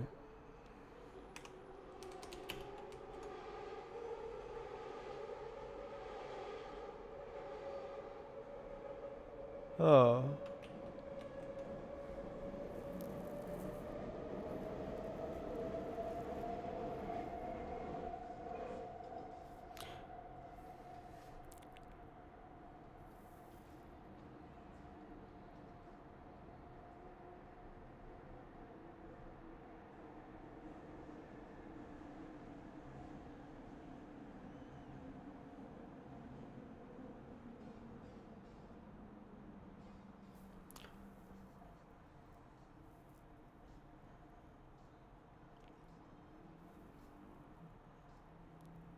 So I actually straight up can't inspect the output like at all.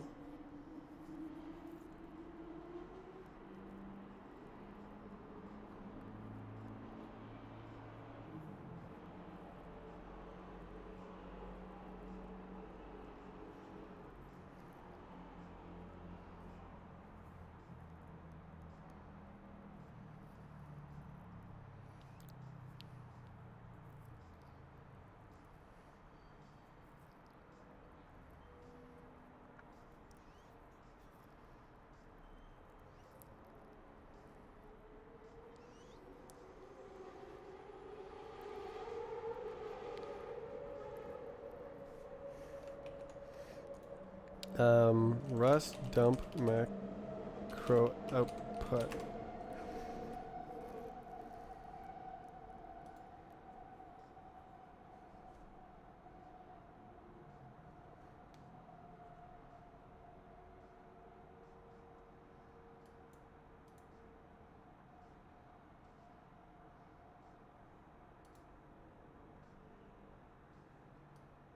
Sub command. Oh.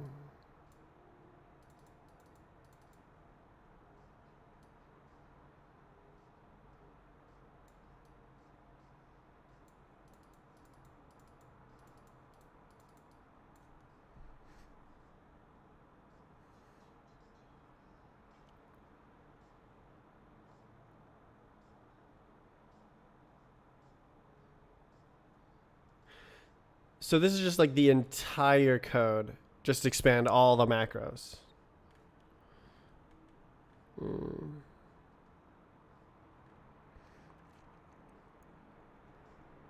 Really?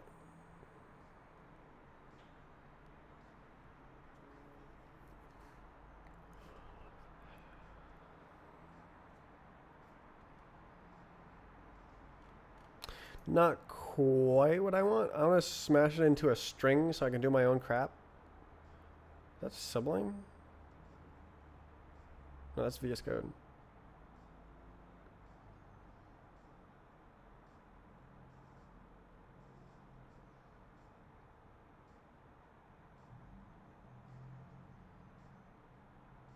Expand macro recursively.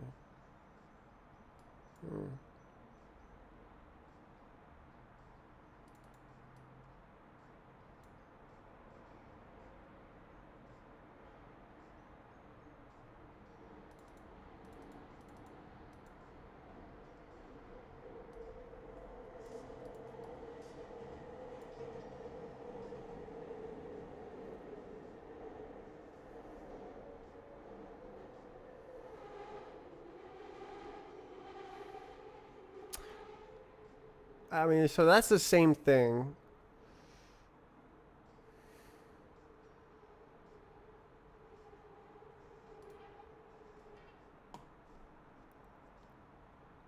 Test and formatted macro output.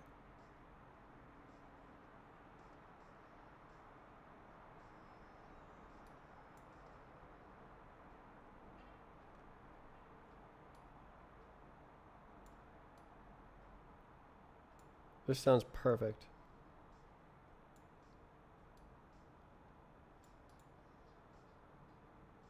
Output stability? Oh no.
This is exactly what I was trying to do.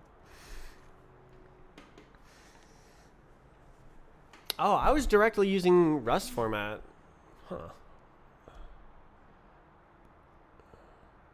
Yeah. Mm, mm, mm, mm, mm. Mm. Mm. Mm. Mm. Mm. So I have to do this in the little macro crate guy.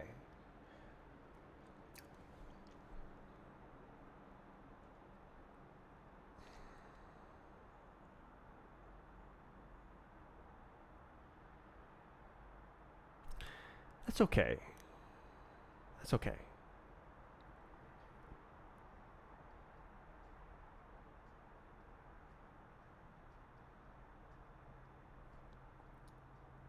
I didn't expect that.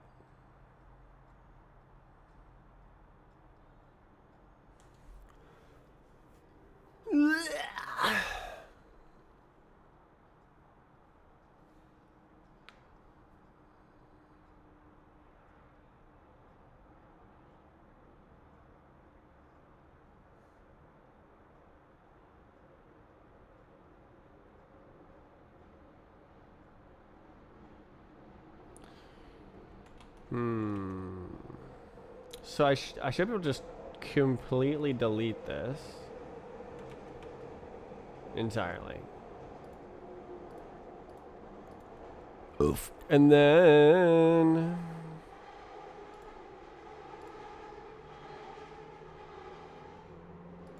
test right here.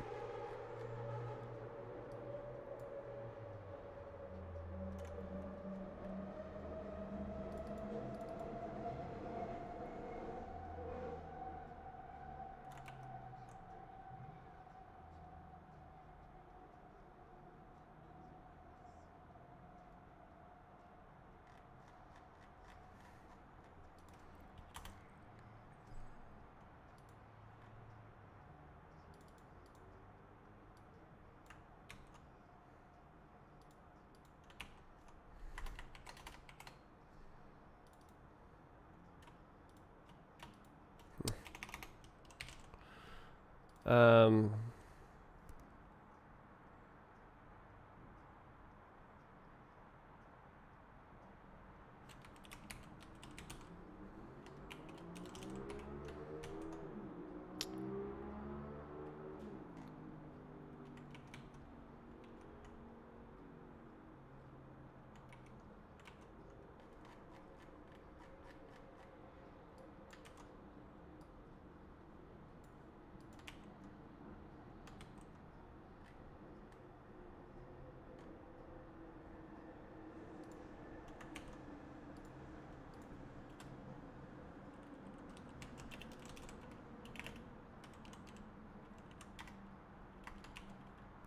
what?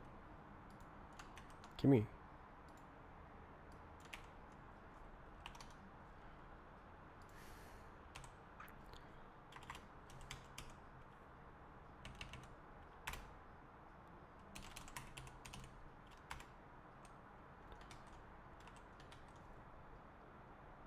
Wow. Okay.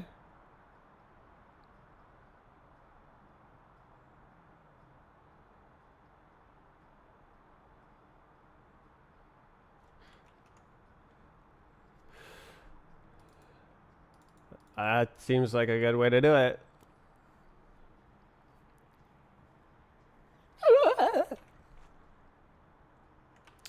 So it's a dev dependency. Cargo add dev. Ooh.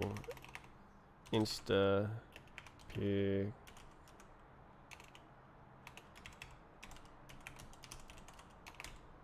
You good? Oh.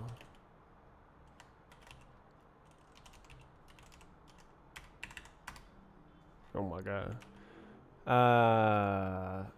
Yeah. So then we smash that through right there. Output equals that. Let me look at that crate they're using.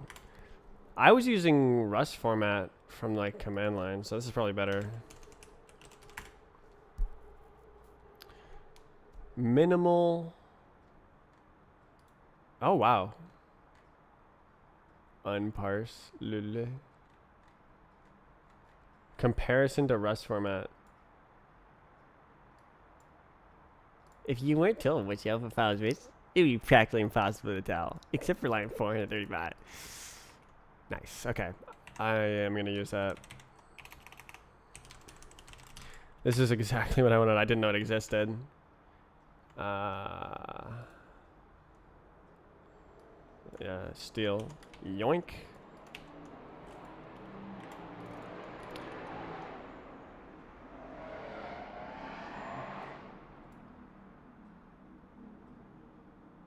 String. Why does it need to parse? Pretend it outputs a file.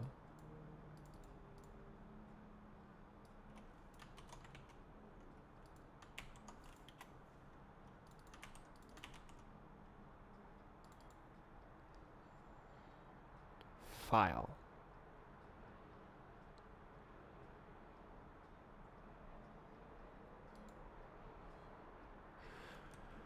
Huh.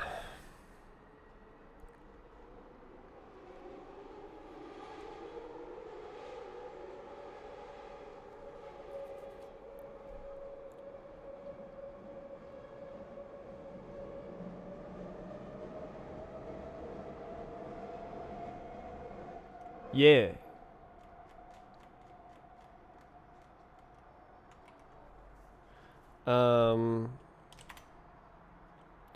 Right here.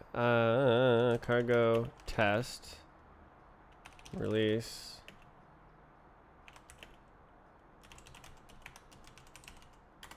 So it's gonna fail, but it'll tell me how to fix it. Or not. Alright.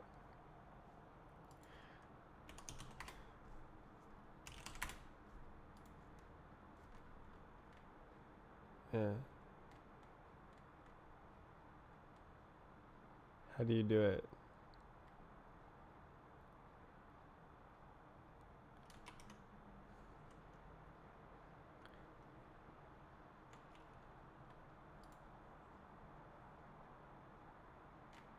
How do you do it? How do you make it save?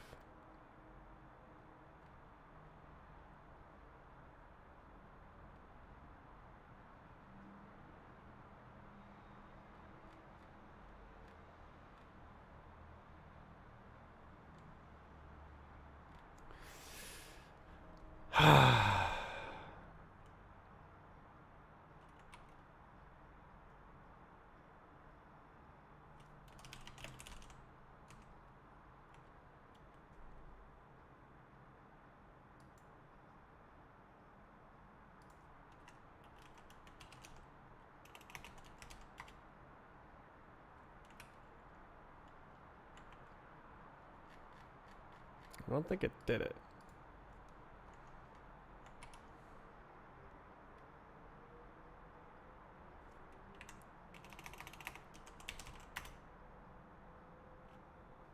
Oh.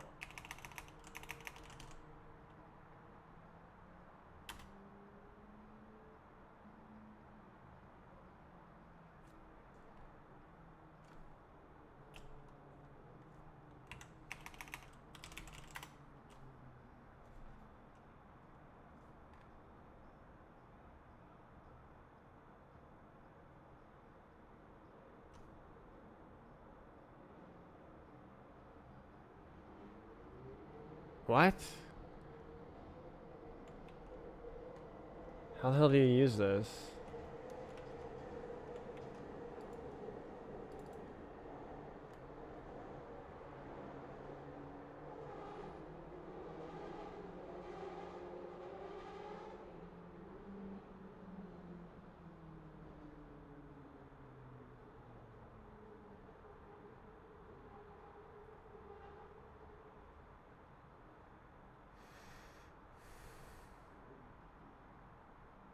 I don't want to write this manually. That sounds like it sucks.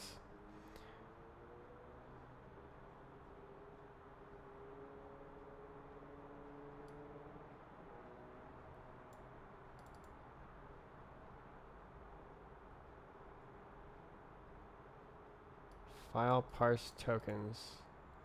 Can you do that?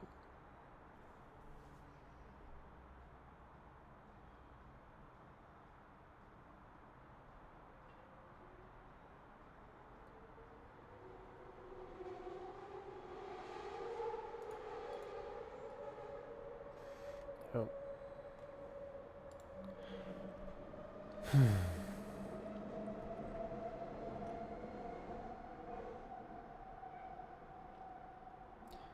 So the only thing I'm missing right now is like, how do I use this? It doesn't say on the actual repo. It doesn't say how to use it.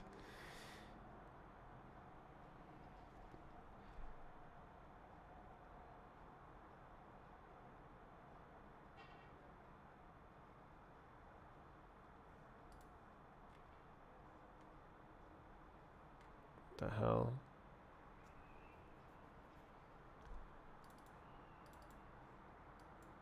Do I need to go in here? Like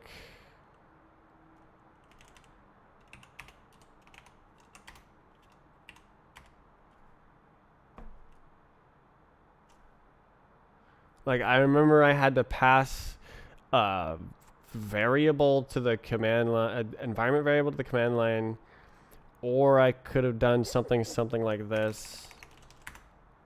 Oh, it failed. I make it work. You're the library that's supposed to do this. Why is it just saying, failed? Fail, but let me save.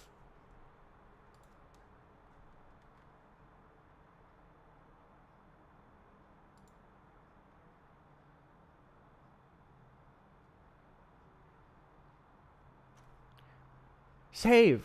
Save, save, save, save, save.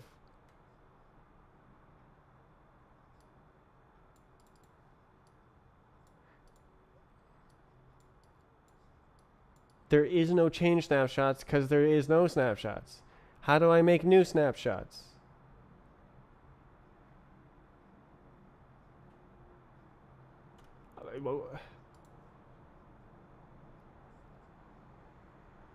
Screencast.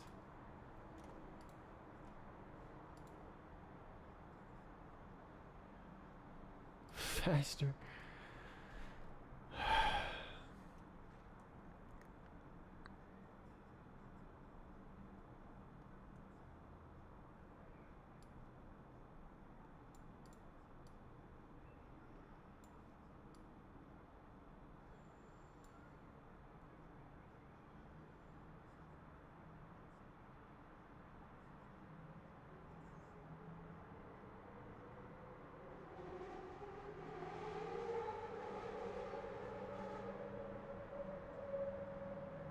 What did it say? I wish I could like use this like a video, so I have to wait for the freaking loop.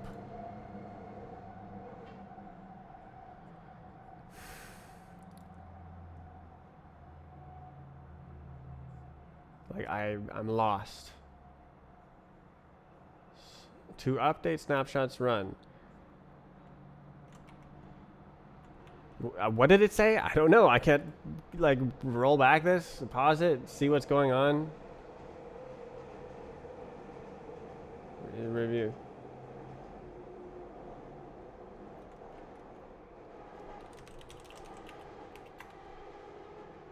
Great.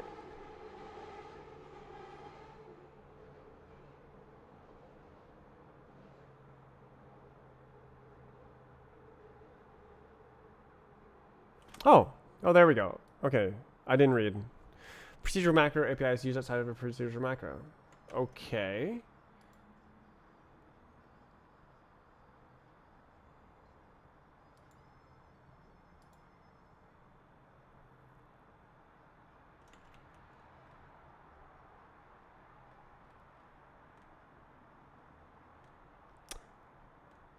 So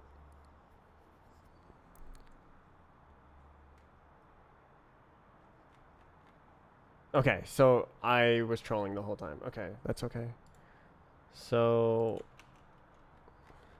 I'm guessing I just need to like wrap this function.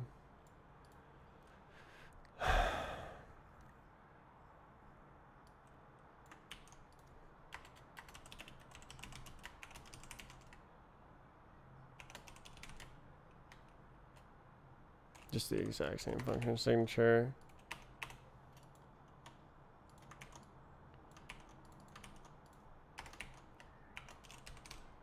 Nice.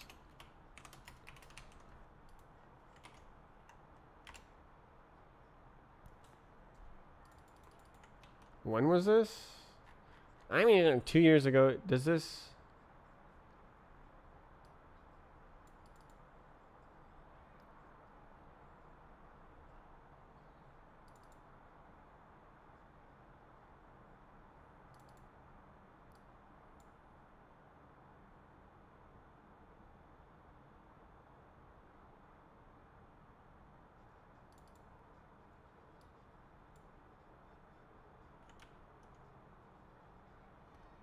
Wait.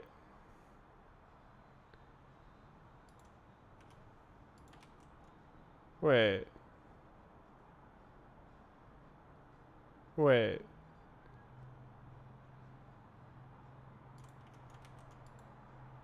that real?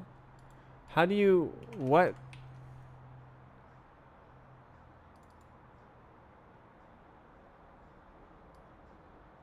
Add a separate function that only operates on proc macro 2.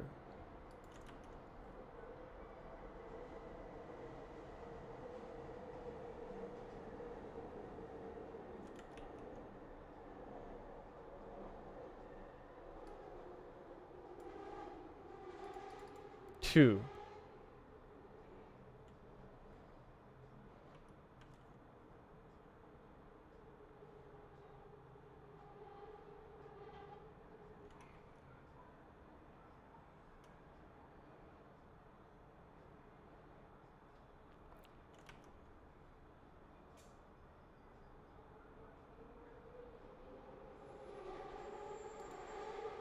Do I not need this? Am I trolling? Until now. So it's a dev dependency? Element of P. R. O.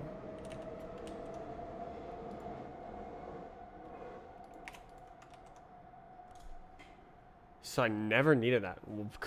Okay.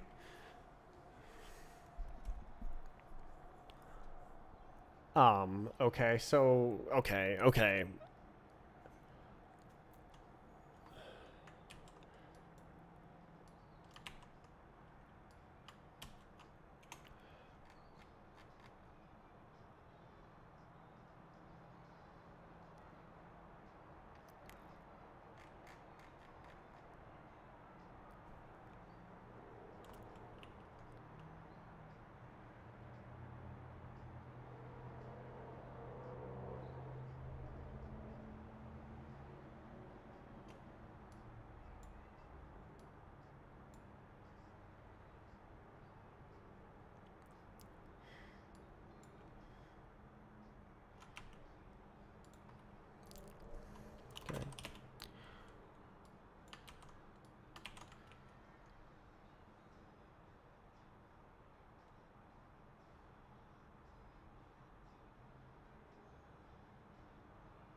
2. What? Aren't these different types? Like, what's the type signature of this? I guess I'll figure it out. Okay, so I think you can't use proc macro something.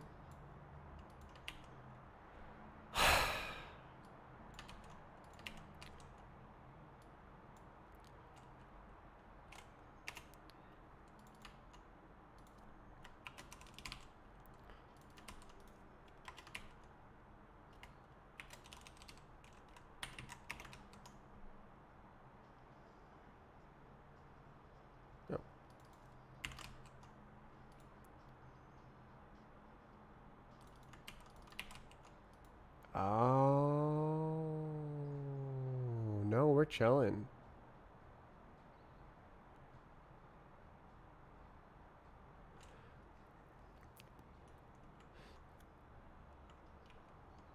Into. So, this is number 2.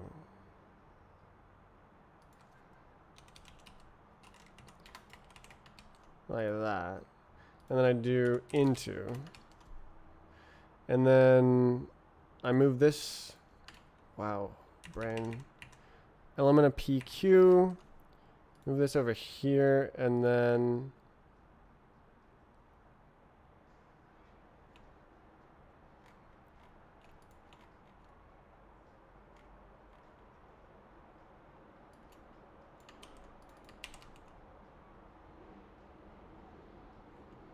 Like that. And then like that.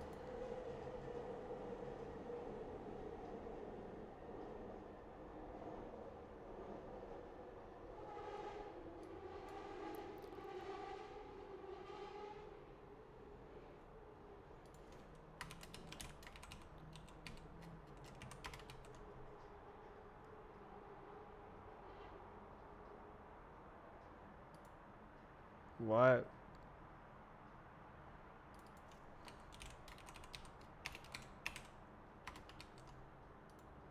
Jesus. Are we good?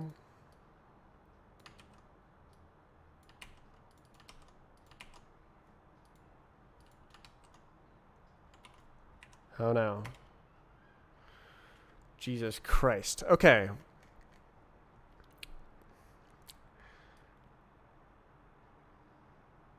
Okay.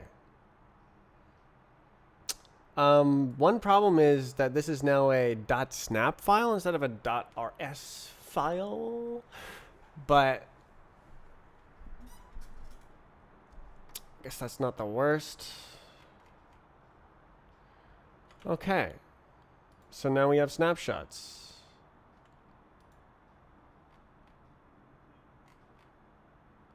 Ole mole. Okay, so now it says if you want to do this,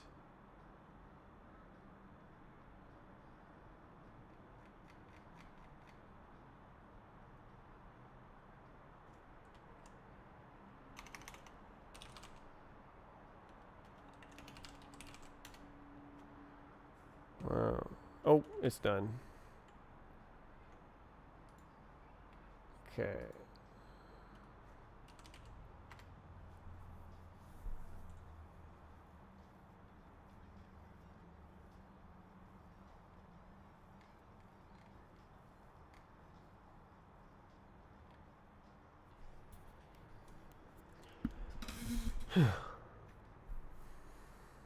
Pretty cool.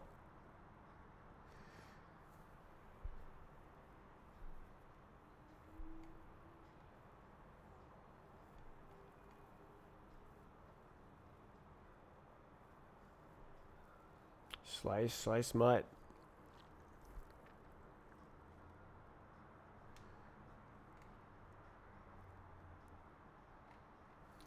Yeah.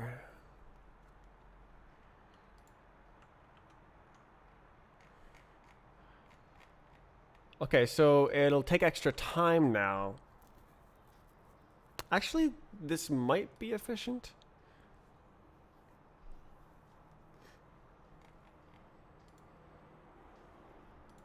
Um,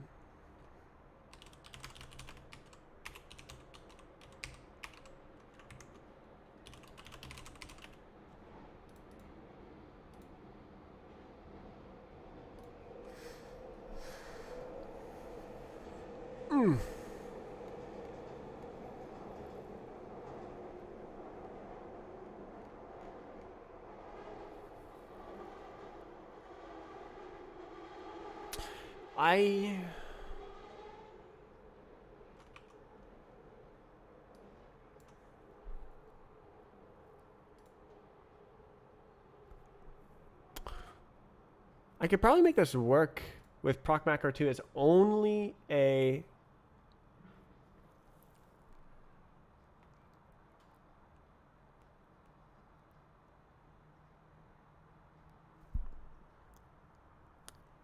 dev dependency. Let me see if I can do this. So CFG test,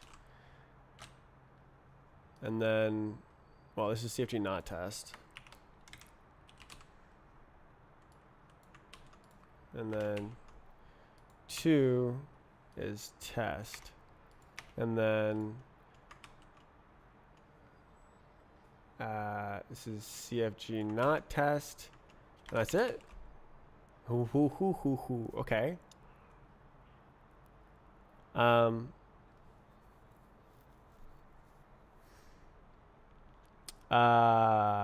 So then this guy and this guy, I go like this,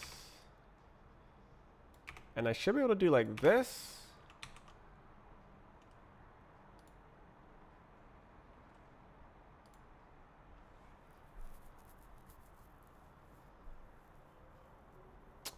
A little bit goofy.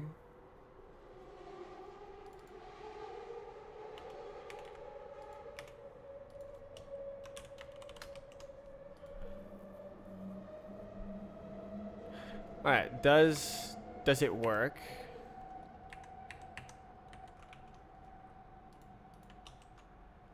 Let's go. Okay, so I can move this to a dev dependency now.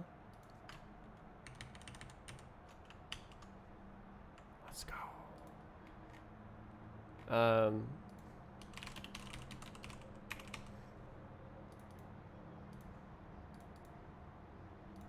So this is 3, 4, 5.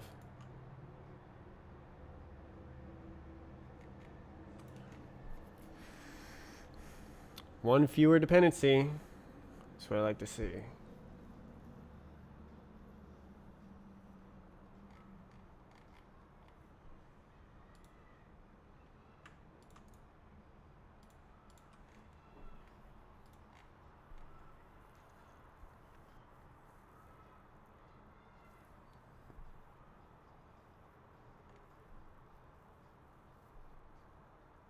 Is that how they did it over here as well?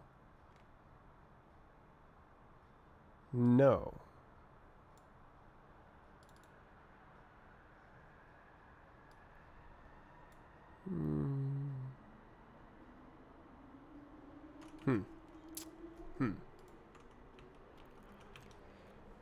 Still cool. Okay.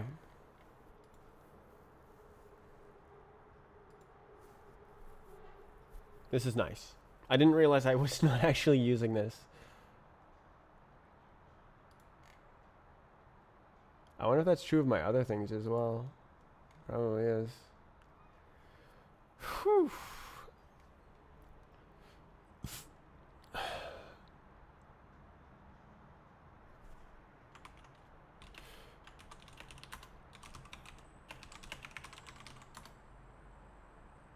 Yay.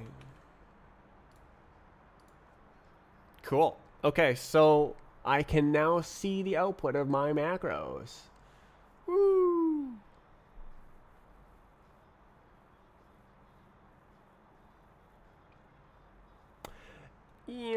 Actually, you know what? Is there a snap insta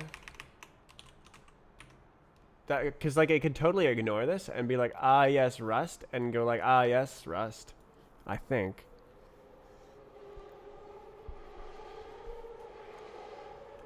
Whoosh.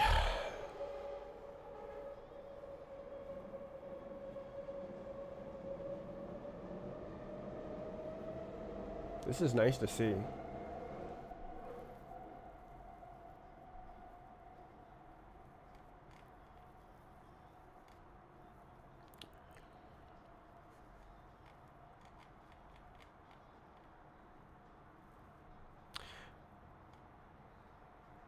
Wow.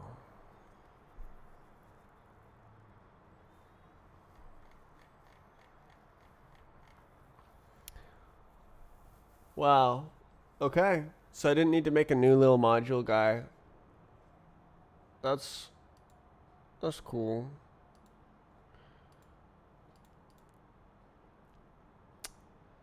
So I should be able to just delete this now.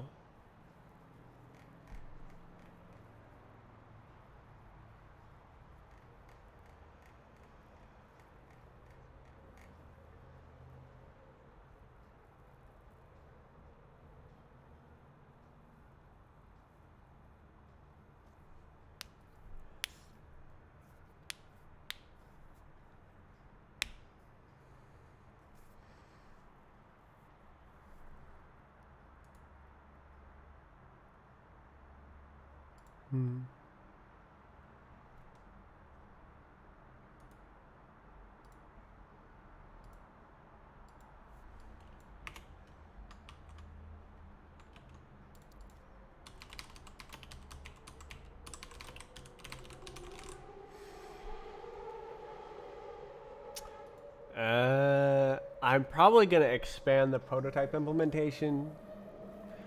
Well, actually, I guess I could use the generated code now to like mess around.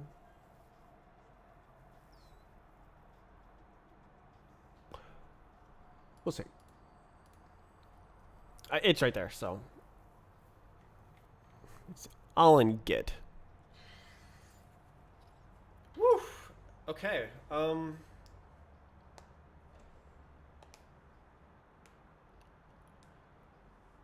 So that is my very minimal initial implementation.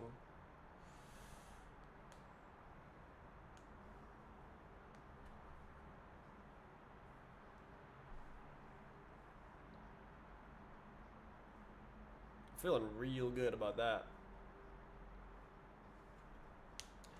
Quote is so powerful. That's gotta be a proc macro. There's no way it's anything else.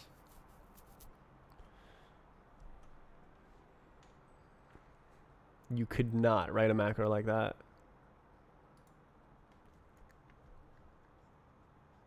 Yeah. Oh, macro rules. Wait. Quote token. Ain't no way.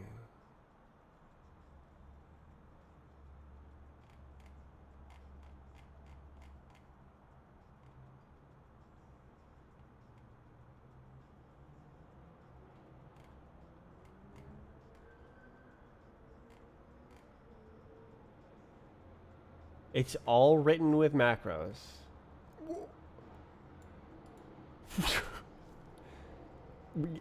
Excuse me? Is this ASCII art?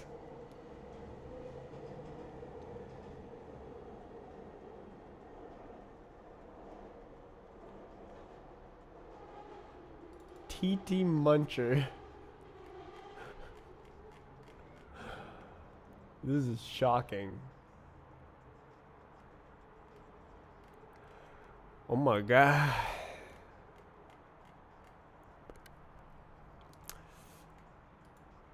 Yep, that's Rust. Definitely Rust.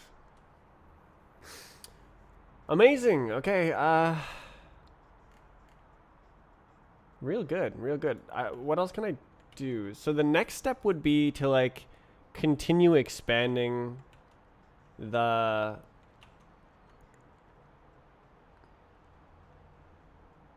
implementation. And like, yeah, add all the missing methods from like vec and stuff.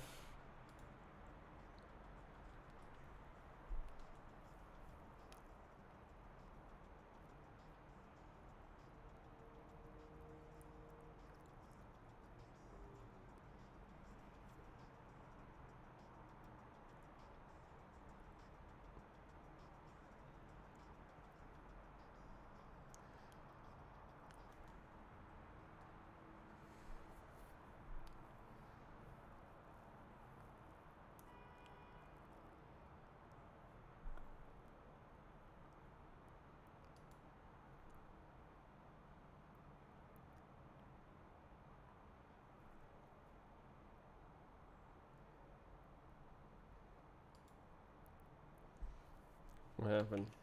Bruh.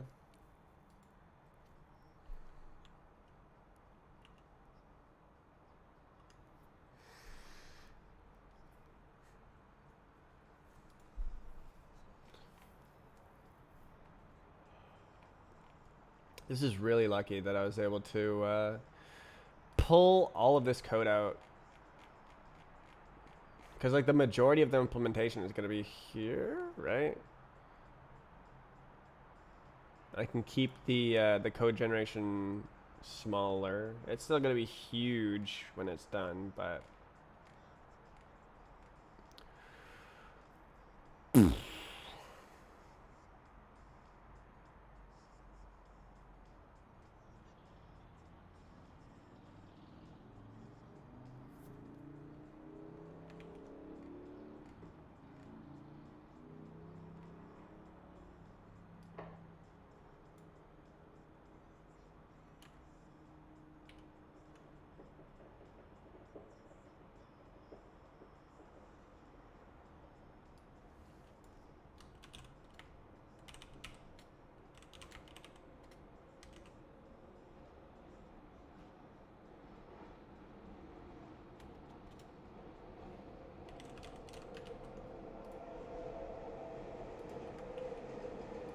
okay, they're just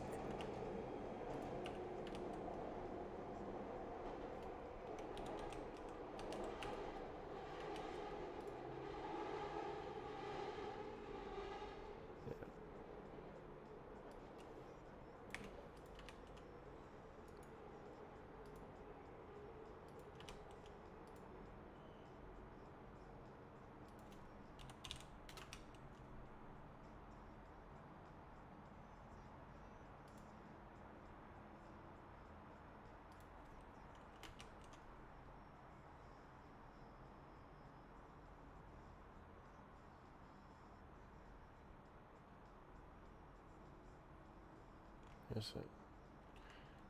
Okay, so this is just super wrong.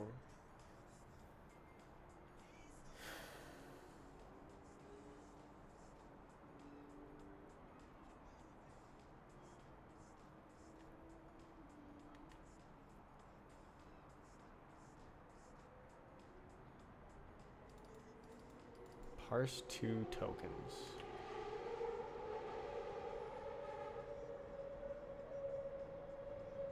Token stream.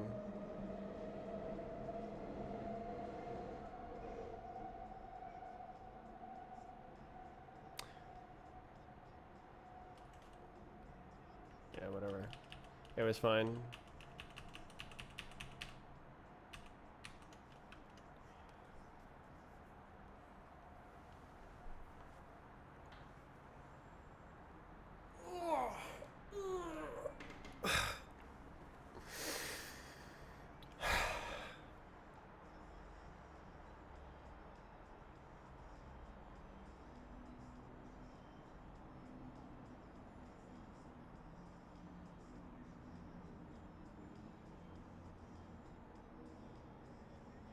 I can't believe I made something so awesome.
Uh,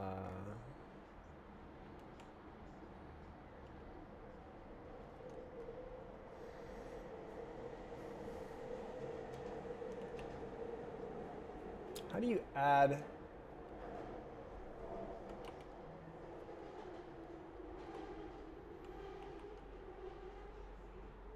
Where's my thingy? Yeah, it's going up in the world.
Oh my.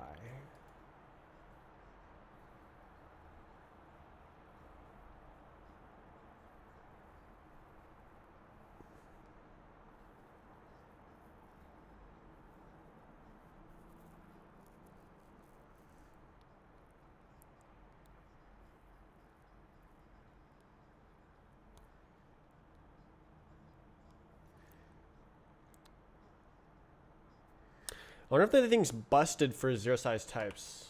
Time to write a test. Test time. Test time.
What did I just do? Oh yeah. Alright, let's see what happens.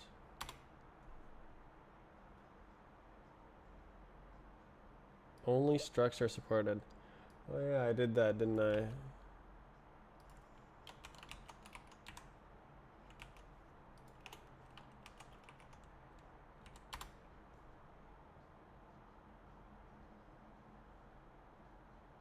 Expected and expression. Lib 202. So there is a problem. Cool. Oh. Expected and expression. Wait. Wait, unwrap. Wait, it failed to parse. Wait. Hold up. Wait a second.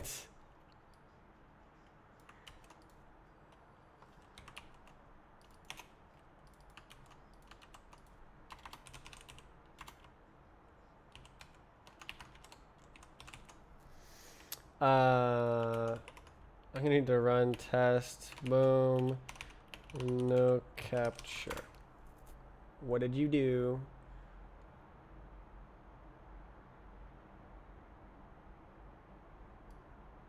Hmm.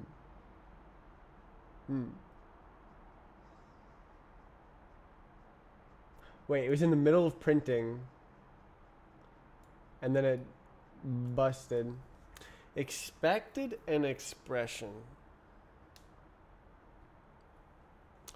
Are not allowed to have an empty unsafe block type situation.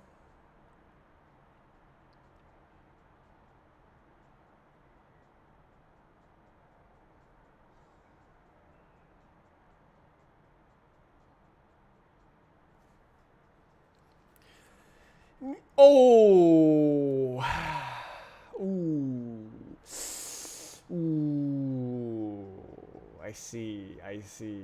I see. I see. An empty list does not sum to 0.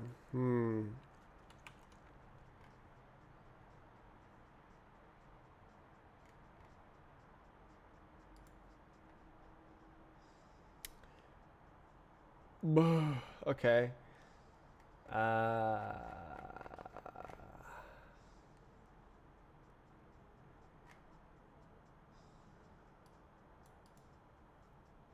I could do 0 plus. I wonder if that would work.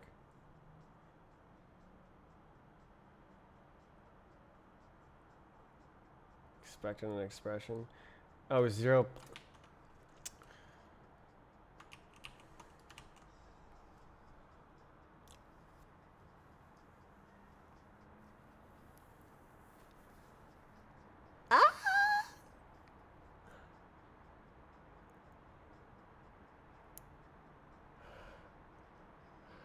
Ah.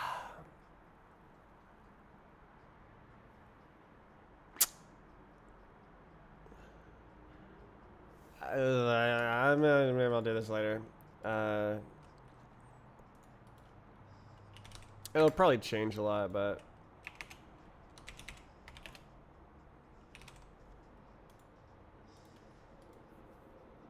I guess zero size. It's. I mean, okay, zero size type can be different than a type with no fields.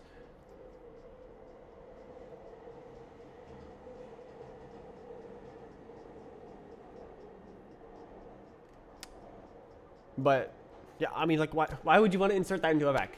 What are you doing? Don't do that.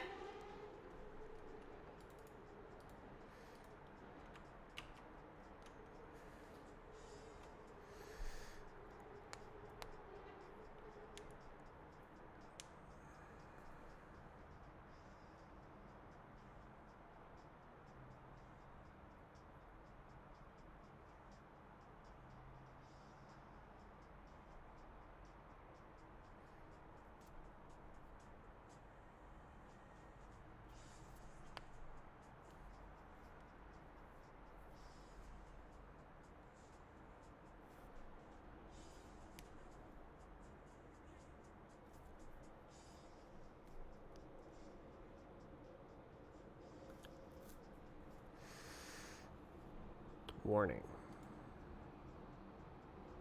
Okay. How did I do today? 5-hour stream. Wow.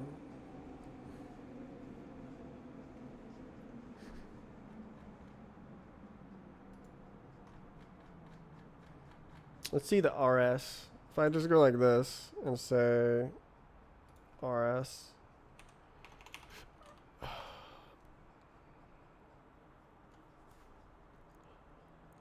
Hell yeah, brother.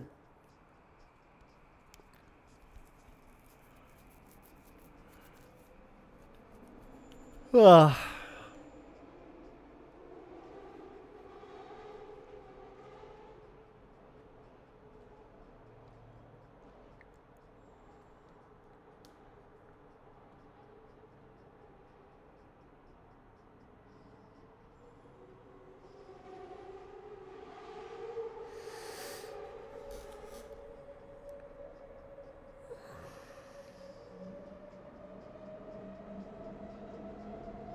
Pew, pew.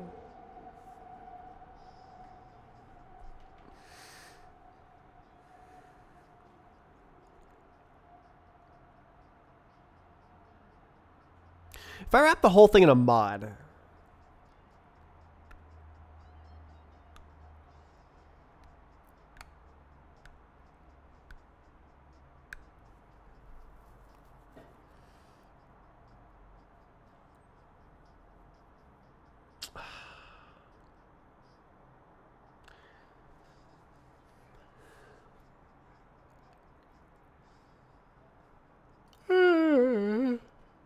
is used all throughout.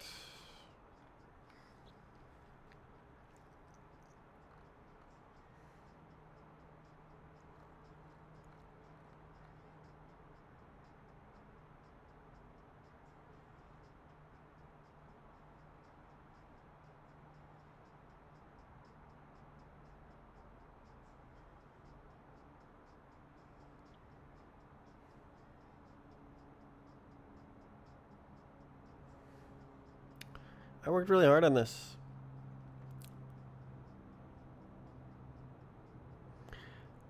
I've probably got undefined behavior somewhere in here.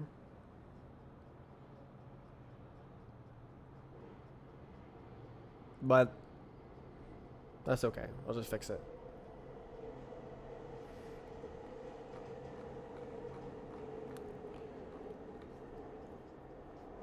There's also like unused methods and stuff. Like it gives you weird warnings when you leave it unused.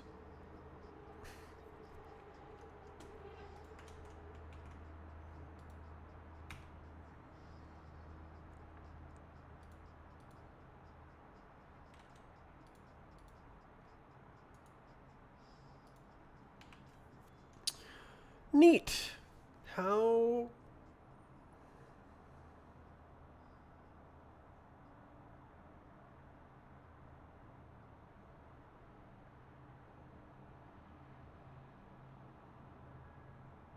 How do I keep going? How do I do better?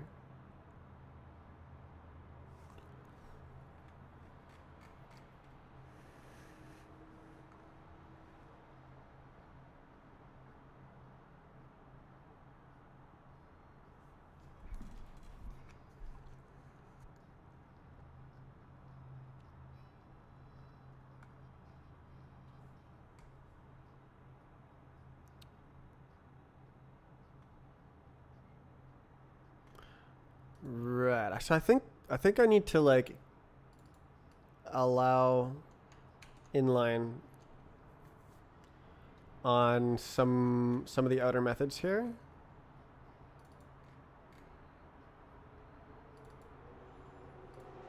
Raw callback.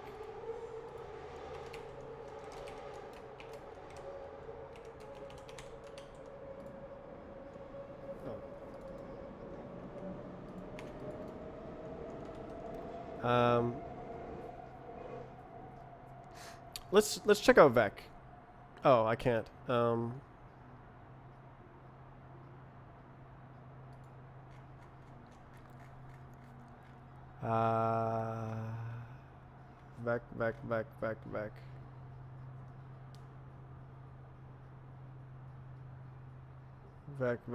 Vec.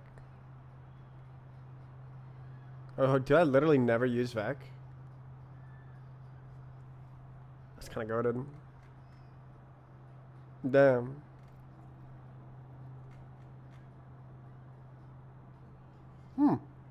Huh. Okay, well, I guess I just go like, Vec. Cool. That's all I needed to do. So Vec new. Const must use inline. Yeah, okay, so basically all the just go away. All the stuff here is probably going to be annotated with inline so that you can cross-create inline things. So I got it. Oh, look, it's already there. Inline never. What?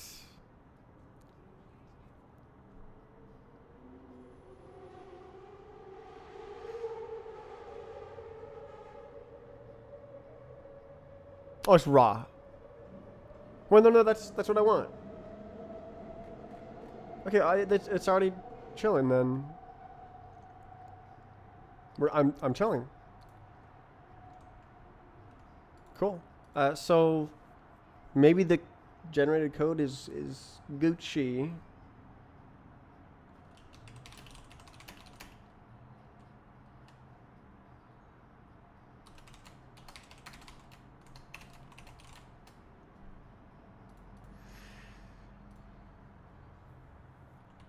incredible.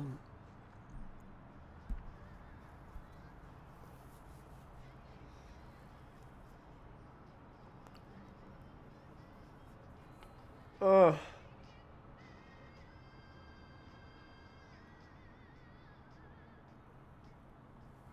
Do I release it? I haven't tested it. Well, I have tested it, but I haven't like tested it. Like dog food. Ugh.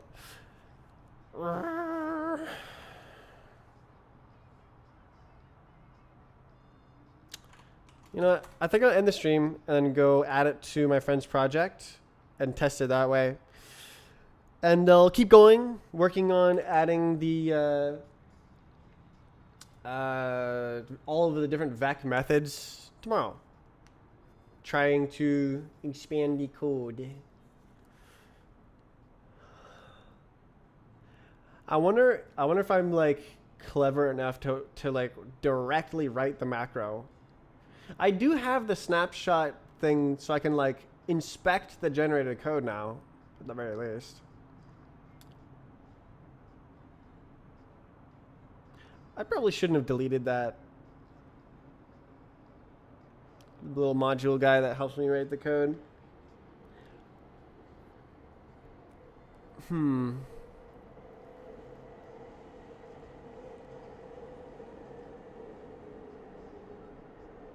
Yeah, I'm gonna go try to add it to my friend's library because I think that's all we need is this. And I'll just like allocate instead of 0 copy for now. Yeah, cool. I'm extremely happy. I didn't know that I would actually complete the macro today. It's kind of unpredictable where like maybe it's super slow and it would have taken weeks. But it all made sense and I'd figured almost everything out. I did figure out some new stuff at the beginning of today.